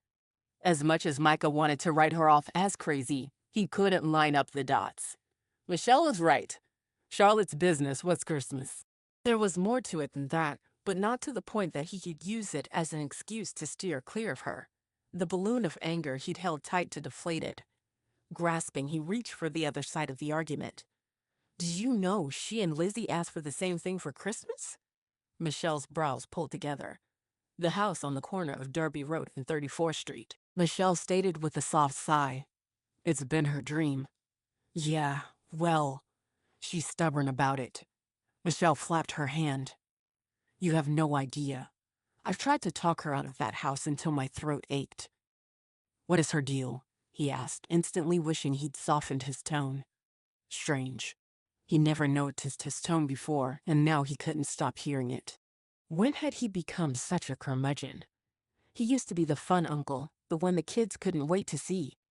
I blame her father, may he rest in peace, Michelle said softly. He was always doing projects around the house. Some worked, and some didn't. Feel free to drive by and look at the tree stump in our yard that he'd planned to carve into a grizzly bear or something with a chainsaw. She looked up to heaven as if drawing strength. Charlotte was his helper. He bought her a tool belt and everything. The two of them would light up whenever they passed that house. They dreamed of fixing it up together. Oh no, no, this was bad. Micah's stomach twisted. So the house is her connection to him. Michelle nodded slowly. I think she's holding on to it because it's her way of holding on to him and all their shared dreams. She did everything she could to buy it before he passed, but came short. It almost broke her. Micah rubbed his gut. The sense that he'd been unfair to Charlotte overwhelmed him. He didn't know what the house represented to her. He should have listened better. He should have asked her why she wanted it so badly instead of telling her to give it up. Charlotte lived in the same town all her life. She spent time with her family, time she valued. She wasn't the type to have a crazy dream just for the sake of it. All that talk about rolling the house into her business, was that part of her and her dad's plan? I hope that kept her going through the hard days. He was such a jerk. And Lizzie, what did she see in that place? He thought it was a childish wish on her part, like asking for a pony or something else out of reach. Maybe he should ask her instead of assuming. He probably should have done that before, insisting that Charlotte give up everything she's ever planned, hoped, and wished for her whole life. You look like you're not feeling well. Michelle dabbed his forehead in a motherly way. No fever, she mumbled. I'm fine. Well, except for a case of massive confusion, he replied. And guilt. Lots of that going around this holiday. Michelle batted his comment away. My husband had that on the regular. Her eyes took on a knowing gleam. But he usually came through all right. He wasn't so sure he could do the same. Under all of this was a bigger question he had to answer before he could grovel his way back into Charlotte's good graces. How did you balance being married and being a parent? You act like they're two opposing forces. She bumped her fists together. Try thinking in terms of partnership and see where that gets you. She winked, put her hands on the shopping cart handle, and bustled down the aisle. Micah had to look at the list on his phone and backtrack twice to get what he needed before he stood in a checkout line 5 carts deep. The whole time he waited, his thoughts spun like floss. Partners. What if at that moment he learned Charlotte and Lizzie wished for the same house? He'd work to find a way for both wishes. He could think of one way that would come about, but Charlotte wasn't speaking to him, much less inclined to marry him and move into the house on the corner together. He frowned. He was something of a DIYer himself. Growing up with a single mother, he and Jonah learned to do a lot of household repairs. He liked working with his hands. It was outside the skill set needed for his profession and recharge his creative batteries. After checking out and fighting the shopping cart through the snow-covered parking lot, he picked up Lizzie. For the first 20 minutes they were together, he listened to her recap every detail of her playdate. She and Jenny built a fort in the living room with couch cushions and a bedsheet. They pretended they were camping and that a bear was eating their food. When she talked herself out for the moment, he brought up her wish. "Why did you wish for the house?" She looked startled, as if the answer should have been evident to him. "Because we don't have one." "But why that one? Why not some other house?" he pressed, needing to get to the bottom of this. She lifted a shoulder. "People live in all the other houses. I don't want to make someone leave." His heart sank. That was it? She didn't care what house as long as it didn't displace a family. The last of his excuses for behaving horribly melted like Frosty on a warm spring day. He was in the wrong. 100% and totally in the wrong. He owed Charlotte an apology. "That's sweet of you." He kissed Lizzie's forehead and told her to wash her hands for dinner. He could kick himself. If Lizzie knew her wish was in the way of Charlotte's, she'd change it. Her heart was that big. And his was broken, not by Charlotte or Lizzie, by his actions that cost him the woman of his dreams. She must think the worst of him, flying off the handle like that. Not prioritizing her feelings and calling her selfish. The more sins he listed, the bigger the hole he realized he dug for himself. He thought about making a new Christmas wish but didn't dare. What if his wish made things worse for everyone? After this mess, he vowed never to make a Christmas wish again.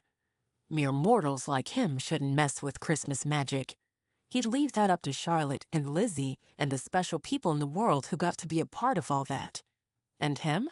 He'd forget about it all, and if he were lucky, avoid Charlotte and the reminder that he could have held her for a lifetime. Bitter didn't begin to describe the pill he swallowed. Chapter 17. Christmas Eve at any store was busy. At the Christmas shop, it was absolutely insane. Charlotte welcomed every last-minute return and every challenge to find the right gift, decoration, or centerpiece. She threw herself into creating new pieces from the bits and bobs left on the shelves, selling the one-of-a-kind items at premium prices. The hustle and bustle should have filled her like a runner's high. Instead, she was as flat as a stocking waiting for Santa. The clock never ticked so slowly, and that was saying something for the holiday. Not even the sun going down encouraged her, as it was just late afternoon. Dinner tasted like sandpaper, and she shoved it back into the mini-fridge. Everyone around her moved at a faster pace, and she was stuck in slow motion. If only there were a switch she could flip to get her up to speed or recharge her heart, because that was where the problem started and ended. The poor thing had been through it this Christmas. First there was Micah. She believed they had something special. Not just a unique relationship unlike any she'd experienced before, but the kind of love that would last through the ages. They were so different. Him with his dry humor and sarcasm, and her with her bright, cheery personality. She appreciated his subtlety, and he admired her friendliness. Having a man who was exactly like her would be exhausting. But snuggling up to Micah's grumpiness was a relief, which sounded strange, but she didn't have to try to cheer him up. He was content. Even if he wasn't over the top, he was steady. She liked steady. Sighing, she tried to push thoughts of him aside as she rearranged a display so it didn't look so sparse. He hadn't called, texted, or visited since their argument. Even though, at the moment, she was angry and said things, she could see his side. Lizzie was an innocent child, and adults always made sacrifices so that children could have wonderful, magical Christmases. His comment about finding a woman he thought would make those sacrifices with him told her he'd been thinking long-term, just like her. The second item on her naughty list was her Christmas wish. Even now, it stayed out of reach, as if it understood that it caused problems. It was the wish's fault that she and Micah argued and broke up. She knew that, but she didn't gather it close because she was afraid her wish wouldn't come true, that the house on the corner would go to Lizzie or neither of them. It wasn't like Nick was forthcoming with information. The 2 texts she'd sent him went unanswered. It wasn't Kringle-like to ghost her, and she hoped everything was okay. He'd had that weird chest pain and had gone pale at the pageant. Also, very un-Kringle-like. The whole thing added up to the worst Christmas ever. "Why don't you go home?" Charlotte offered Esther. Her employees trade Christmas Eve shifts yearly, so they only had to work 1 and 4. They never complained about being stuck here until closing, and she adored them for their enthusiasm. Are you sure? She checked the small digital wristwatch. Harry and I didn't plan anything for tonight. Charlotte took the roll of wrapping paper out of her hands. Which means you have a big day tomorrow and need rest. I got this. She waved a hand, indicating the general state of chaos around the store.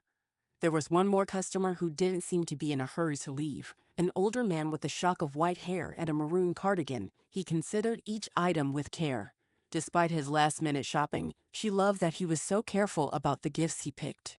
If you're sure, Esther was halfway to the office, where her coat and purse waited. Charlotte forced a chuckle. Go. And have a Merry Christmas. She moved to the back of the store to start cleaning up there. I'm flipping the sign, Esther called on her way out the door. Thank you, Charlotte called back.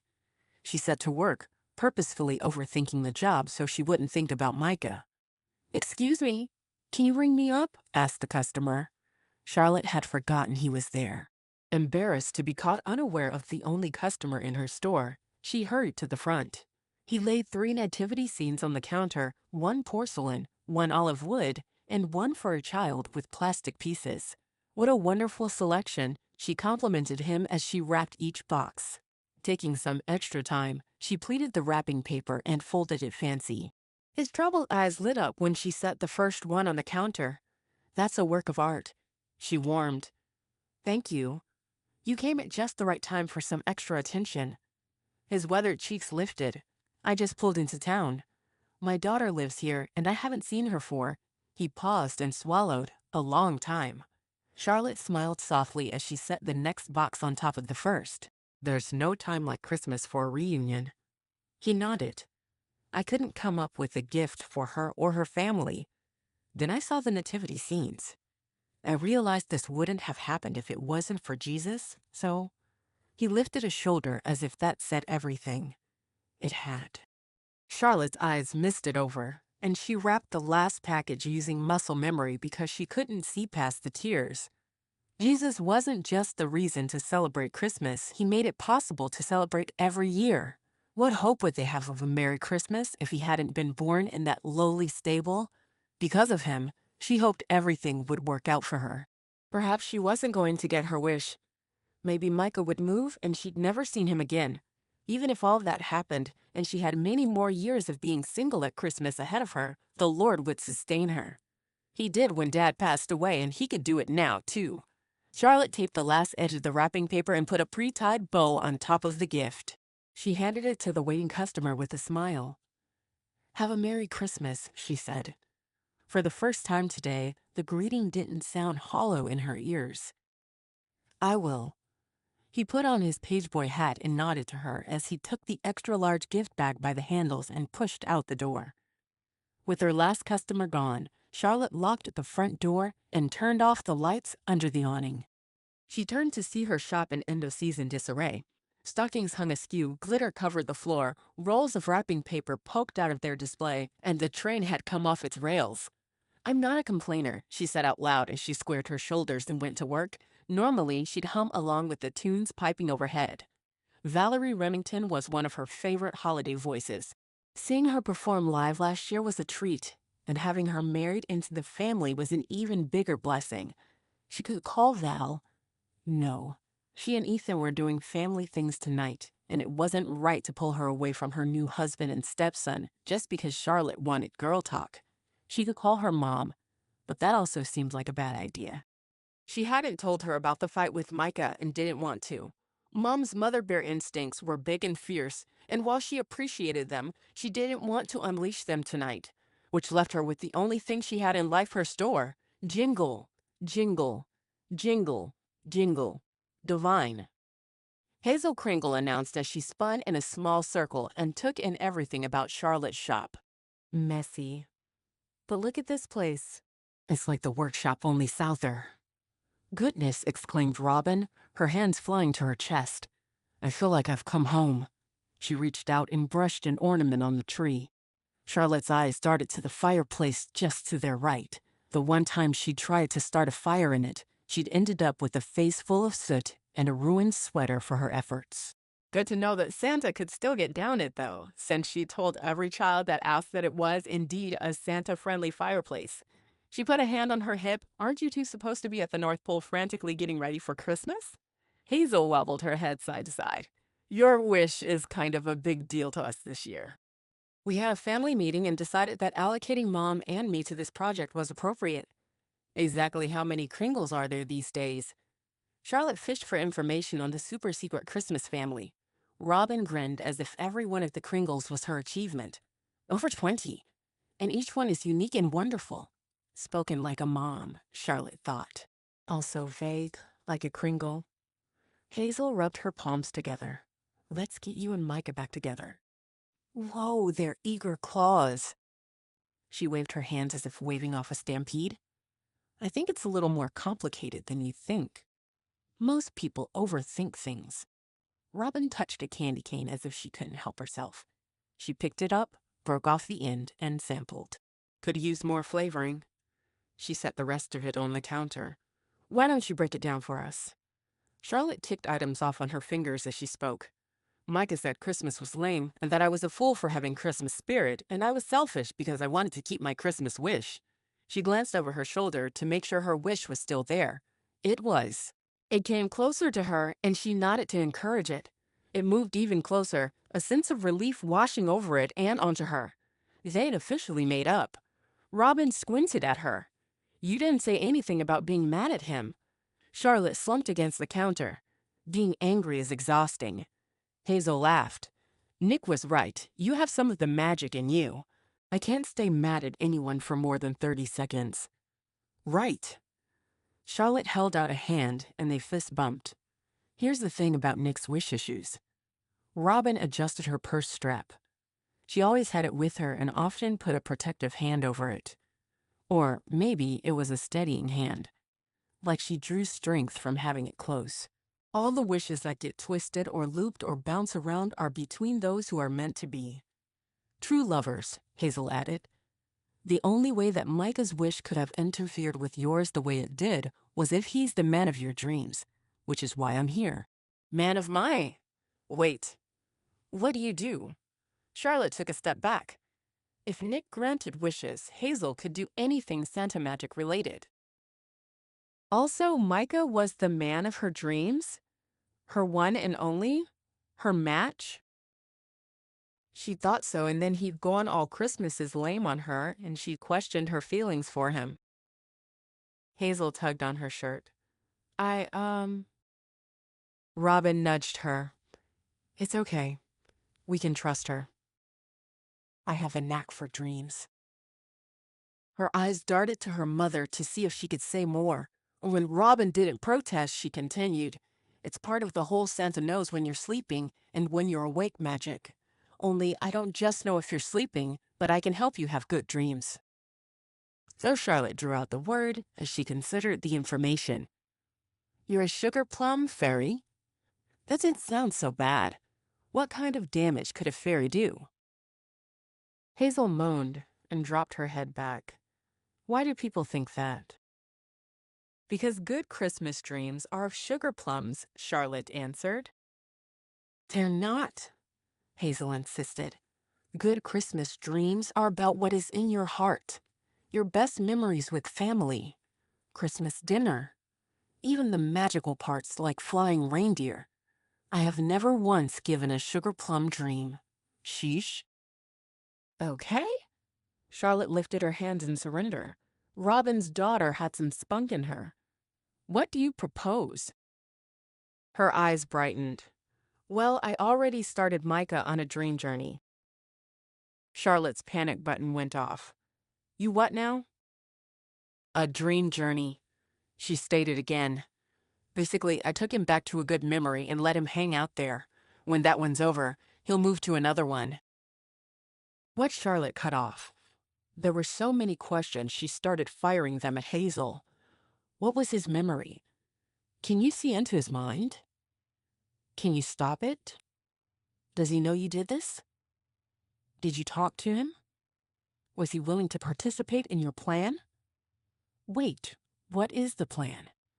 She had no idea how dreams played into all this. Our plan is simple. Robin reappeared, her hands tucked into her apron pockets. Behind her, the store was immaculate. Micah dreams of Christmases, the ones from his childhood where he felt the magic. You do the same.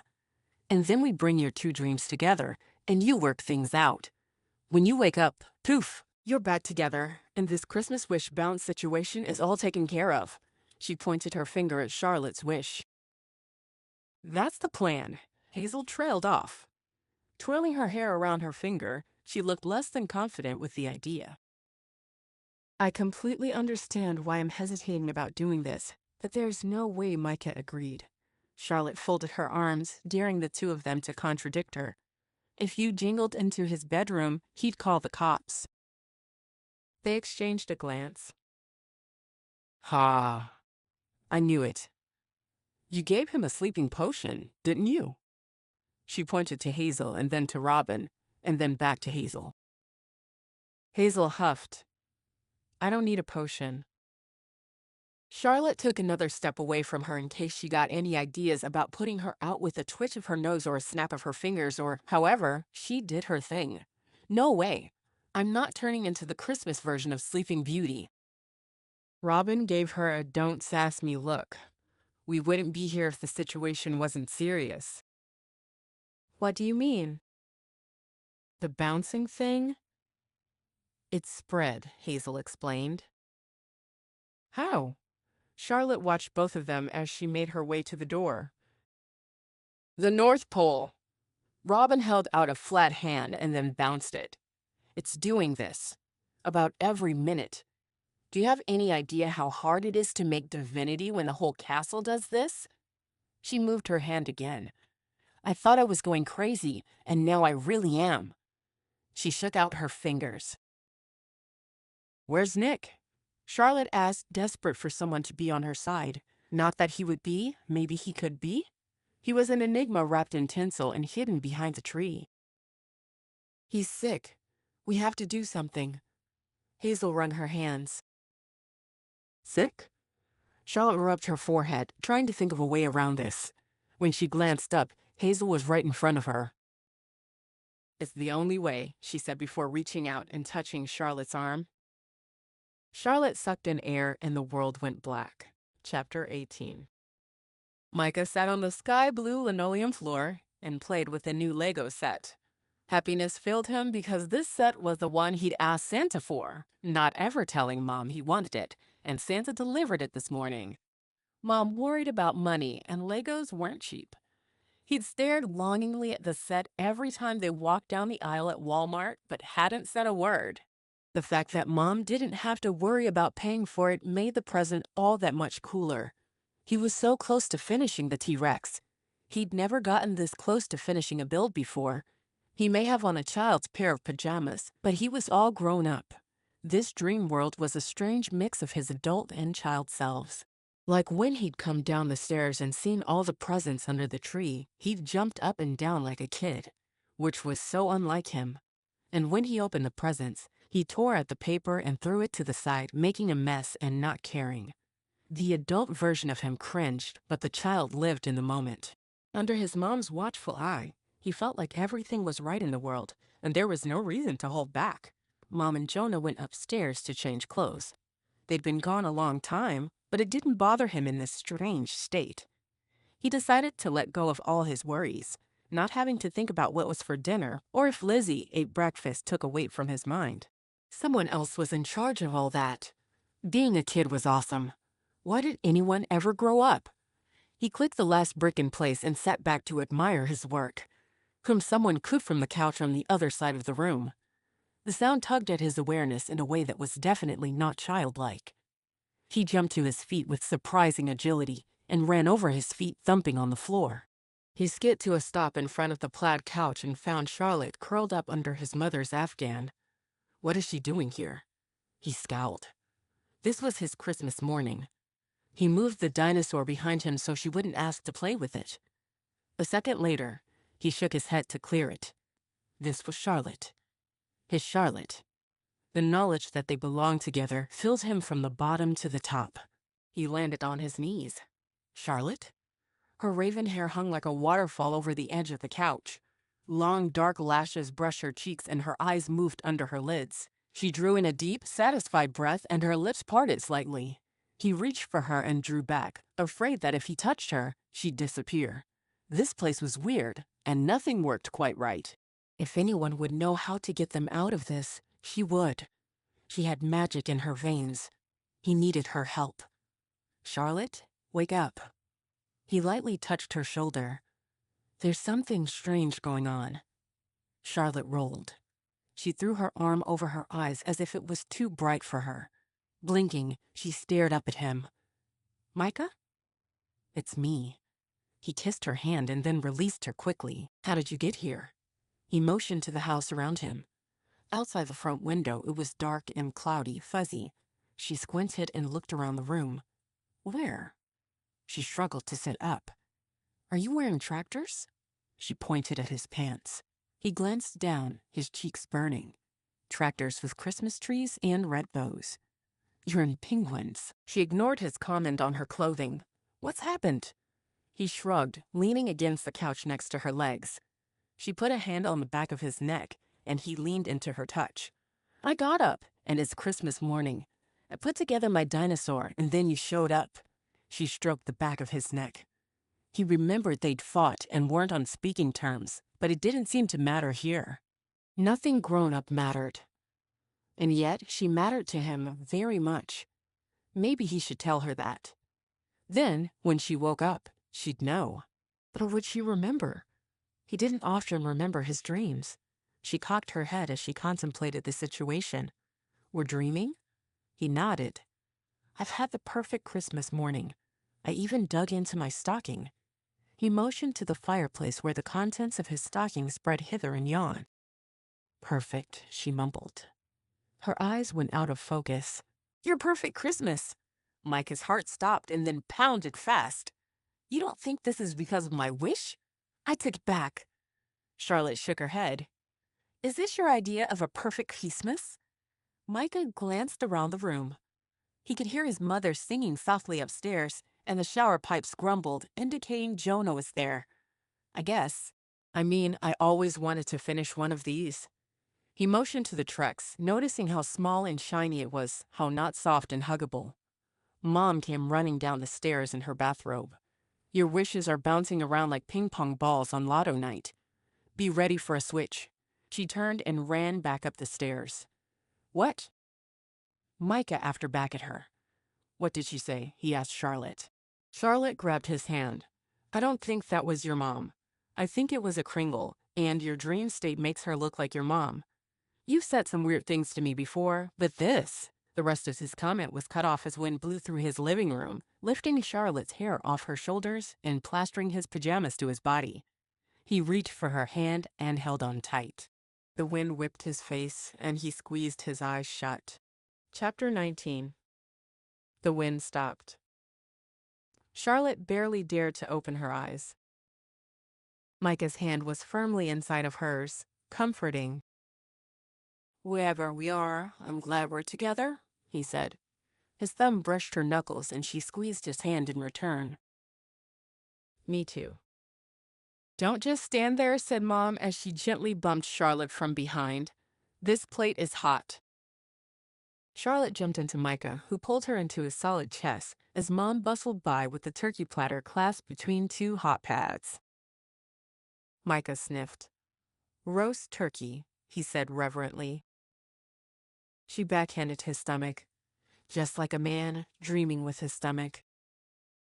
He smiled ruefully. Andrew plowed in, almost running over the top of the two of them. Smelled it.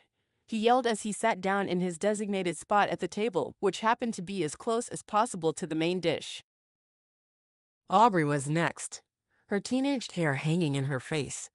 Swoopy bangs were a thing back then. She sat across from Andrew. Don't eat all the olives this time. Other people like them too. Andrew pulled his hand out from under the table and wiggled his fingers. He placed an olive on the top of each one. Do you mean these olives? He grinned and sucked one off his pinky. She rolled her eyes in response. How come I'm the only one carrying food? Jacob complained as he set a bowl of mashed potatoes topped with a whole stick of butter that slowly melted down the sides. Because you're the sweet one. Mom patted his cheek. Someday you're going to make a wonderful husband.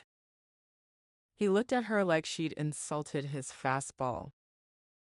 Charlotte gasped and held tighter to Micah. If Mom was here and Jacob and Aubrey and Andrew, then... Please, please, she whispered. Okay, I think this is the last of it. Dad walked in, holding the cranberry sauce in one hand and sweet potatoes in the other. Charlotte released Micah and dove for a hug, wrapping her arms around his middle. He held both warm dishes out to the side, but she didn't even care that he couldn't hug her back. She squeezed and squeezed. Dad! She tried to muffle her sobs of relief at being able to see him once more. What in the world? He handed the food off to Mom and wrapped her up. Andrew, he said sternly, as if he'd found the answer to Charlotte's tears. Laughing, she leaned back and waved him off. I'm so happy.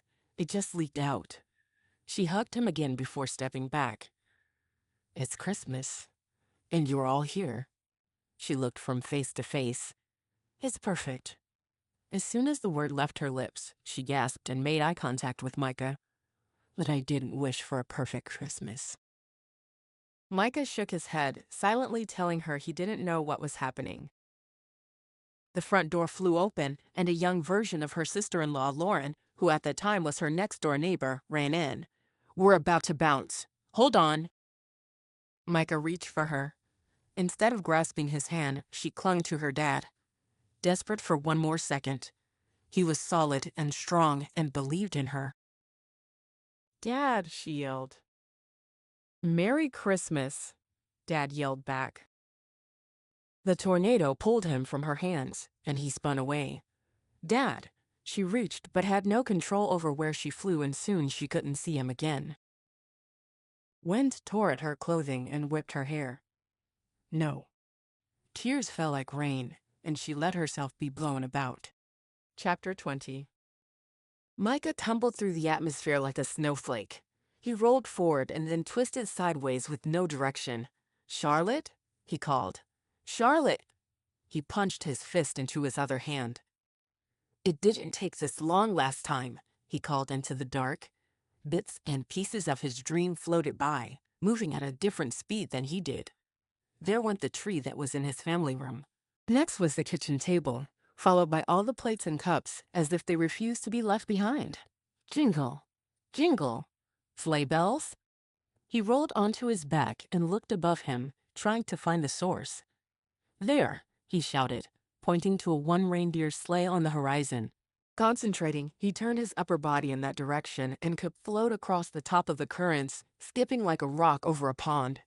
Over here, he screamed, waving his arms. Santa, help! He ran one hand over his face. I can't believe I just said that. He shook off his embarrassment. In this dream state, he'd ask a snowman for help. The sleigh turned toward him, and then grew closer and then closer still. He kept his eyes on it, willing it nearer and then himself nearer. The reindeer pushed hard against the storm, his broad shoulders straining against the harness and his large hooves kicking puffs of air behind him each time they moved. Seeing a reindeer fly should be the eighth wonder of the world because it was magnificent. As the reindeer angled downward, Micah found himself over the top of the sleigh. Nick Kringle, wearing a jolly old St. Nick suit, looked up at him. What are you doing? Just out for a Christmas Eve stroll, Micah griped.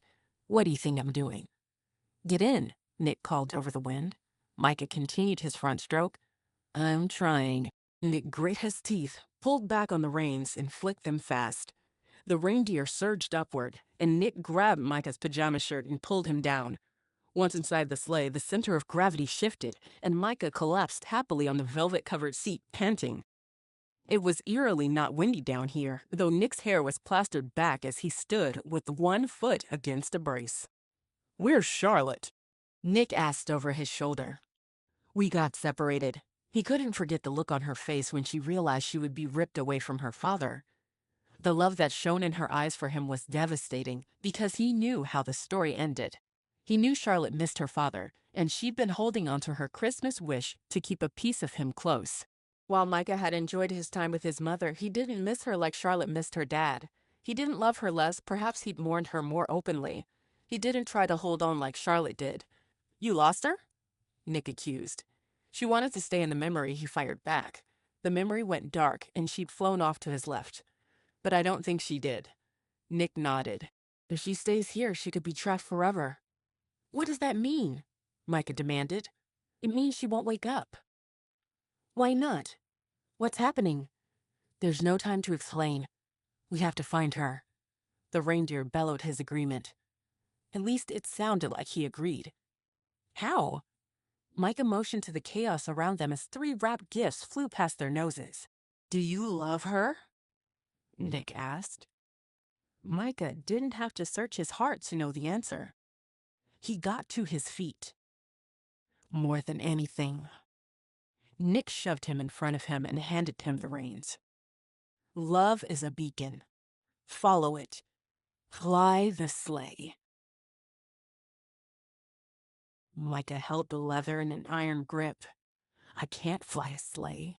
The reindeer tugged his head, pulling Micah forward and almost tumbling him over the front of the sleigh. Nick grabbed his elastic waistband and pulled him back up. "You have to." Nick smacked him on the back. "You have to believe." Micah ground his teeth together. "I'm flying a sleigh in a dream tornado to rescue the woman I love." He repeated the phrase, then did it again. He thought about his version of the perfect Christmas and how alone he'd been. He thought that building the T-Rex was the goal, the ultimate. But watching Charlotte scramble to hold on to her dad for 1 second more made him think that there was more to Christmas than the gifts. More than checking off boxes, she'd had it right all along. The reason Christmas lasted all year for her was because she loved everyone that much all year long. For someone like him, opening his heart up that wide took setting apart a particular day. It took remembering the greatest gift of love given to humanity to get his focus on loving his neighbor as himself. Yes, Lizzie had the best of him every day of the year, but she gave the best of herself to everyone around her. That's a child's gift. One that Charlotte had been able to hang on to as she grew up. Was he going to give that up? Was he going to let it fly out of his life? Was he that stupid? No. No, he was not. He'd undervalued Charlotte's gifts, talents, and beauty, treating it like a hardship instead of giving it a place to grow in a safe haven. He wasn't a lot of things, but he could be a safe place for her. He wanted to be the one she landed on the couch next to and the one she wrapped gifts with on Christmas Eve.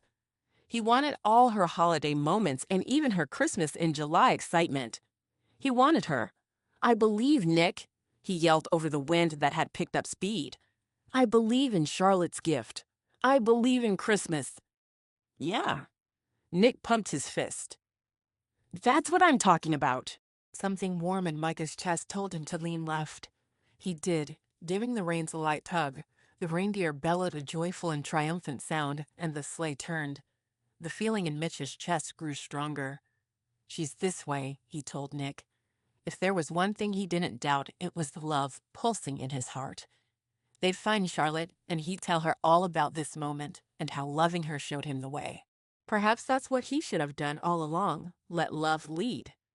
He wouldn't make that mistake again. Chapter 21. Charlotte spun somersaults in circles. She hadn't been able to return to that dream where her family gathered together for Christmas dinner despite trying repeatedly. In a way, it felt like losing Dad all over again. But in another way, the feeling was softer. He was happy if he lived in the dream she'd visited. Maybe one day she'd get there too. Maybe she'd have her own space in heaven where all of them could come for Christmas. Her house on the corner would be perfect, with a large dining area and gathering room. Her heart dropped. She wasn't going to get that wish either. She looked around for her wish before realizing she hadn't seen it since she'd started dreaming. Perhaps that was part of Hazel's magic. Or it could just be that wishes didn't travel in dreams. She wasn't sure. Closing her eyes, she pictured her family home at Christmas.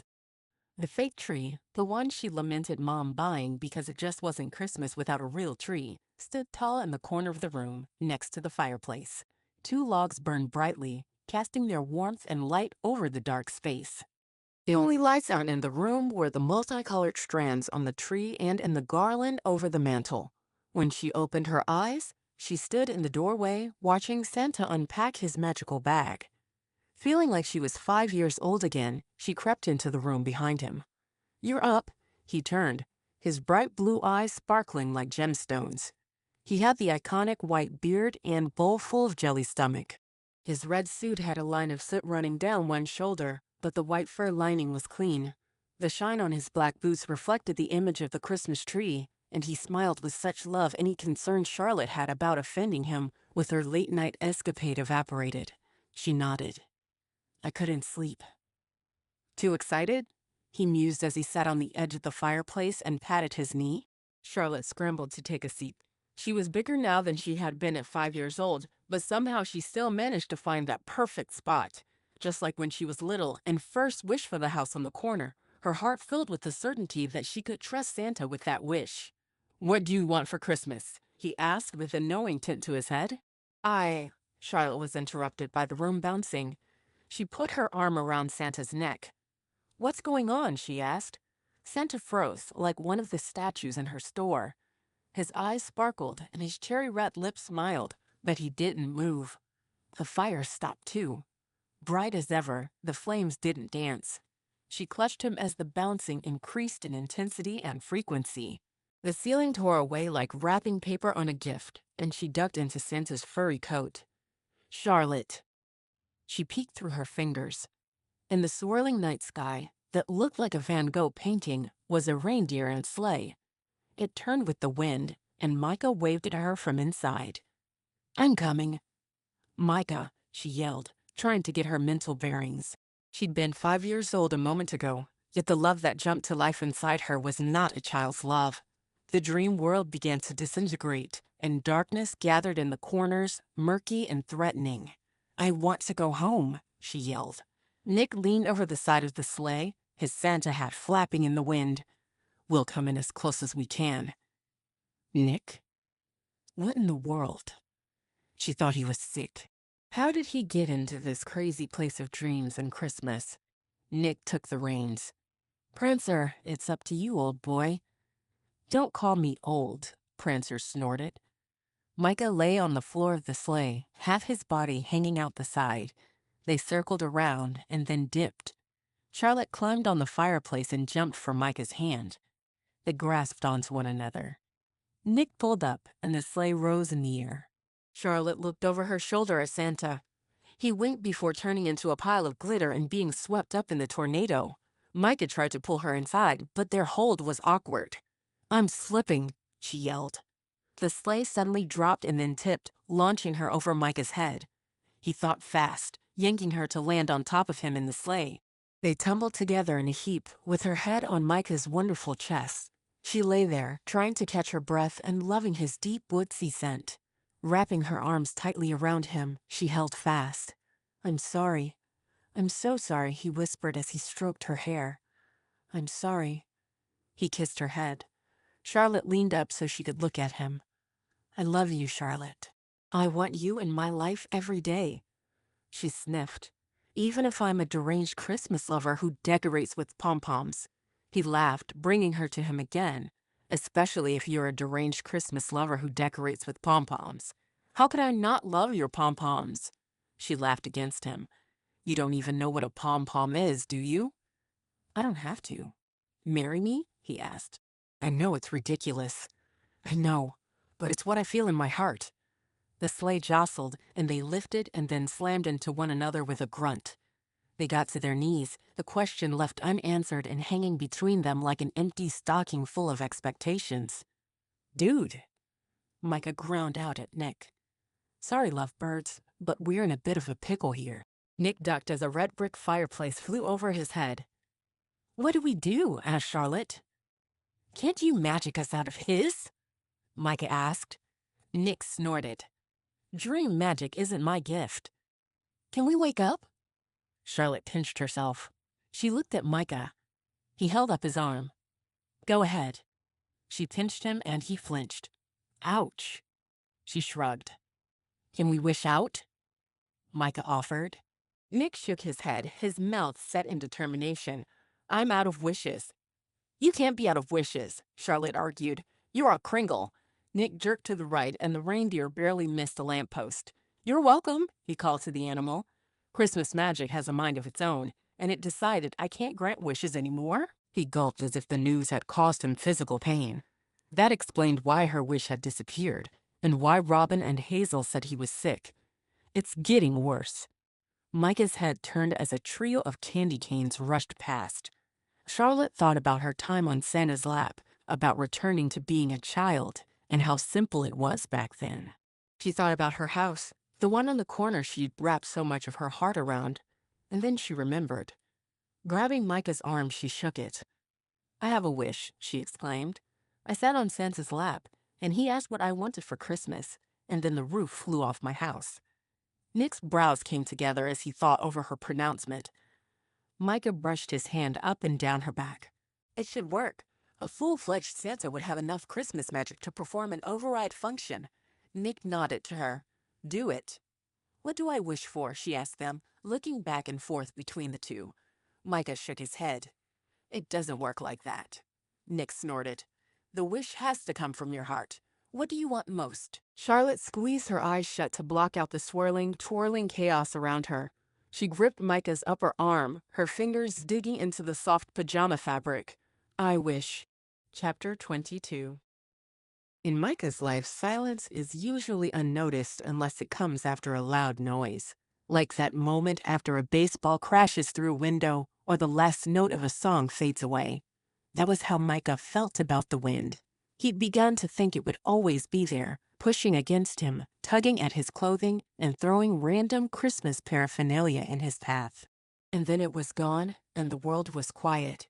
The first thing that came to his senses was the warmth of Charlotte in his arms. She buried her face in his neck and cupped the back of his head. Truly, he didn't want to move. This, right here, right now, was perfection. He'd proposed, and she didn't answer. So, on the other side of this moment was either one that was infinitely better or worse. Her cinnamon scent tickled his nose, and her hair slid across his hand each time he moved it up and down her back. She was warm and soft in all the right places, and he just wanted to stay in this moment. This perfectly still moment forever. Dad! Lizzie yelled. His head came up just in time to see his little girl launch herself into the sleigh. Charlotte moved back to make space for her between them, and they smothered her with kisses. Giggling, she allowed the affection until she couldn't stand it anymore. Dad, there's a real reindeer, and our house is done. She struggled to get out of their hold. What? He looked at Charlotte to see if she knew what Lizzie was talking about, but her attention was on something over the side of the sleigh that was just out of his view. She stood ever so slowly, her hands covering her mouth. Merry Christmas indeed, she breathed in awe. Micah shoved to his feet. Nick had parked on the corner of Derby Road and 34th Street in front of the old dilapidated house that had caused so much trouble for Charlotte, him, and Lizzie. Only it wasn't old and worn anymore. Starting at the top, he cataloged the changes. A new roof, new exterior finish, new paint. New windows gleamed in the early morning sunlight. The porch boards were straight and firm. The support posts were tall and strong. The lattice trim work was intricate and detailed. The bushes had been trimmed back and wrapped in Christmas lights. A blow-up Santa was on the lawn, and a giant, beautiful Christmas tree was in the window. Hey, didn't that tree try to take off my head? He asked. Is this another dream? Charlotte laughed heartily and grabbed his hand. Come on. I have to see inside. She tugged him along, Lizzie dancing circles around them. The winter chill hit as soon as they stepped out of the sleigh. He glanced down to find himself wearing tractor pajamas while standing out in the open for all of Moose Hollow to see. He shook his head. Where's Nick? I'm sure he's around here somewhere, Charlotte replied flippantly, her attention on every detail of the house. She touched the trim around the door and the old-fashioned handle with reverence before pushing through. Lizzie ran past them, disappearing into the living room that circled around the dining room leading to the kitchen. He could have cut her off if he walked right down the hall in front of him. She kept running. "It's perfect. It's perfect," she called. Charlotte stared at the beautiful railing leading up to the second floor. A glimmer of light went across her hand, and she looked up at the stained glass skylight above her head. Closing her eyes, she spun in a circle as multiple colors danced across her body and in the air around her. "It's magic," he said quietly as he watched the light play.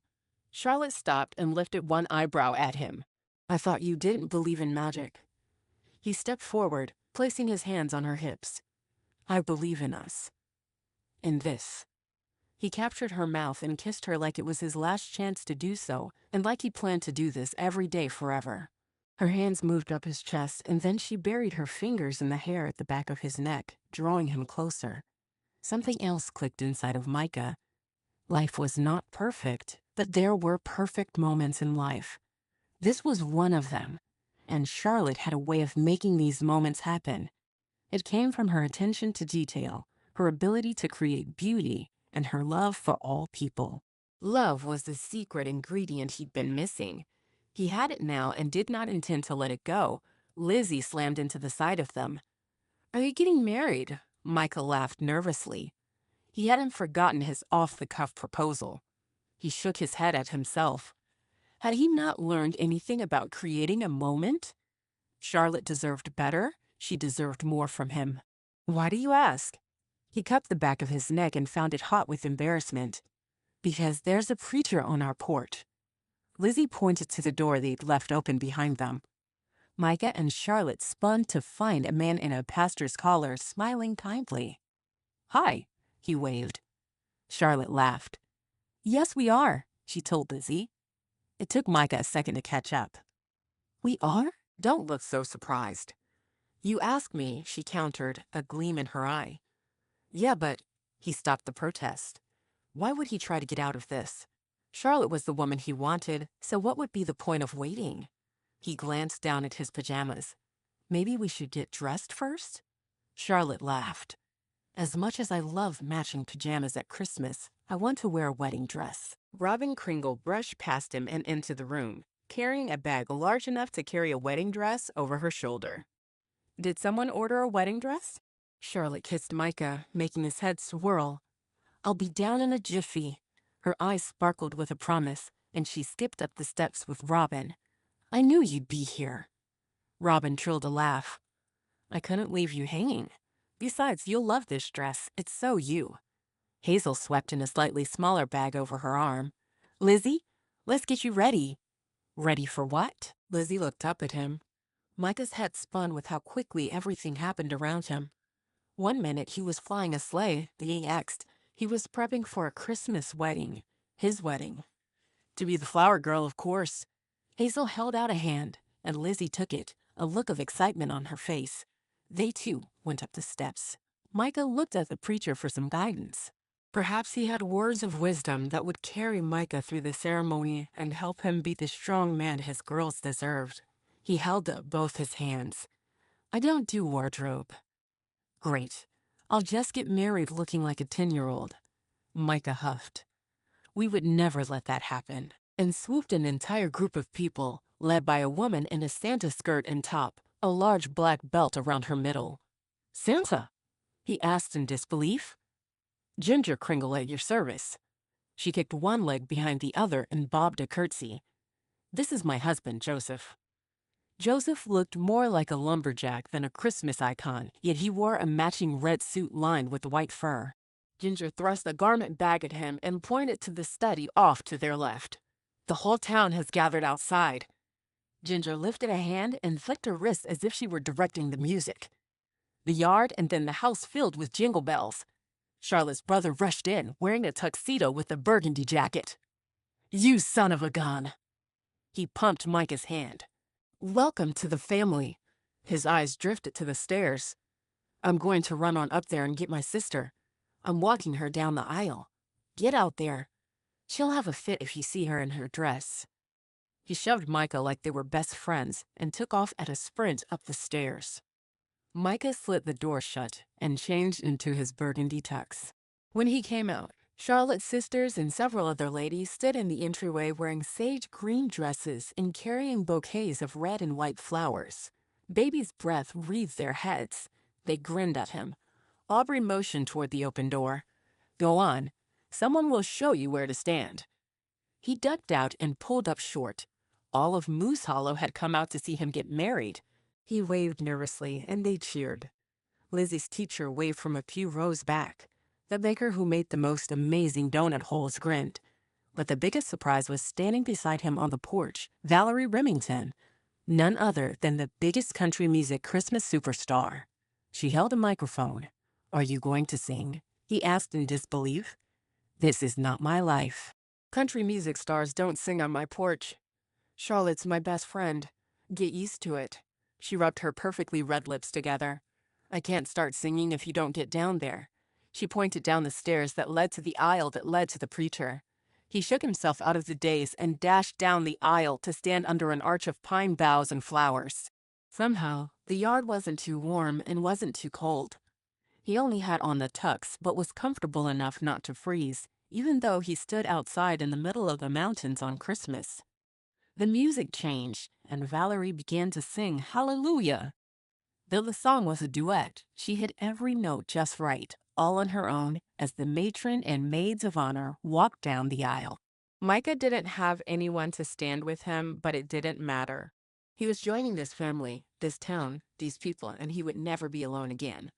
Let the world stand still. The church bells ring. A gasp went through the crowd as Lizzie appeared in the doorway. She wore a burgundy dress, white tights, and black Mary Janes. Her hair hung in beautiful curls. Her natural lashes were big and full, and she glowed. This was as much a creation of a family for her as it was for Micah. Let there be peace on earth. Let the lonely join together. Lizzie walked with such calm and grace it amazed him. She dropped flower petals on the walkway, her eyes up and her smile true, like she couldn't hold back the joy in her heart. His heart swelled. This little girl he thought he'd saved had rescued him. She'd shown him what childlike love was all about. She saw the world through love-filled eyes, and she taught him to open his heart to allow others inside. When she was 2 steps away, he couldn't stand it anymore, and he surged forward, sweeping her into his arms. "I love you so much." His vision blurred, and he sniffed. She hugged his neck. "I love you too." She wiggled to get down and stood on his side of the pastor, acting as his best man or daughter. He chuckled at the sight. She was so mature for her age. Heartbreak would do that to a child. But she was also innocent, and he vowed to protect that for her. Valerie stopped singing, and the traditional wedding march began. "Would everyone please rise?" asked the pastor. Most people were standing anyway, but they all turned to look at the door. Charlotte stepped from the shadow to the light, and Micah's whole body hummed, and his breath caught at the sight of her in a wedding dress. It was white, with a fur-lined cape draped over her shoulders. She lowered the hood, revealing a pearl and diamond headband. Her hair had been braided, twisted, and curled in a way he'd never be able to explain, but that left her looking delicate and feminine and like a siren all at once. She removed the cape, revealing a pearled bodice and a full skirt overlaid with lace and pearls. "Breathe," commanded the pastor, speaking under his breath. Micah drew an air, and it felt like he'd been born anew. The man he became in that moment was a husband, a provider, a spider killer, and a trash taker outer. He would hang Christmas lights and hunt for Christmas trees and chop them down with his own 2 hands. He would carry this new family on his shoulders and snuggle them into his arms at night. He would fight monsters in the closet, fly sleighs, and chase dreams. This man would be everything Charlotte needed because, when he looked into her eyes, he believed. Charlotte handed her cloak off to Valerie. "Thank you," she whispered to her friend. Singing in public was still an effort for Valerie, and her sacrifice today was the best wedding present Charlotte could have asked for, though she wouldn't have found it on any gift registry. She turned and drew a deep breath as she took in the vast number of guests. Her whole life stared back at her. Her teachers, her friends' parents, the small business owners she met with once a month to discuss Main Street promotions, the mayor and his wife. Even her landlord, Mr. Pryor, and his wife sat in the 3rd row of white folding chairs. Her heart swelled. When she opened the Christmas shop, Moose Hollow appeared in droves. They'd supported her even the hot summer months and cheered her on while she perpetuated her love of Christmas all year round. Mom stood at the corner of the front row, dabbing her eyes with a white handkerchief. She wore her best church dress today and new lipstick. She smiled widely and encouraged Charlotte, urging her to take her first step toward Micah and Lizzie. Micah. Charlotte finally allowed herself to look at him. He stood tall in his amazing tuxedo. The burgundy color was perfect for his skin tone. His hair was combed with just a little of imperfection, making him seem like a bad boy, though he was anything but. The whole package was worth taking a moment to take in, but when their eyes met, she couldn't stand the distance between them.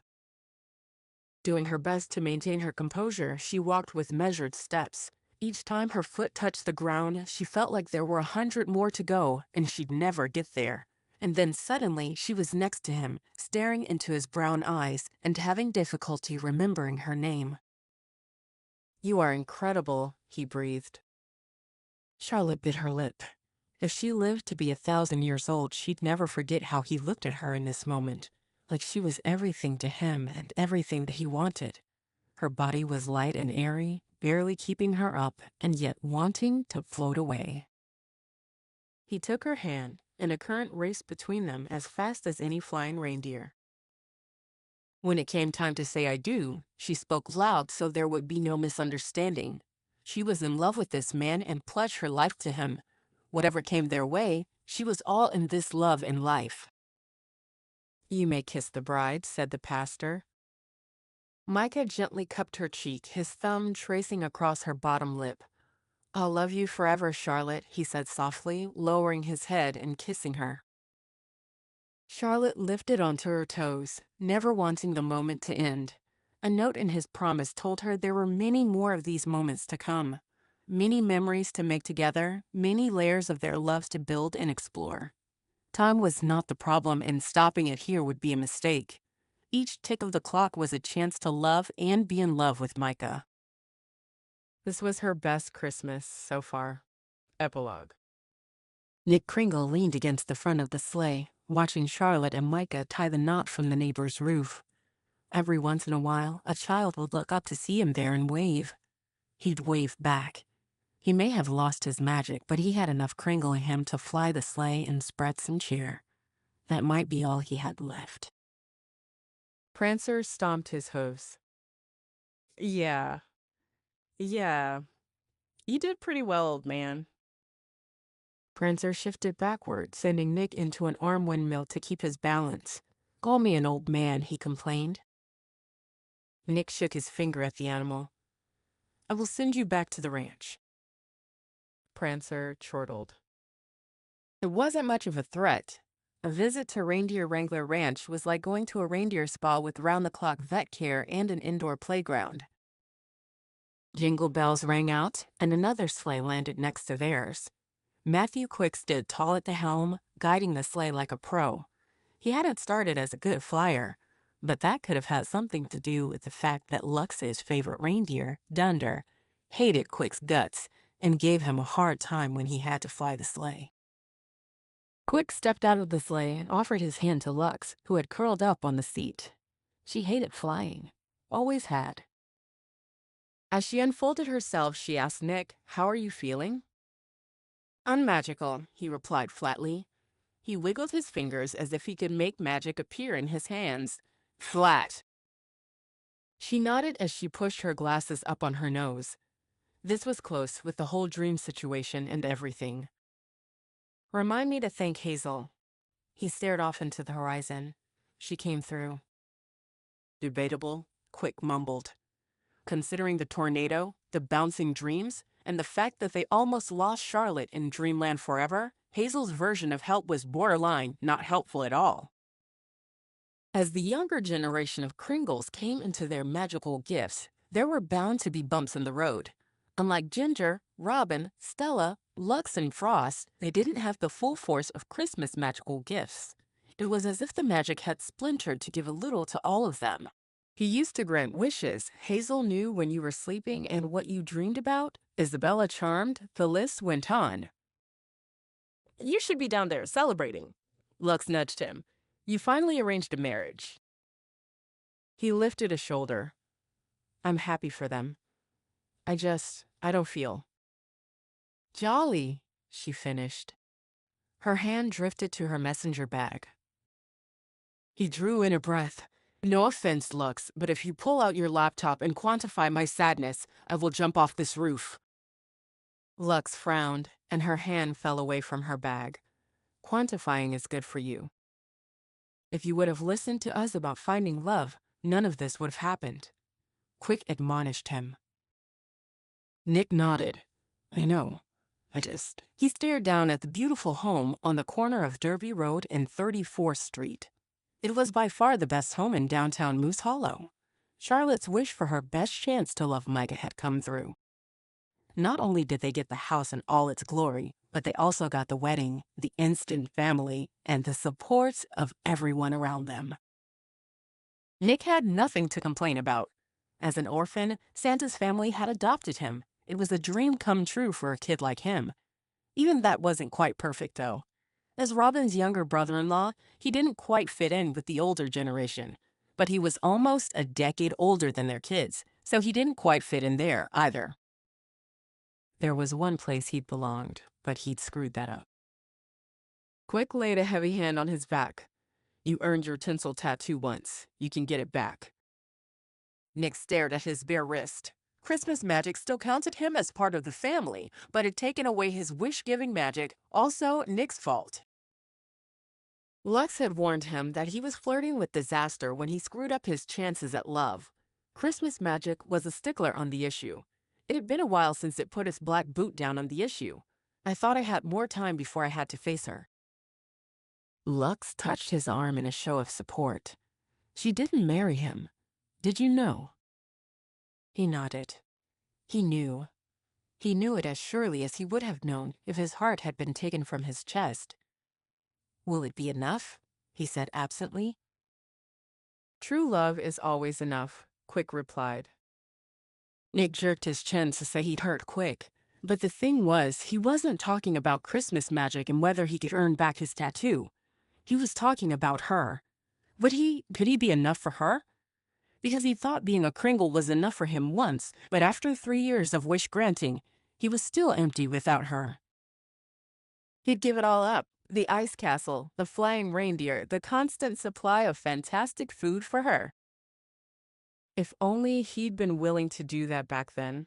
You've been listening to The Christmas Wish Bounce, a Kringle Christmas romance novel, written by Lucy McConnell and read by Emma, an AI-generated voice. We hope you've enjoyed the story, and if you'd like to listen to the next book in the Kringle Christmas romance world, you can find Marrying Miss Kringle Nick on Amazon. The audiobook will upload to YouTube soon. Click that subscribe button to be notified when a new audiobook is uploaded. Merry Christmas to you and your family.